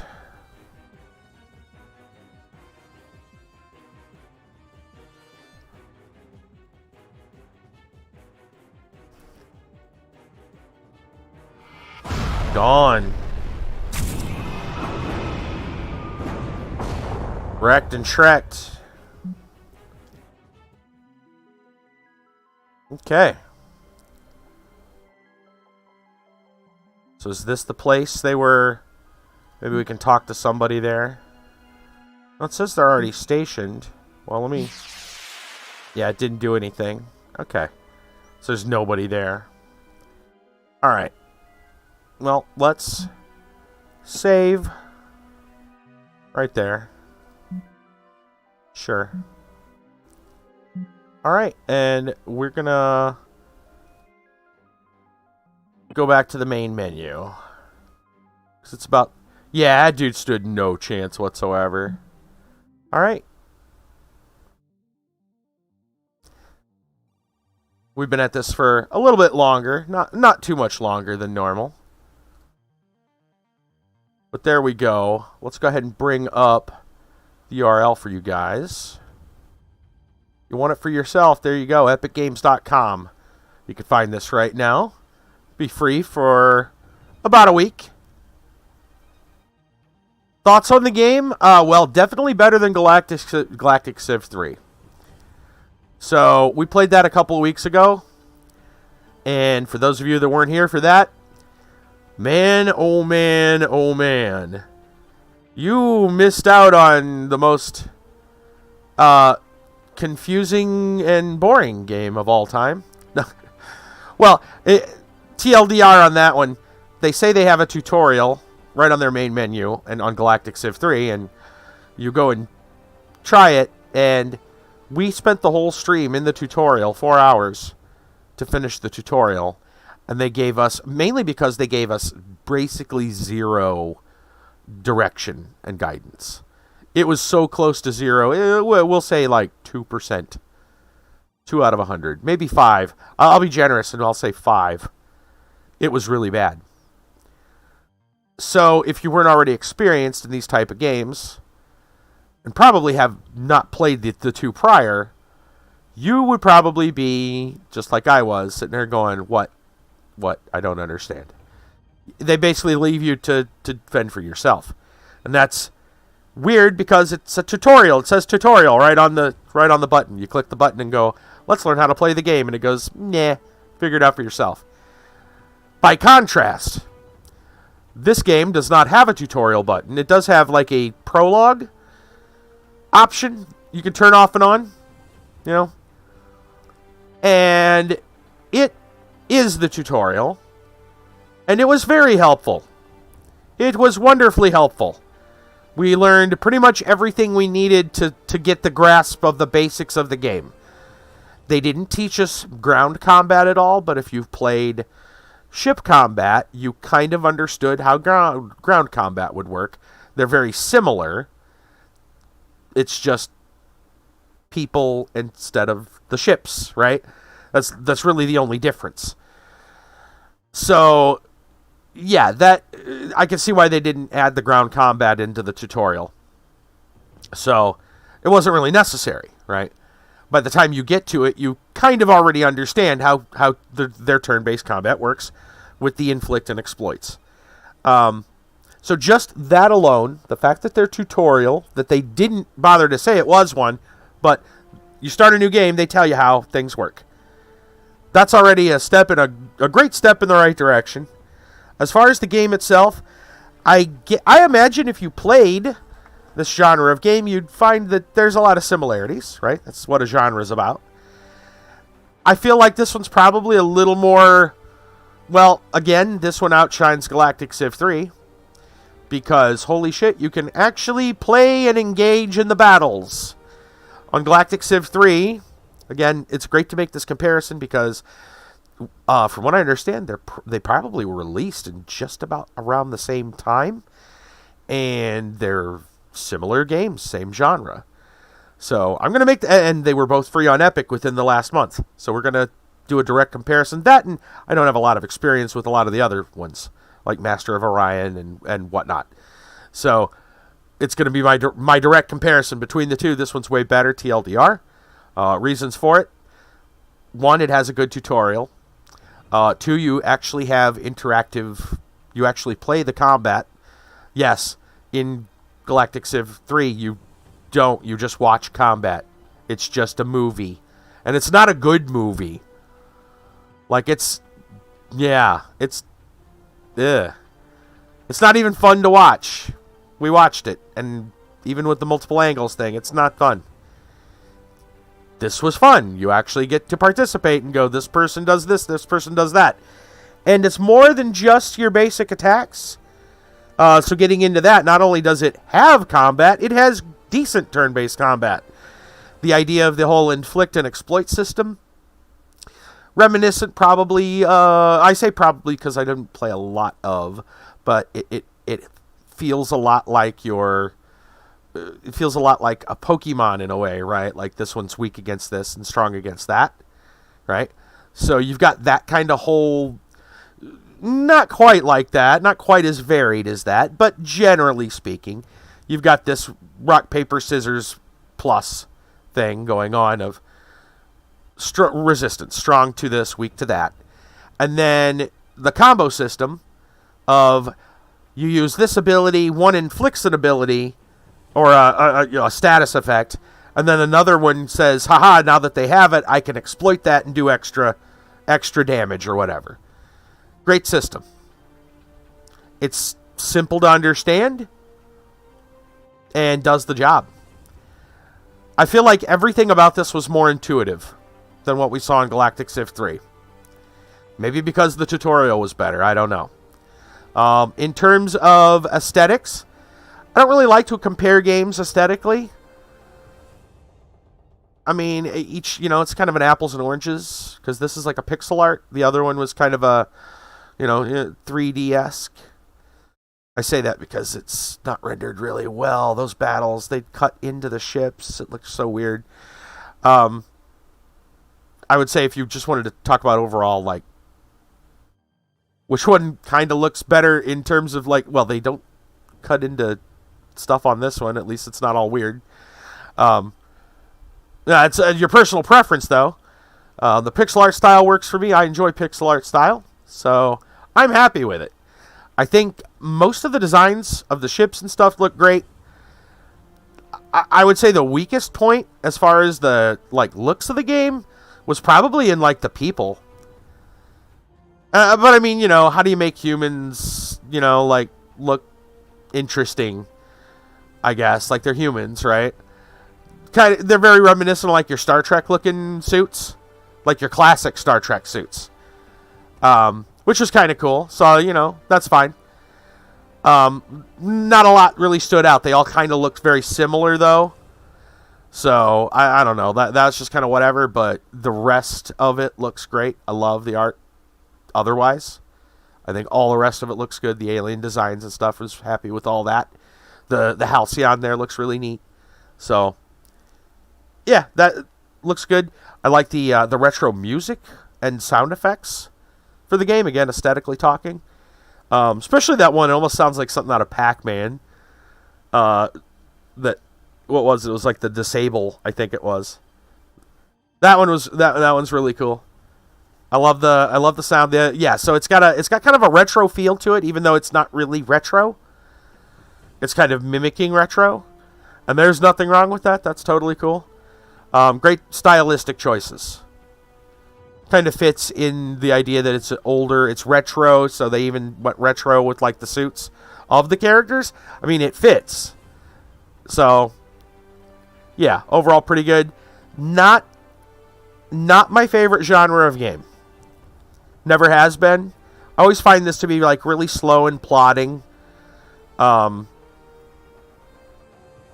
It feels like you're playing a lot of waiting. Right, and that's just what these types of games, and that's of all of the 4X type of genre. A lot of it is, just busy work. It feels like to me a lot of micromanagement. I feel like it wasn't the micromanagement on this didn't feel quite as bad. And again, I'm going to go back to the fact that probably it's more intuitive or felt more intuitive because we were properly trained through the tutorial. Right, to understand the mechanics. So maybe that's why it feels more intuitive, because we were taught how to play by the game, which is nice. But overall, I mean, TLDR, better than Galactic Civ 3. If you're gonna choose one, this would be the one to play. It may or may not have as many options. However, I mean, looking at that tech tree and some of the other stuff, I got a feeling like it's about as deep as Galactic Civ 3 was as far as the building. It's about even. It looked like it's about even. I thought the officers were more interesting. There was a lot of similarities there in building the officers. I feel like the officers in here, at least they have funny backstories they wrote up for all of them. Or at least amusing backstories. And it looked like their tech tree... Well, actually, they had a tree. I don't remember the Galactic Civ. Did the officers there have a tree? I feel like they just leveled. I may be wrong. Or maybe we never got anyone high enough up to... I don't remember that being a thing in the other one. So, I feel like there's more going on here than there is in there now that I think about it. But, yeah. Without a doubt, not bad. In fact, definitely better than Galactic Civ 3.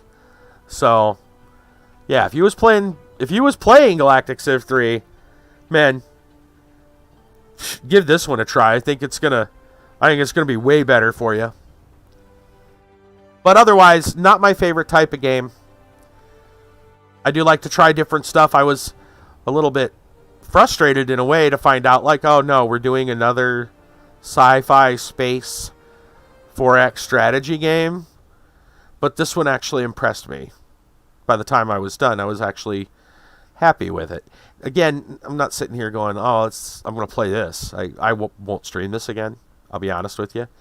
But again, no, that's because it's not my style of game, not my genre. Not really that big. I guess I'd play it over some other stuff. Like, I'm not a big RTS fan, so I guess I'd rather play turn-based instead of real-time. But yeah, out of the ones that we've played, this one's actually quite good. I'd say Civ 6, not Galactic, but Civilization 6, is really damn good too, right? This one's kind of like an indie company, though. Yeah, 4X, yeah, there can be some good stuff in it. I feel that this one doesn't have quite as much. I feel like this might be a good one for people to get introduced to 4X strategy games. It has a great tutorial. It teaches you everything you need to really know to play. When new stuff does happen, it doesn't totally throw you to the wolves, right? It gives you some assistance. It's got a storyline that you follow, kind of the main missions, right? I would say if you wanted to get into 4X games, maybe this is the right one to start with. This would probably be the one to start with. Don't bother, the other, because the other ones, that's another big thing. Even with Civ 6, there's a very lengthy tutorial, and then there's all this extra stuff. Like, it's super big, right? Civ 6 is really big. Yeah, right? There's lots of mechanics and lots of things, and you could get bogged down just learning the intricacies of the game.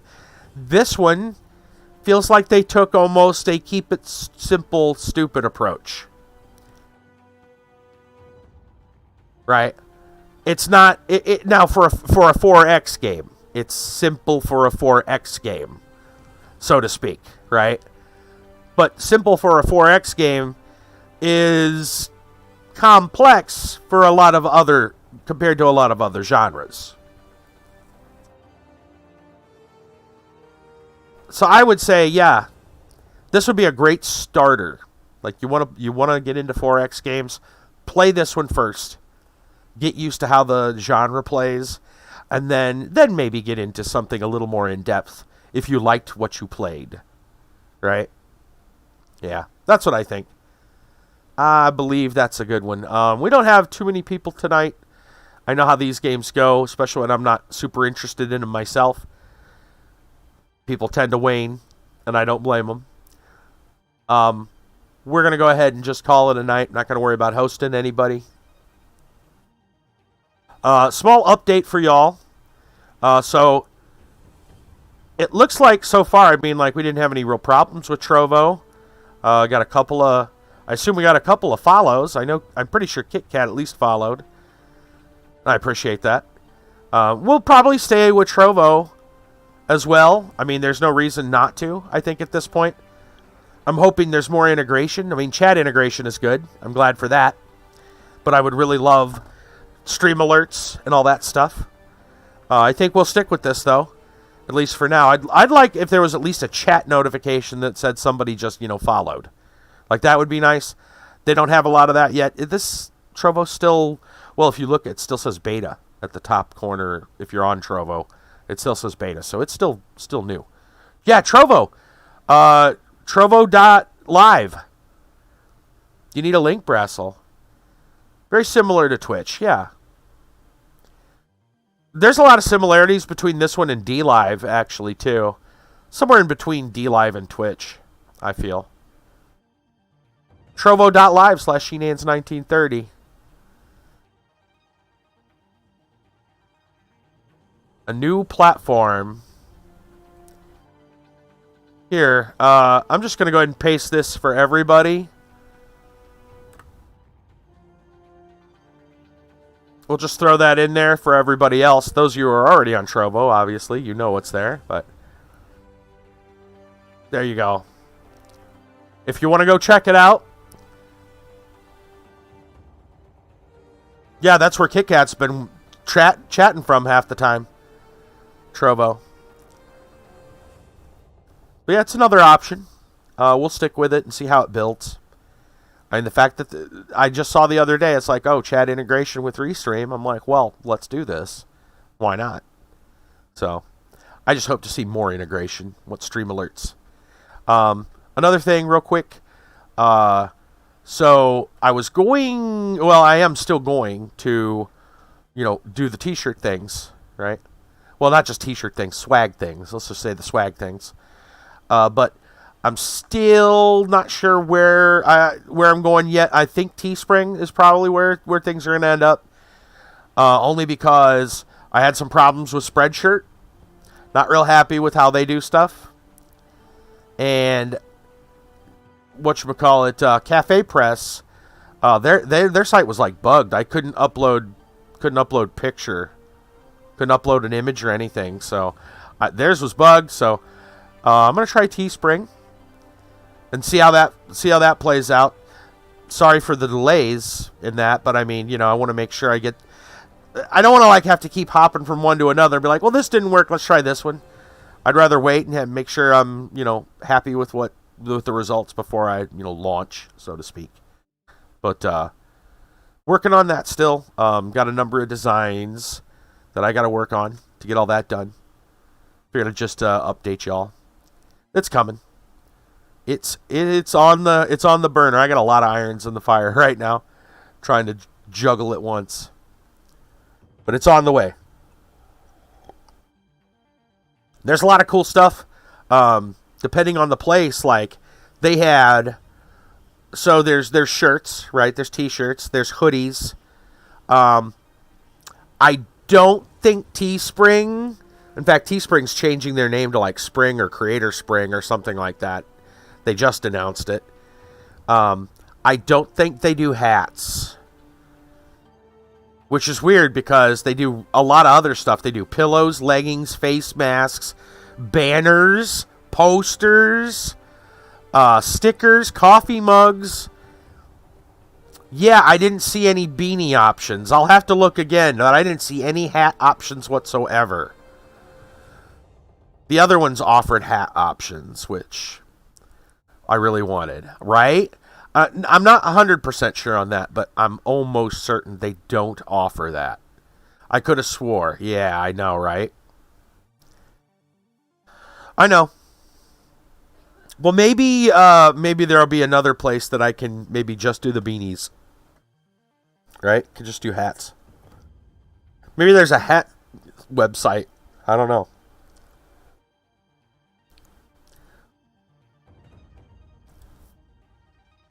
If you got some time, KitKat, help me do some homework. Maybe you can find something that'll do it. And I'd be like, okay, well, I'll go try it out.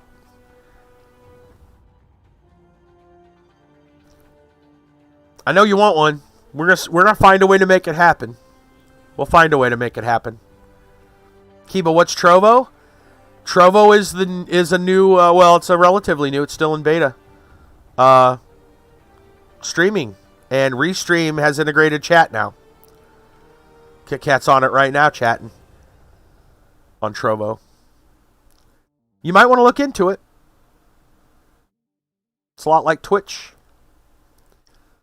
I noticed that Restream got the chat integrated for Trovo. The only downside right now with Trovo, really, is that they don't have things set up to do alerts of any type yet. Like the functionality, they don't have any of that stuff built in yet. So, and even when they do, then it would take time for Streamlabs or Stream Elements or whatever. I hear Battissimo. I read that Battissimo already has something working with it. But I don't have Battissimo. But I read that Battissimo already works something with Trovo. Maybe commands? Yeah. Yeah, oh yeah, it's on their list. They have a list of... They have kind of a roadmap of what they want to work, what they intend to do. And it's already on the list. So, I'm sure that stuff's coming. But yeah, look into it, man. Trovo. Trovo.live. I got trovo.live/SheDance1930. Got the link there. But yeah, we're gonna call it for the night. Look into it, Kiba. I think you'd probably be happy with adding another. You're a multi-streamer as well. Add to the repertoire, right? The more the merrier, I say. So, all right, guys, that's going to be it for tonight. I appreciate everyone sticking around or coming back, depending on the situation. Shout out to Dova for their generous support over on Subscribestar. That's also a wonderful thing. Most of you here are regulars, so I don't think I need to go through the spiel with you. But if you're lurking around and you like free games, make sure to come in on Fridays for the free game feature. You should probably, if you really like free games, join me on Twitter or Discord and get notified when I find free games, I tell all y'all exactly where and how to get them. So do it, right? Get that free game love. There's been a lot of good stuff out lately. So I will see y'all later. Tomorrow night we'll be doing AQ3D because, as I understand, all of the new Darkovia stuff is ready. It's out. So we're gonna go ahead and do that. I know we got Don't Escape 4 still to finish. I don't know how we're gonna do that, but that'll be on a different day. We're gonna get together with AQ3D. Yeah, get everybody in tomorrow night. Play some AQ3D. Go see the new Darkovia stuff. And have some fun in there. And I hope to see you then. So, good night, everybody.